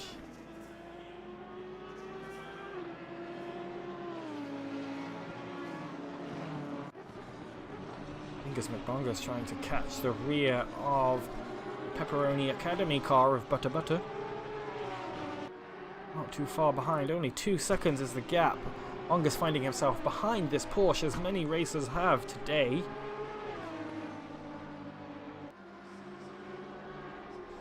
Moves out the way. Didn't have to yeet out of the way, but still did. Very commendable.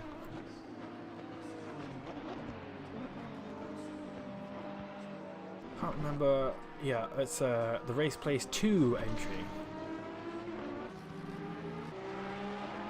Got a drive-through for Homan. I will assume that was for the incident at the top of Skyline. Yes.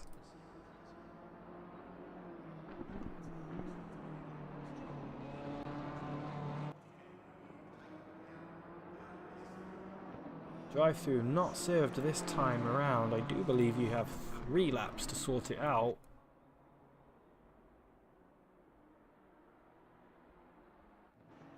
Oh, Chromix is round. Lots of things happening here at the end of the race. Catching the curb. What happens here? Oh, wrong car. Chromix already around. I was looking at his teammate because it's grouped by team for some reason. But Kaufman in that Bentley passed the NSX, so splitting the 2 Racing Quest cars is the 109 Bentley. It's a shame. Could have finished together. Still a couple battles having the potential to pop up in the last 15 minutes. This one, the 404 BMW, who we've seen quite a bit of. It has the race leader. This Fail Games has found their way to the rear of Hoyer. Both cars carrying quite an amount of damage. As Fail Games, a love tap on the wall. Looks like it's a slow moving vehicle at the moment. Oh, this is gonna end poorly potentially. Trying to stay out of the way. The Porsche moves out of the way. And then McBongus finds himself right on the rear. A second behind the rear of the Pepperoni Academy car. Number 12 Lambo, as the German McLaren moves to the side. P11 not sewn up. Well, Angus with the 15-second penalty. I don't know. Racing for bragging rights, which is fine by me. Blue Ferrari, I think, is in second to last place. Oh, actually, last place right now. Having some issues, maybe. Pace is out the window on that car. Has to let the V12 go through. You go. Trevor Waite still chasing down the rear of the Race Place 2 entry, the number 52 Porsche.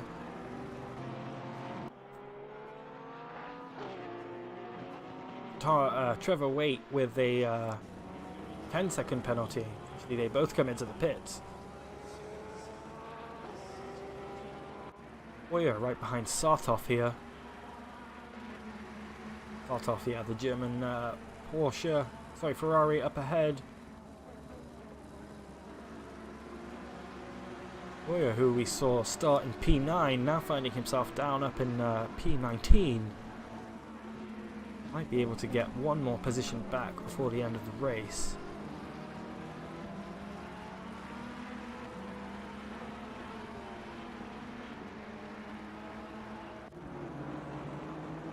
Or for BMW, looking like he is catching up to the Race Place Aston Martin.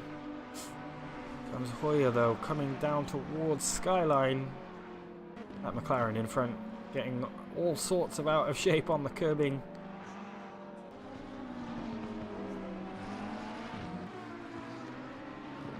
guys are so close. As are these two as they head down the first long straight, mountain straight. Rotig able to keep the inside very nicely. These guys now sparring down Conrad Straight as McBongus is caught up to the rear of Butter. Where looks to the outside, he wants the inside for the left-hander. Well done, very nice move from him. We'll have to defend into the final corner. Bongus just ahead of them. He's chasing down the Pepperoni Academy car and then the 404 BMW assaulting the rear of Florian Ruttig. Through the S's they go. Here we'll see the glory of the V12 in action. Just over speed for days.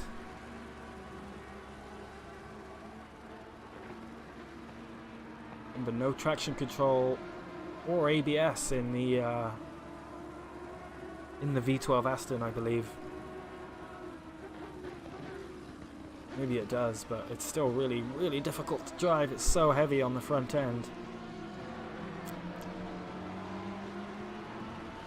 Voya able actually to pull out a gap over Sartov quite easily as Freya coming down towards the final turn, still trying to make the move on Ruttig. Oh, gets a little bit of cut back. Was side by side. Didn't get the best exit. Ruttig able to make it work, and there behind is the number 8 Porsche. That's Langas. This guy's still side by side. Got some company behind it. Don't think Langas wants to make this too difficult for these drivers. But as we've seen with the inside at turn 2, it just seems like you get the corner, you know, if you take the inside, you just have it.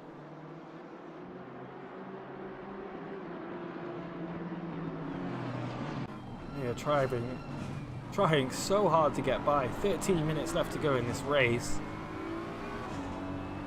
Love to see battles happening this late in the race. Of course, those of you who managed to catch the end of IMSA Daytona 24 Hours last weekend might remember the photo finish from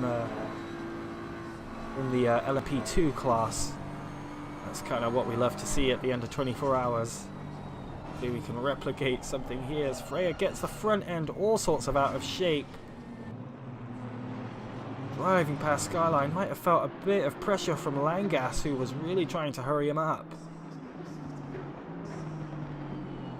Yeah, now with a 1.4 seconds, 1.5 seconds too deep on the brakes into Forest Elbow. He's lost another 2 seconds in that one corner alone. Meanwhile, Butter catching up to the rear of McBongus. Well, was for a second. Just a minute.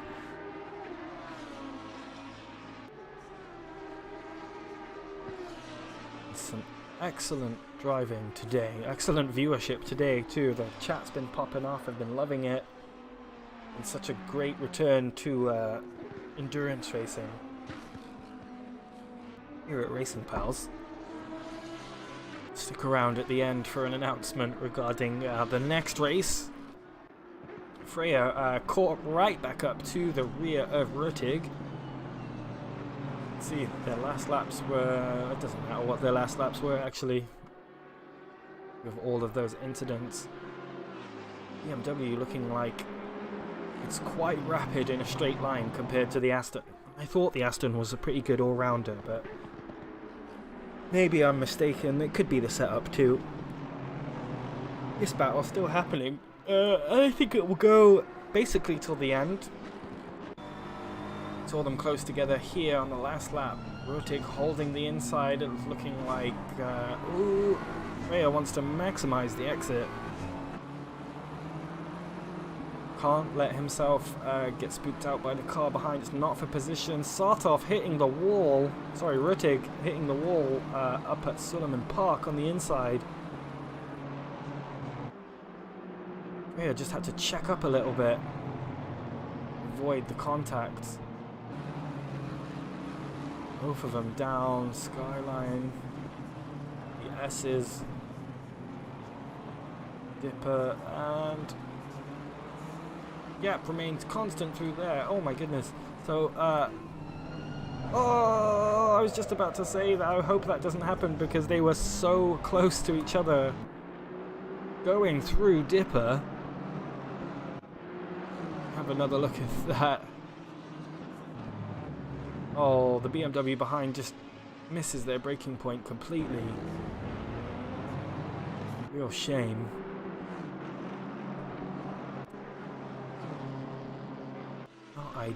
Not ideal at all, especially considering there's less than 10 minutes left now. About 5 laps or so.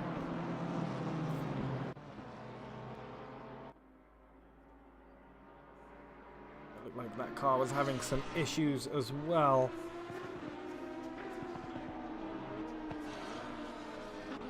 The Kaufman in the Boatley Boys, the number 109 Bentley, may still challenge for P6, catching Flage. I'm sorry, I'm not sure how that's pronounced. But catching this NSX very, very quickly.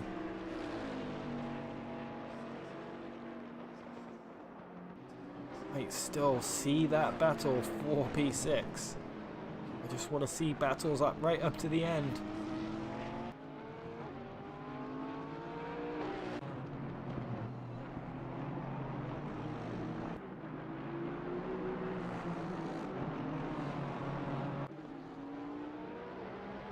Able to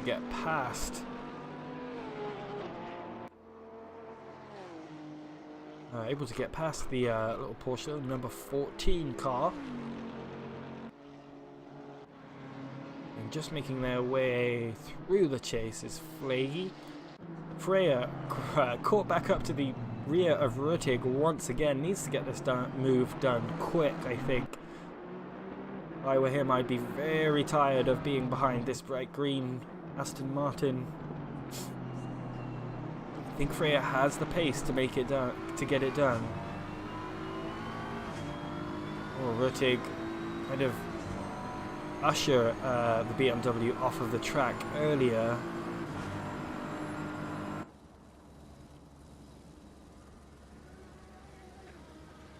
Needing some extra tow, maybe. Not able to get the move done under braking. Oh, they're side by side to the left-hander. Very, very vertical was the Aston Martin. Mounted the curb very strongly there. Able to keep it together. That curb has a bad habit of throwing people around. Meanwhile, Kyle Busch with a stop-go 10. That will be a penalty of some kind, causing a collision. That would have been the one we saw with Freya. Kyle Busch, the lap previous, I believe. Check it out. Yeah, it was this one. Yeah.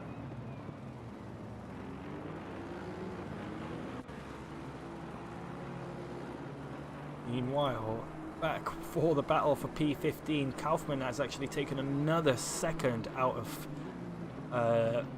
503 car. The battle for P6 is still going to happen. Bongus in the pits again.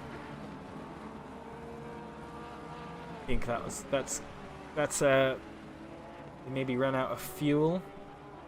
The stint was 1 hour and 10 minutes before they came into this pit.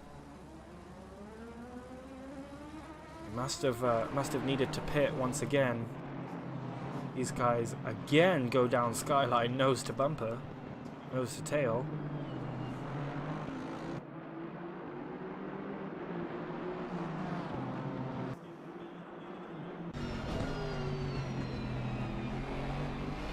and a big crunch onto the inside of Forest Elbow for Freya. It seems like they do so much to get back. And, some big damage on Wilmer's car here. Might explain the now 30-second gap to D'Alberti in P1. Freya seems to be today's theme of I get knocked down, I get back up again. Oh, and then that's not what... I literally looked away for half a second to get a drink of water. Let's just have a look here. Oh, so Rurtig just lost it on the inside. I said that last lap around. You've got to be careful of that inside curb. It does like to throw the car around. And then just collects Freya. But I mean, he's ahead, so he gets P15. You've got to do it one way or another. I don't think that's an unfair pass. And a couple battles actually popping up. Kaufman only 3 seconds behind P6. Pierre Moreno is now within 2.5 seconds of Rossellini ahead. Last lap was 1.1 seconds quicker than Rossellini as well. And then Asbach is actually catching to the rear of the Pepperoni Academy car. The number 12 Lamborghini, the purple and white one, as you see at this, you'll pass your screen just there. So a lot of these positions still to play for. Kaufman only 7/10 of a lap faster in the car ahead of him. I'm not sure if there's enough time to get anything done. But Moreno, definitely some time, and he has the pace to make something happen here. He's catching that Bentley ahead of him, remember. Depending on where P1 is, so we'll probably do 2 laps, 2 more laps? 2 or 3, I should say.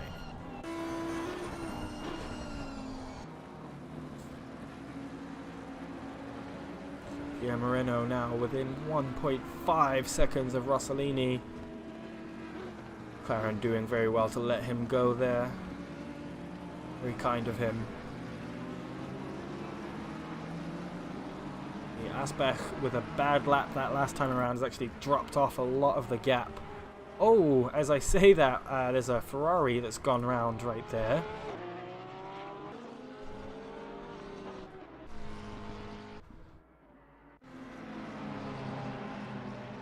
The next car is the car in P9. Got the gap to under 2 seconds here. The yellow flag somewhere. It's that, yeah. Oh! Terrible rejoin. And it tags Moreno, and he's lost a lot of time there. There's that Ferrari. Oh! The Bentley collects it first. And then collects Pierre Moreno in the Audi.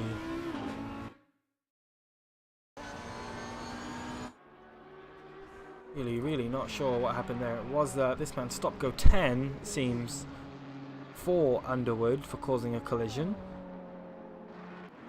Yep. As they did make contact with the 229 car with Pierre Moreno. There was a lot of work for Pierre Moreno to do there to close the gap. And in the end, back where he started, back at square one, and he's actually got the Ferrari behind him. That's the non-Pepperoni car. It's not for position, but you don't want to have a car on the rear of you.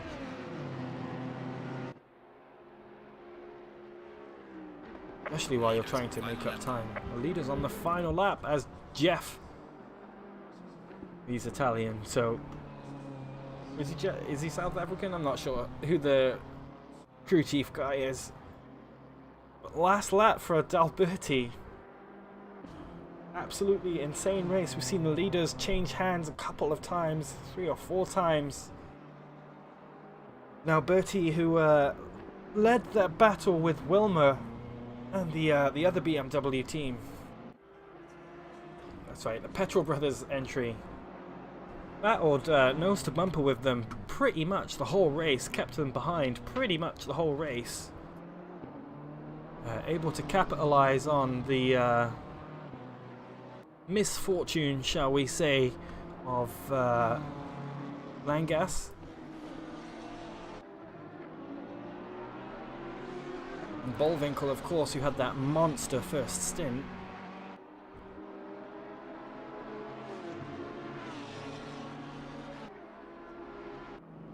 Alberti through Skyline for the last time. He's going to come round and just bring it home. It's all he needs to do.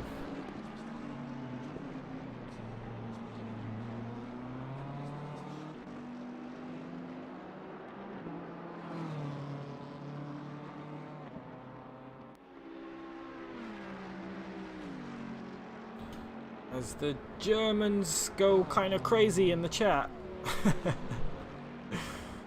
My German is not as good as it used to be. I can't read much of that.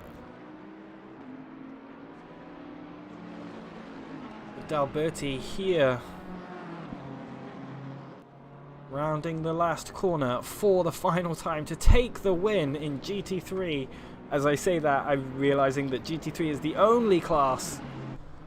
But congratulations to D'Alberti for an absolutely fantastic race. It's never over until it's over. These guys were battling for P2 and P3 and they made themselves last the whole race. Ending up just fortune going their way. Vilma will cross the line in P2 for the Petrol Brothers BMW entry. Cracking race, had to basically be on the attack for the whole race. Wasn't able to make the move down past Alberti and Tetzlaff. A fantastic result. It's a BMW 1-2 here. I think this might be the first BMW 1-2 we've ever had on RP Endurance. And then a surprise GTR on the final step of the podium, Colin Gygax. As well as Pascal Villi making themselves known here. We've had a lot of the Red Kiwi guys race with us in the past. I think this is one of the most impressive races I've seen from their team. Had serious pace in the beginning of the race. And had some great consistency as well. Langas finishing P4, I mean, commiserations to them. Still finishing within the top 6 is a great result for them. And as I said, Bullwinkle had that epic first stint that gave them a 34-second or so lead, and then caught up in an accident and some traffic and an unscheduled pit stop. All of them fall down to P6 but claw their way back up to P4, which is very commendable. Fastest lap of the race as well for Bullwinkle, that 2:01.4, beating a lot of people's quali times. I mean, how much of a flex do you need? What a race we've had today. Such a great return we've had to RP Endurance. Congratulations to all the finishers, really. And there you see just how busy the stewards have been today. So busy for them. Big thank you to the stewards.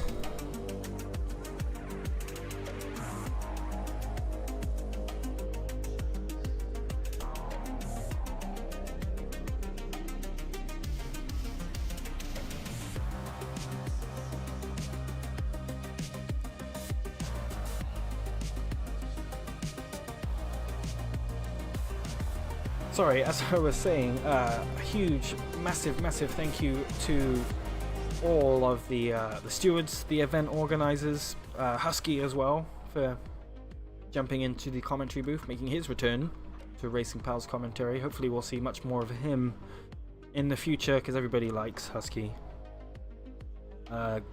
I think I linked his channel in the description, but if not, just search Dat Huski. We'll give the man a follow. He has his own channel, of course, that does a lot of cool stuff. Commentating on some other races as well as competing in his own races. So that's really, really great to see.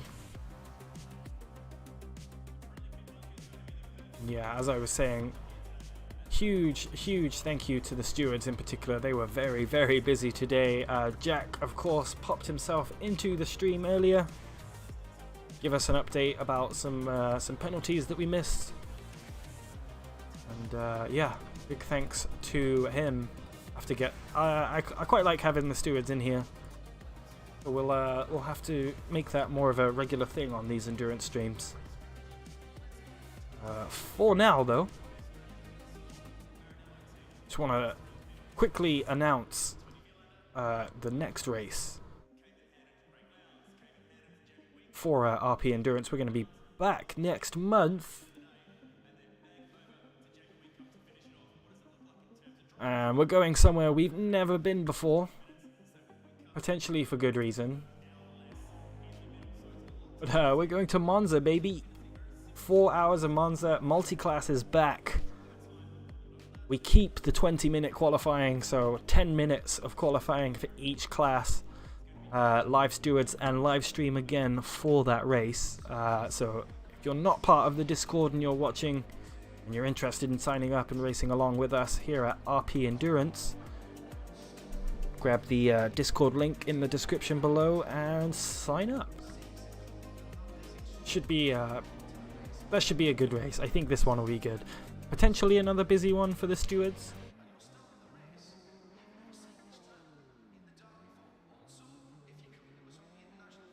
Well, I don't mind the idea of that.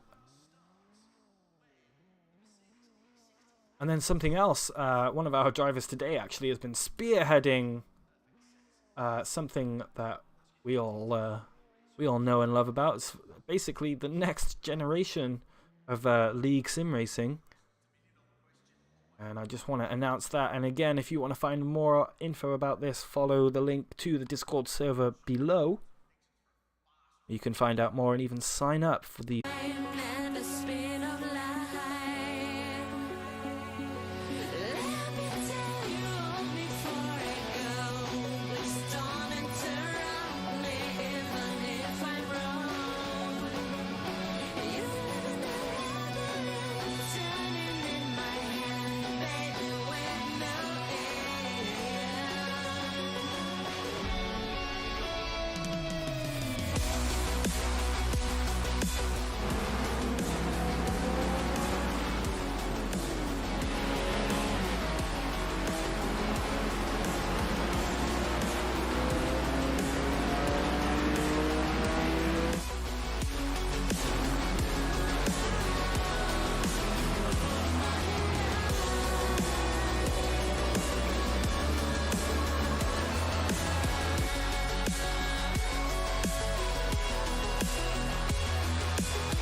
And a bit of a jarring ending there, but oh well. Can't wait for that. Literally, that's going to be. It's an ongoing project, but if essentially a Formula Student career mode online sounds interesting to you in a league format, then yeah, definitely check out the Discord. It's in the description below. Who won tonight's DRS?